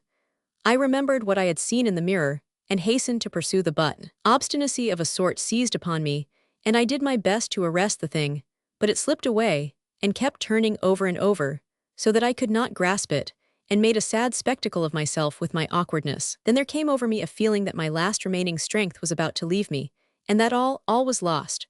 Reputation, manhood, everything. In both ears I seemed to hear the voices of Teresa and Faldoni. At length, however, I grasped the button, and raising and straightening myself, stood humbly with clasped hands, looking a veritable fool. But no. First of all I tried to attach the button to the ragged threads, and smiled each time that it broke away from them, and smiled again. In the beginning His Excellency had turned away, but now he threw me another glance, and I heard him say to Evstafi Ivanovich, "What on earth is the matter with the fellow? Look at the figure he cuts. Who to God is he?" Ah, beloved, only to hear that, "Who to God is he?" Truly I had made myself a marked man. In reply to His Excellency, Evstafi murmured, "He is no one of any note, though his character is good. Besides, his salary is sufficient as the scale goes." "Very well then, but help him out of his difficulties somehow," said His Excellency. "Give him a trifle of salary in advance." "It is all forestalled," was the reply. "He drew it some time ago, but his record is good, there is nothing against him." At this I felt as though I were in hell fire. I could actually have died. "Well, well," said His Excellency, "let him copy out the document a second time. Devushkin, come here. You are to make another copy of this paper, and to make it as quickly as possible." With that he turned to some other officials present, issued to them a few orders, and the company dispersed. No sooner had they done so than His Excellency hurriedly pulled out a pocketbook, took thence a note for 100 rubles, and with the words, "Take this. It is as much as I can afford. Treat it as you like," placed the money in my hand. At this, dearest, I started and trembled, for I was moved to my very soul. What next I did I hardly know, except that I know that I seized His Excellency by the hand. But he only grew very red, and then, "No, I am not departing by a hair's breadth from the truth. It is true that he took this unworthy hand in his and shook it. Yes, he took this hand of mine in his and shook it as though I had been his equal, as though I had been a general like himself. 'Go now,' he said. 'This is all that I can do for you. Make no further mistakes, and I will overlook your fault. What I think about it is this: I beg of you and of the Dora, and had I any children I should beg of them also, to pray ever to God for His Excellency. I should say to my children, for your father you need not pray, but for His Excellency, I bid you pray until your lives shall end. Yes, dear one, I tell you this in all solemnity, so hearken well unto my words, that though during these cruel days of our adversity, I have nearly died of distress of soul at the sight of you and your poverty, as well as at the sight of myself and my abasement and helplessness, I yet care less for the 100 rubles which His Excellency has given me than for the fact that he was good enough to take the hand of a wretched drunkard in his own and press it. By that act he restored me to myself. By that act he revived my courage, he made life forever sweet to me. Yes, sure am I that, sinner though I be before the Almighty, my prayers for the happiness and prosperity of His Excellency will yet ascend to the heavenly throne. But my darling, for the moment I am terribly agitated and distraught. My heart is beating as though it would burst my breast, and all my body seems weak. I send you 45 rubles in notes. Another 20 I shall give to my landlady, and the remaining 35 I shall keep, 20 for new clothes and 15 for actual living expenses. But these experiences of the morning have shaken me to the core, and I must rest a while. It is quiet, very quiet here. My breath is coming in jerks. Deep down in my breast I can hear it sobbing and trembling. I will come and see you soon, but at the moment my head is aching with these various sensations. God sees all things, my darling, my priceless treasure. Your steadfast friend, Makar Devushkin. September 10th. My beloved Makar Alexievich, I am unspeakably rejoiced at your good fortune, and fully appreciate the kindness of your superior. Now, take a rest from your cares. Only do not again spend money to no advantage. Live as quietly and as frugally as possible, and from today begin always to set aside something, lest misfortune again overtake you. Do not, for God's sake, worry yourself. The Dora and I will get on somehow. Why have you sent me so much money? I really do not need it. What I had already would have been quite sufficient. True, I shall soon be needing further funds if I am to leave these lodgings, but the Dora is hoping before long to receive repayment of an old debt. Of course, at least 20 rubles will have to be set aside for indispensable requirements, but the remainder shall be returned to you. Pray take care of it, Makar Alexievich. Now goodbye, may your life continue peacefully and may you preserve your health and spirits. I would have written to you at greater length had I not felt so terribly weary. Yesterday I never left my bed. I am glad that you have promised to come and see me. Yes, you must pay me a visit. By date. September 11th. My darling Varvara Alexievna, I implore you not to leave me now that I am once more happy and contented. Disregard what the Dora says, and I will do anything in the world for you. I will behave myself better, even if only out of respect for His Excellency, and guard my every action. Once more we will exchange cheerful letters with one another, and make mutual confidence of our thoughts and joys and sorrows, if so be that we shall know any more sorrows. Yes, we will live twice as happily and comfortably as of old. Also, we will exchange books. Angel of my heart, a great change has taken place in my fortunes, a change very much for the better. My landlady has become more accommodating, Teresa has recovered her senses, even Faldoni springs to do my bidding. Likewise, I have made my peace with Rataziev. He came to see me of his own accord, the moment that he heard the glad tidings. There can be no doubt that he is a good fellow, that there is no truth in the slanders that one hears of him. For one thing, I have discovered that he never had any intention of putting me and yourself into a book. This he told me himself, and then read to me his latest work. As for his calling me Lovelace, he had intended no rudeness or indecency thereby. The term is merely one of foreign derivation, meaning a clever fellow, or, in more literary and elegant language, a gentleman with whom one must reckon. That is all. It was a mere harmless jest, my beloved. Only ignorance made me lose my temper, and I have expressed to him my regret. How beautiful is the weather today, my little Barbara. True, there was a slight frost in the early morning, as though scattered through a sieve, but it was nothing, and the breeze soon freshened the air. I went out to buy some shoes and obtained a splendid pair. Then, after a stroll along the Nevsky Prospect, I read the Daily Bee. This reminds me that I have forgotten to tell you the most important thing of all. It happened like this. This morning I had a talk with Emilia Ivanovich and Aksenti Mikhailovich concerning His Excellency. Apparently, I am not the only person to whom he has acted kindly and been charitable, for he is known to the whole world for his goodness of heart. In many quarters his praises are to be heard. In many quarters he has called forth tears of gratitude. Among other things, he undertook the care of an orphan girl, and married her to an official, the son of a poor widow, and found this man place in a certain chancellery, and in other ways benefited him. Well, dearest, I considered it to be my duty to add my mite by publishing abroad the story of His Excellency's gracious treatment of myself. Accordingly, I related the whole occurrence to my interlocutors, and concealed not a single detail. In fact, I put my pride into my pocket, though why should I feel ashamed of having been elated by such an occurrence? Let it only be noised afield, said I to myself, and it will resound greatly to His Excellency's credit. So I expressed myself enthusiastically on the subject and never faltered. On the contrary, I felt proud to have such a story to tell. I referred to everyone concerned, except to yourself, of course, dearest. To my landlady, to Faldoni, to Rataziev, to Markov. I even mentioned the matter of my shoes. Some of those standing by laughed. In fact, every one present did so, but probably it was my own figure or the incident of my shoes, more particularly the latter, that excited merriment, for I am sure it was not meant ill-naturedly. My hearers may have been young men or well off. Certainly they cannot have been laughing with evil intent at what I had said. Anything against His Excellency cannot have been in their thoughts. Barbara.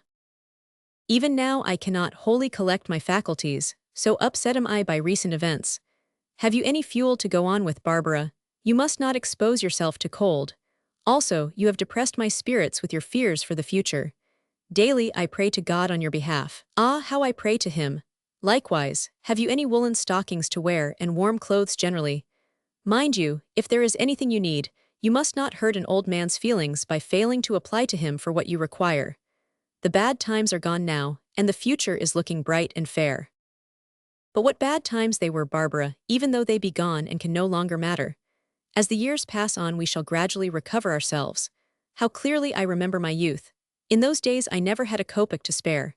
Yet cold and hungry though I was always light-hearted. In the morning I would walk the Nevsky Prospect and meet nice-looking people and be happy all day. Yes, it was a glorious time. It was good to be alive, especially in St. Petersburg. Yet it is but yesterday that I was beseeching God with tears to pardon me my sins during the late sorrowful period, to pardon me my murmurings and evil thoughts and gambling and drunkenness. And you I remembered in my prayers, for you alone have encouraged and comforted me. You alone have given me advice and instruction. I shall never forget that, dearest. Today I gave each one of your letters a kiss. Goodbye, beloved. I have been told that there is going to be a sale of clothing somewhere in this neighborhood. Once more goodbye, my angel, yours in heart and soul. Makar Devushkin. September 15th.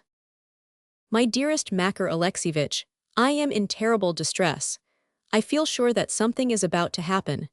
The matter, my beloved friend, is that Monsieur Biwikov is again in St. Petersburg, for the Dora has met him. He was driving along in a droshky, but on meeting the Dora, he ordered the coachman to stop, sprang out, and inquired of her where she was living. But this she would not tell him.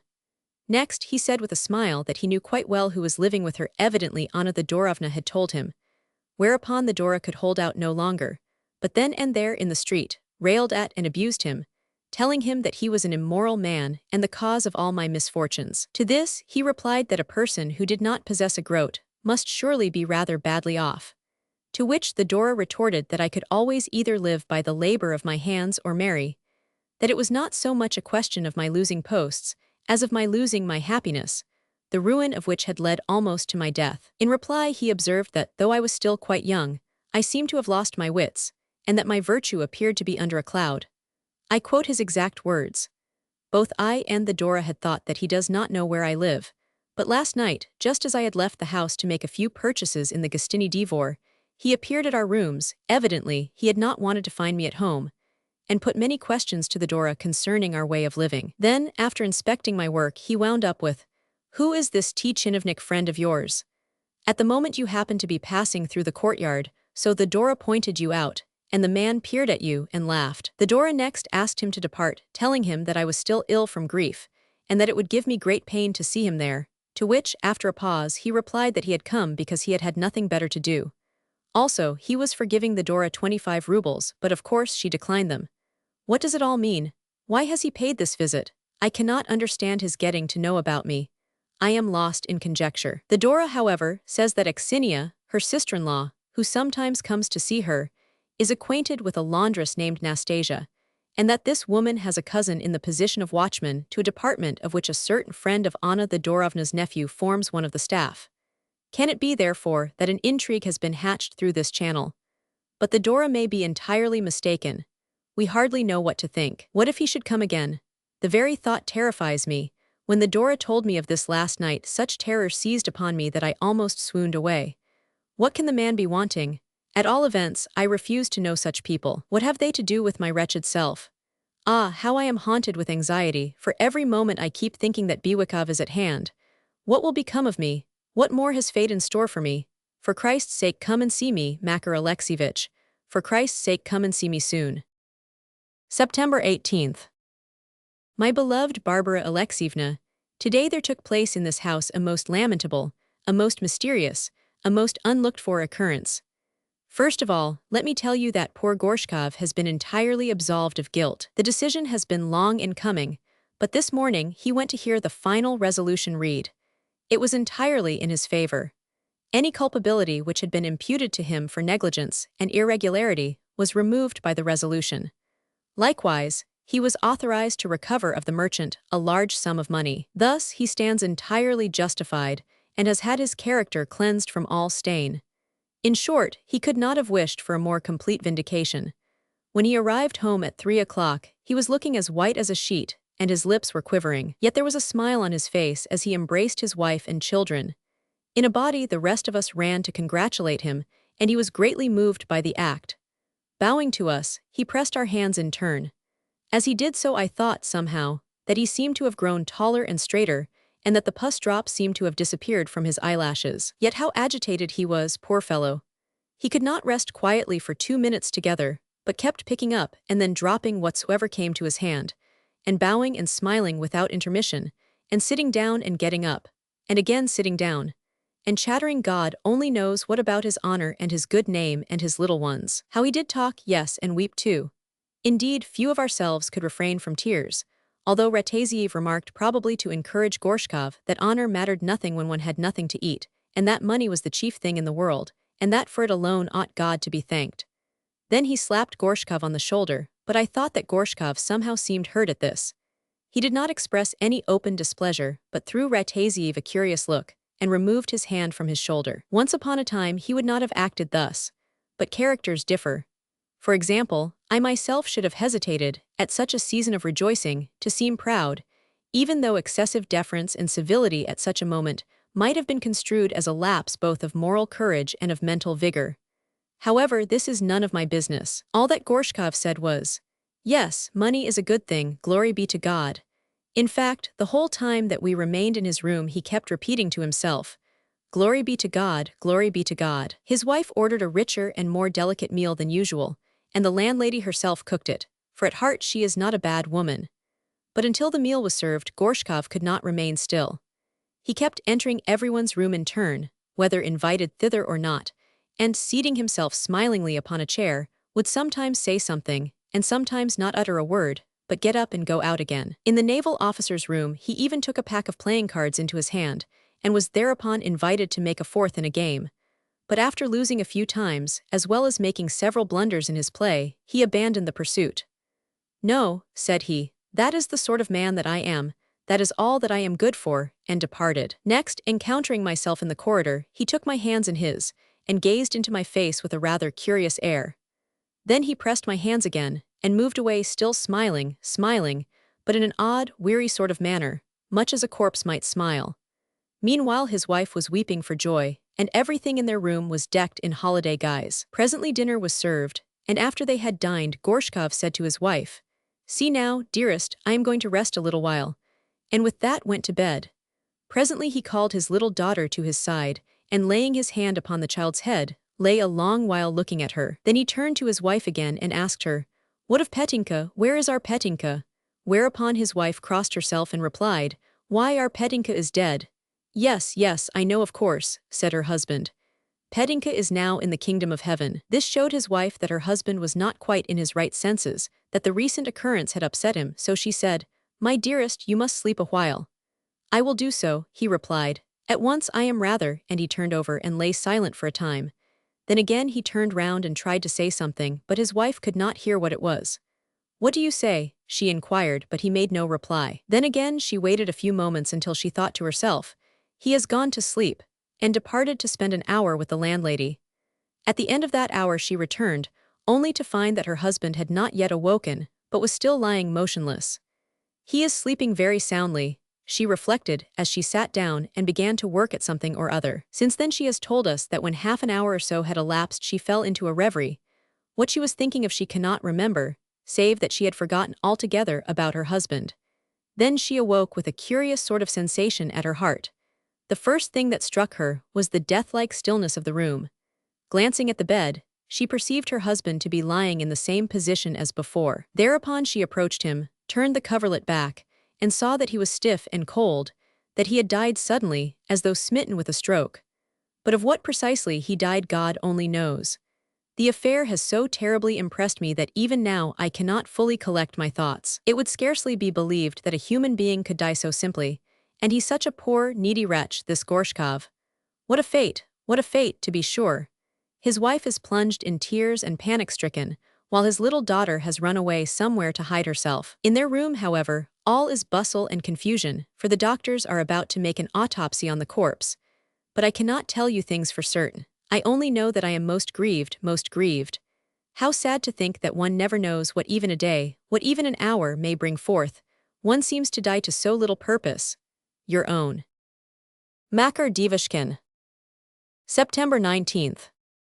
My beloved Varvara Alexeyevna, I hasten to let you know that Rataziev has found me some work to do for a certain writer, the latter having submitted to him a large manuscript. Glory be to God, for this means a large amount of work to do. Yet though the copy is wanted in haste, the original is so carelessly written that I hardly know how to set about my task. Indeed, certain parts of the manuscript are almost undecipherable. I have agreed to do the work for 40 kopecks a sheet. You see therefore, and this is my true reason for writing to you, that we shall soon be receiving money from an extraneous source. Goodbye now, as I must begin upon my labors. Your sincere friend, Makar Devushkin. September 23rd. My dearest Makar Alexievich, I have not written to you these 3 days past for the reason that I have been so worried and alarmed. 3 days ago Biwikov came again to see me. At the time I was alone, for the Dora had gone out somewhere.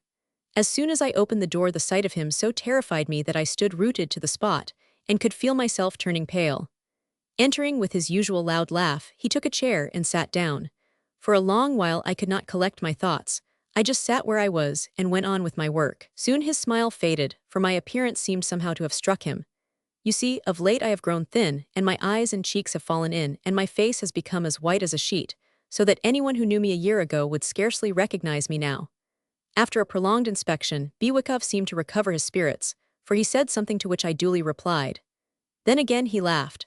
Thus he sat for a whole hour, talking to me the while, and asking me questions about one thing and another. At length, just before he rose to depart, he took me by the hand and said, to quote his exact words, "Between ourselves, Varvara Alexeyevna, that kinswoman of yours and my good friend and acquaintance, I refer to Anna Thedorovna, is a very bad woman." He also added a grosser term of opprobrium. "First of all she led your cousin astray, and then she ruined yourself. I also have behaved like a villain, but such is the way of the world."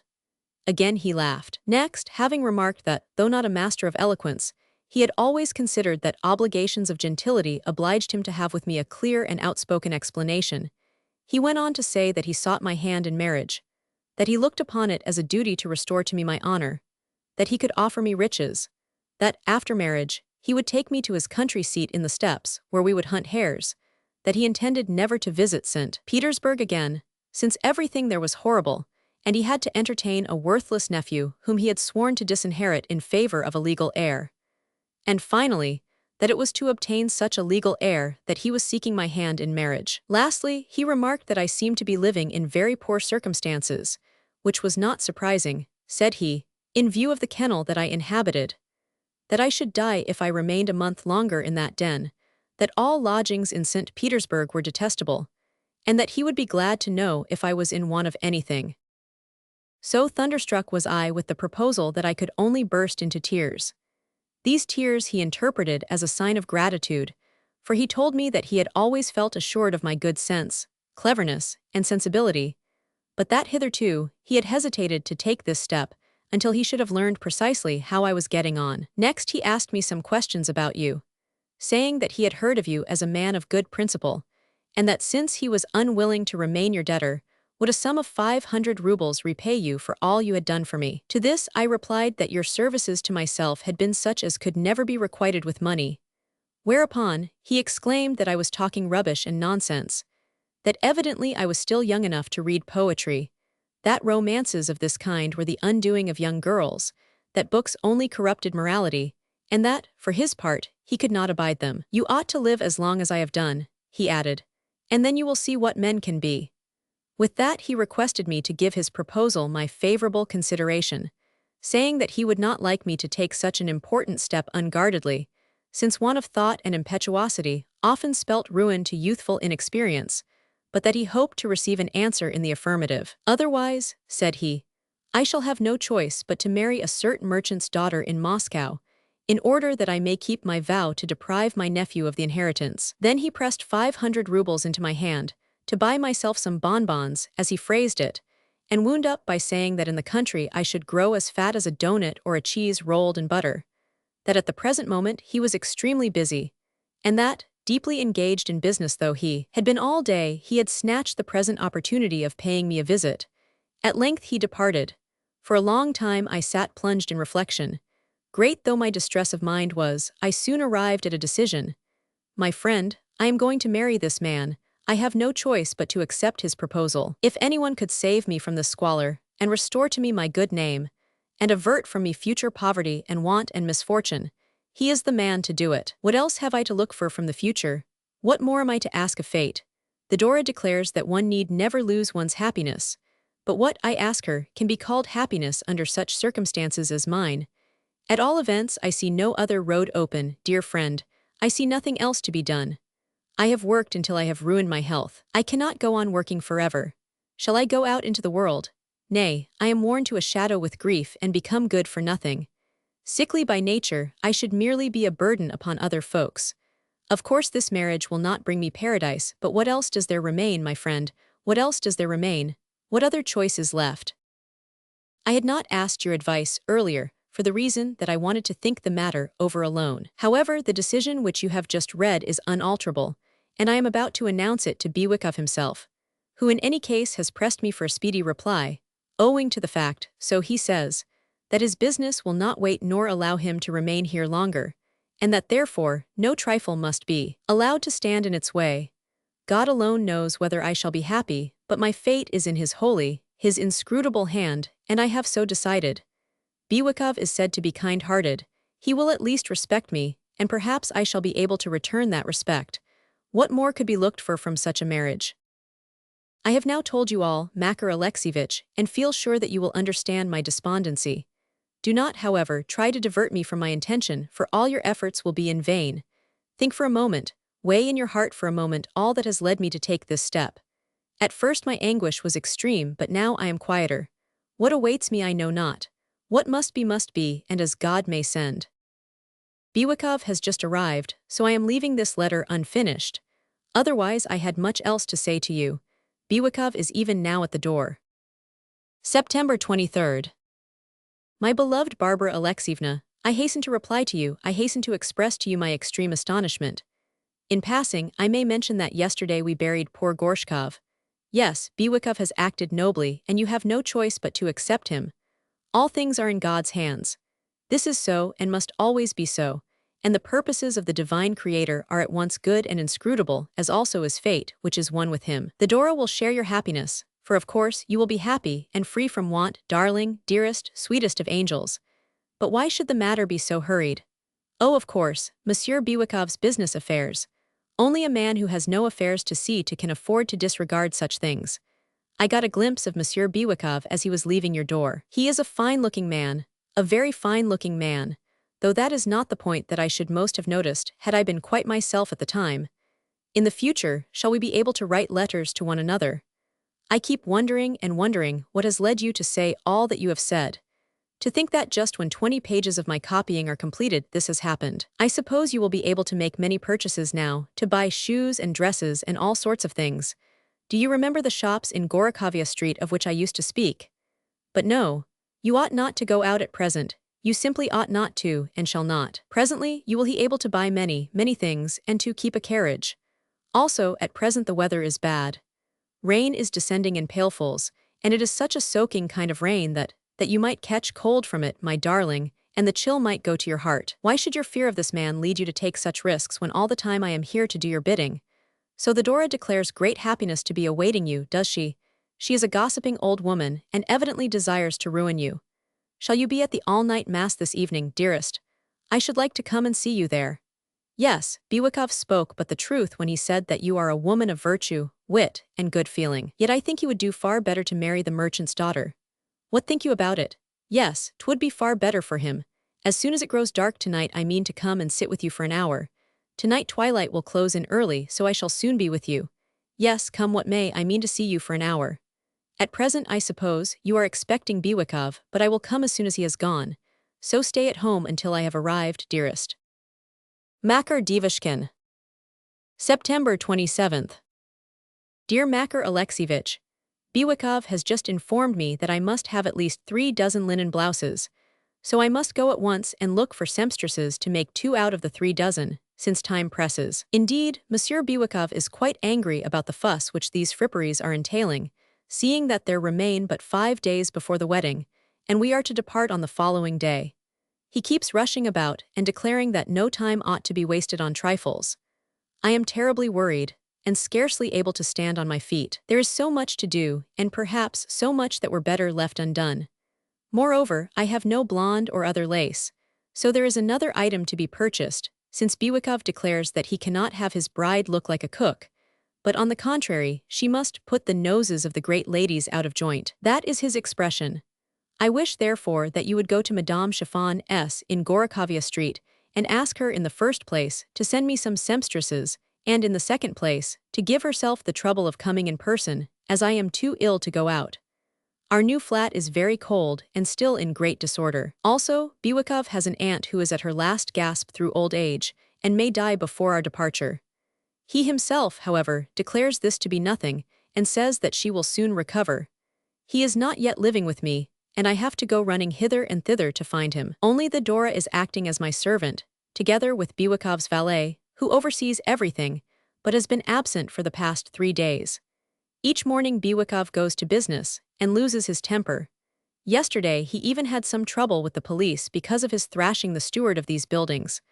I have no one to send with this letter, so I am going to post it. Ah, I had almost forgotten the most important point, which is that I should like you to go and tell Madame Chiffon that I wish the blonde lace to be changed in conformity with yesterday's patterns, if she will be good enough to bring with her a new assortment. Also say that I have altered my mind about the satin, which I wish to be tamboured with crochet work. Also that tambour is to be used with monograms on the various garments. Do you hear? Tambour, not smooth work. Do not forget that it is to be tambour.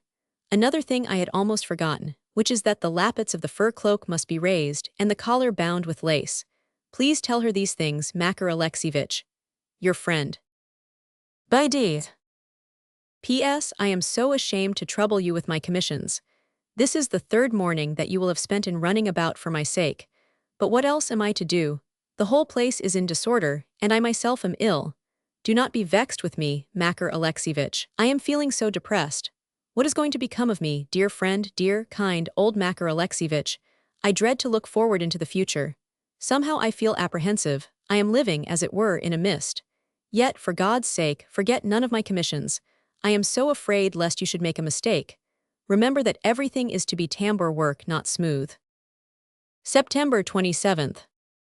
My beloved Varvara Alexievna, I have carefully fulfilled your commissions. Madame Chiffon informs me that she herself had thought of using tambour work as being more suitable, though I did not quite take in all she said. Also, she has informed me that, since you have given certain directions in writing, she has followed them, though again I do not clearly remember all that she said. I only remember that she said a very great deal, for she is a most tiresome old woman. These observations she will soon be repeating to you in person.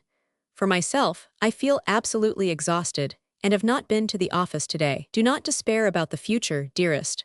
To save you trouble, I would visit every shop in St. Petersburg. You write that you dare not look forward into the future. But by tonight, at 7 o'clock, you will have learned all, for Madame Chiffon will have arrived in person to see you. Hope on, and everything will order itself for the best. Of course, I am referring only to these accursed gewgaws, to these frills and fripperies. Ah me, how glad I shall be to see you, my angel. Yes, how glad I shall be. Twice already today I have passed the gates of your abode. Unfortunately, this Bewikov is a man of such choler that, well, things are as they are. Makar Devushkin. September 28th. My dearest Makar Alexievich, for God's sake go to the jeweler S, and tell him that after all he need not make the pearl and emerald earrings. Monsieur Bewikov says that they will cost him too much, that they will burn a veritable hole in his pocket. In fact, he has lost his temper again and declares that he is being robbed.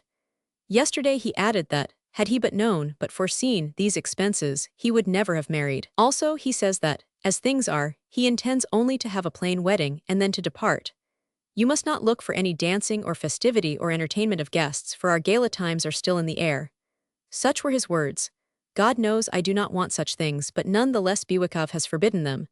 I made him no answer on the subject, for he is a man all too easily irritated.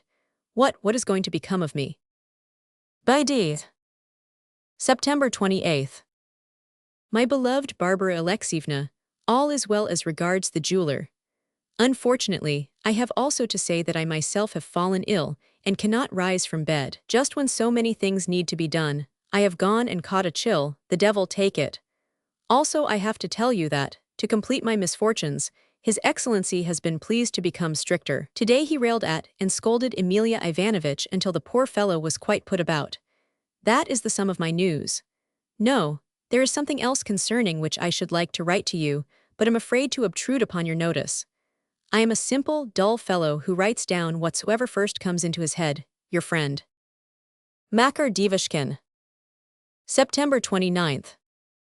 My own Varvara Alexievna, today, dearest, I saw the Dora, who informed me that you are to be married tomorrow, and on the following day to go away, for which purpose Bewikov has ordered a postchaise. Well, of the incident of His Excellency, I have already told you. Also, I have verified the bill from the shop in Gorokovia Street. It is correct, but very long. Why is Monsieur Bewikov so out of humor with you? Nay, but you must be of good cheer, my darling. I am so, and shall always be so long as you are happy. I should have come to the church tomorrow, but alas, shall be prevented from doing so by the pain in my loins. Also, I would have written an account of the ceremony, but that there will be no one to report to me the details. Yes, you have been a very good friend to the Dora, dearest. You have acted kindly, very kindly, towards her. For every such deed God will bless you. Good deeds never go unrewarded, nor does virtue ever fail to win the crown of divine justice, be it early or be it late. Much else should I have liked to write to you. Every hour, every minute I could occupy in writing. Indeed, I could write to you forever. Only your book, The Stories of Bielkin, is left to me. Do not deprive me of it, I pray you, but suffer me to keep it. It is not so much because I wish to read the book for its own sake, as because winter is coming on, when the evenings will be long and dreary, and one will want to read at least something. Do you know, I am going to move from my present quarters into your old ones, which I intend to rent from the Dora, for I could never part with that good old woman. Moreover, she is such a splendid worker. Yesterday I inspected your empty room in detail, and inspected your embroidery frame, with the work still hanging on it. It had been left untouched in its corner. Next, I inspected the work itself, of which there still remained a few remnants, and saw that you had used one of my letters for a spool upon which to wind your thread. Also, on the table I found a scrap of paper which had written on it, My dearest Makar Alexievich, I hastened to, that was all. Evidently, someone had interrupted you at an interesting point. Lastly, behind a screen there was your little bed. Oh, darling of darlings. Well, goodbye now, but for God's sake send me something in answer to this letter. Makar Devushkin. September 30th. My beloved Makar Alexievich, all is over, the die is cast. What my lot may have in store I know not, but I am submissive to the will of God. Tomorrow then we depart. For the last time I take my leave of you, my friend beyond price, my benefactor, my dear one. Do not grieve for me, but try to live happily. Think of me sometimes, and may the blessing of Almighty God light upon you. For myself, I shall often have you in remembrance and recall you in my prayers. Thus our time together has come to an end. Little comfort in my new life shall I derive from memories of the past. The more, therefore, shall I cherish the recollection of you, and the dearer will you ever be to my heart. Here you have been my only friend, here you alone have loved me. Yes, I have seen all, I have known all, I have throughout known how well you love me. A single smile of mine, a single stroke from my pen has been able to make you happy. But now you must forget me. How lonely you will be. Why should you stay here at all, kind, inestimable, but solitary friend of mine?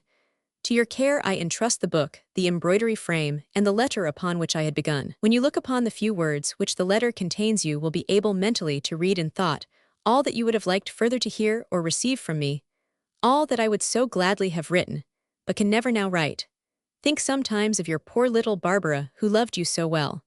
All your letters I have left behind me in the top drawer of the Dora's chest of drawers. You write that you are ill, but Monsieur Biwikov will not let me leave the house today, so that I can only write to you.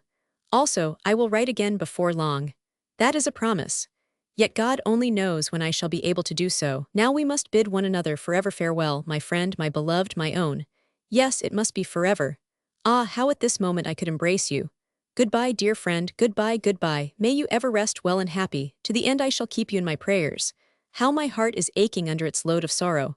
Monsieur Biwikov is just calling for me. Your ever-loving. Bay. P.S. My heart is full. It is full to bursting of tears. Sorrow has me in its grip and is tearing me to pieces. Goodbye, my God, what grief. Do not forget your poor Varvara. Beloved Varvara, my jewel, my priceless one. You are now almost en route, you are now just about to depart. Would that they had torn my heart out of my breast rather than have taken you away from me. How could you allow it? You weep yet you go. And only this moment I have received from you a letter stained with your tears. It must be that you are departing unwillingly. It must be that you are being abducted against your will. It must be that you are sorry for me. It must be that you love me. Yet how will it fare with you now? Your heart will soon have become chilled and sick and depressed. Grief will soon have sucked away its life. Grief will soon have rent it in twain. Yes, you will die where you be, and be laid to rest in the cold, moist earth where there is no one to bewail you. Monsieur Biwikov will only be hunting hares. Ah, my darling, why did you come to this decision? How could you bring yourself to take such a step? What have you done, have you done? Soon they will be carrying you away to the tomb. Soon your beauty will have become defiled, my angel. Ah, dearest one, you are as weak as a feather. And where have I been all this time? What have I been thinking of? I have treated you merely as a forward child whose head was aching. Fool that I was, I neither saw nor understood. I have behaved as though, right or wrong, the matter was in no way my concern. Yes, I have been running about after fripperies. Ah, but I will leave my bed. Tomorrow I will rise sound and well and be once more myself. Dearest, I could throw myself under the wheels of a passing vehicle rather than that you should go like this. By what right is it being done? I will go with you, I will run behind your carriage if you will not take me. Yes, I will run, and run so long as the power is in me, and until my breath shall have failed. Do you know whither you are going? Perhaps you will not know and will have to ask me. Before you there lie the steps, my darling. Only the steps, the naked steps, the steps that are as bare as the palm of my hand. There live only heartless old women and rude peasants and drunkards. There the trees have already shed their leaves. There abide but rain and cold. Why should you go thither? True, Monsieur Biwikov will have his diversions in that country. He will be able to hunt the hare, but what of yourself? Do you wish to become a mere estate lady? Nay, look at yourself, my seraph of heaven. Are you in any way fitted for such a role? How could you play it? To whom should I write letters? To whom should I send these missives? Whom should I call my darling? To whom should I apply that name of endearment? Where to could I find you? When you are gone, Varvara, I shall die, for certain I shall die, for my heart cannot bear this misery. I love you as I love the light of God. I love you as my own daughter. To you I have devoted my love in its entirety. Only for you have I lived at all. Only because you were near me have I worked and copied manuscripts and committed my views to paper under the guise of friendly letters. Perhaps you did not know all this, but it has been so. How then, my beloved, could you bring yourself to leave me? Nay, you must not go. It is impossible. It is utterly impossible. The rain will fall upon you, and you are weak and will catch cold. The floods will stop your carriage. No sooner will it have passed the city barriers than it will break down, purposely break down. Here in St. Petersburg, they are bad builders of carriages. Yes, I know well these carriage builders. They are jerry builders who can fashion a toy but nothing that is durable. Yes, I swear they can make nothing that is durable. All that I can do is to go upon my knees before Monsieur Biwikov and to tell him all, to tell him all. Do you also tell him all, dearest, and reason with him. Tell him that you must remain here and must not go. Ah, why did he not marry that merchant's daughter in Moscow? Let him go and marry her now.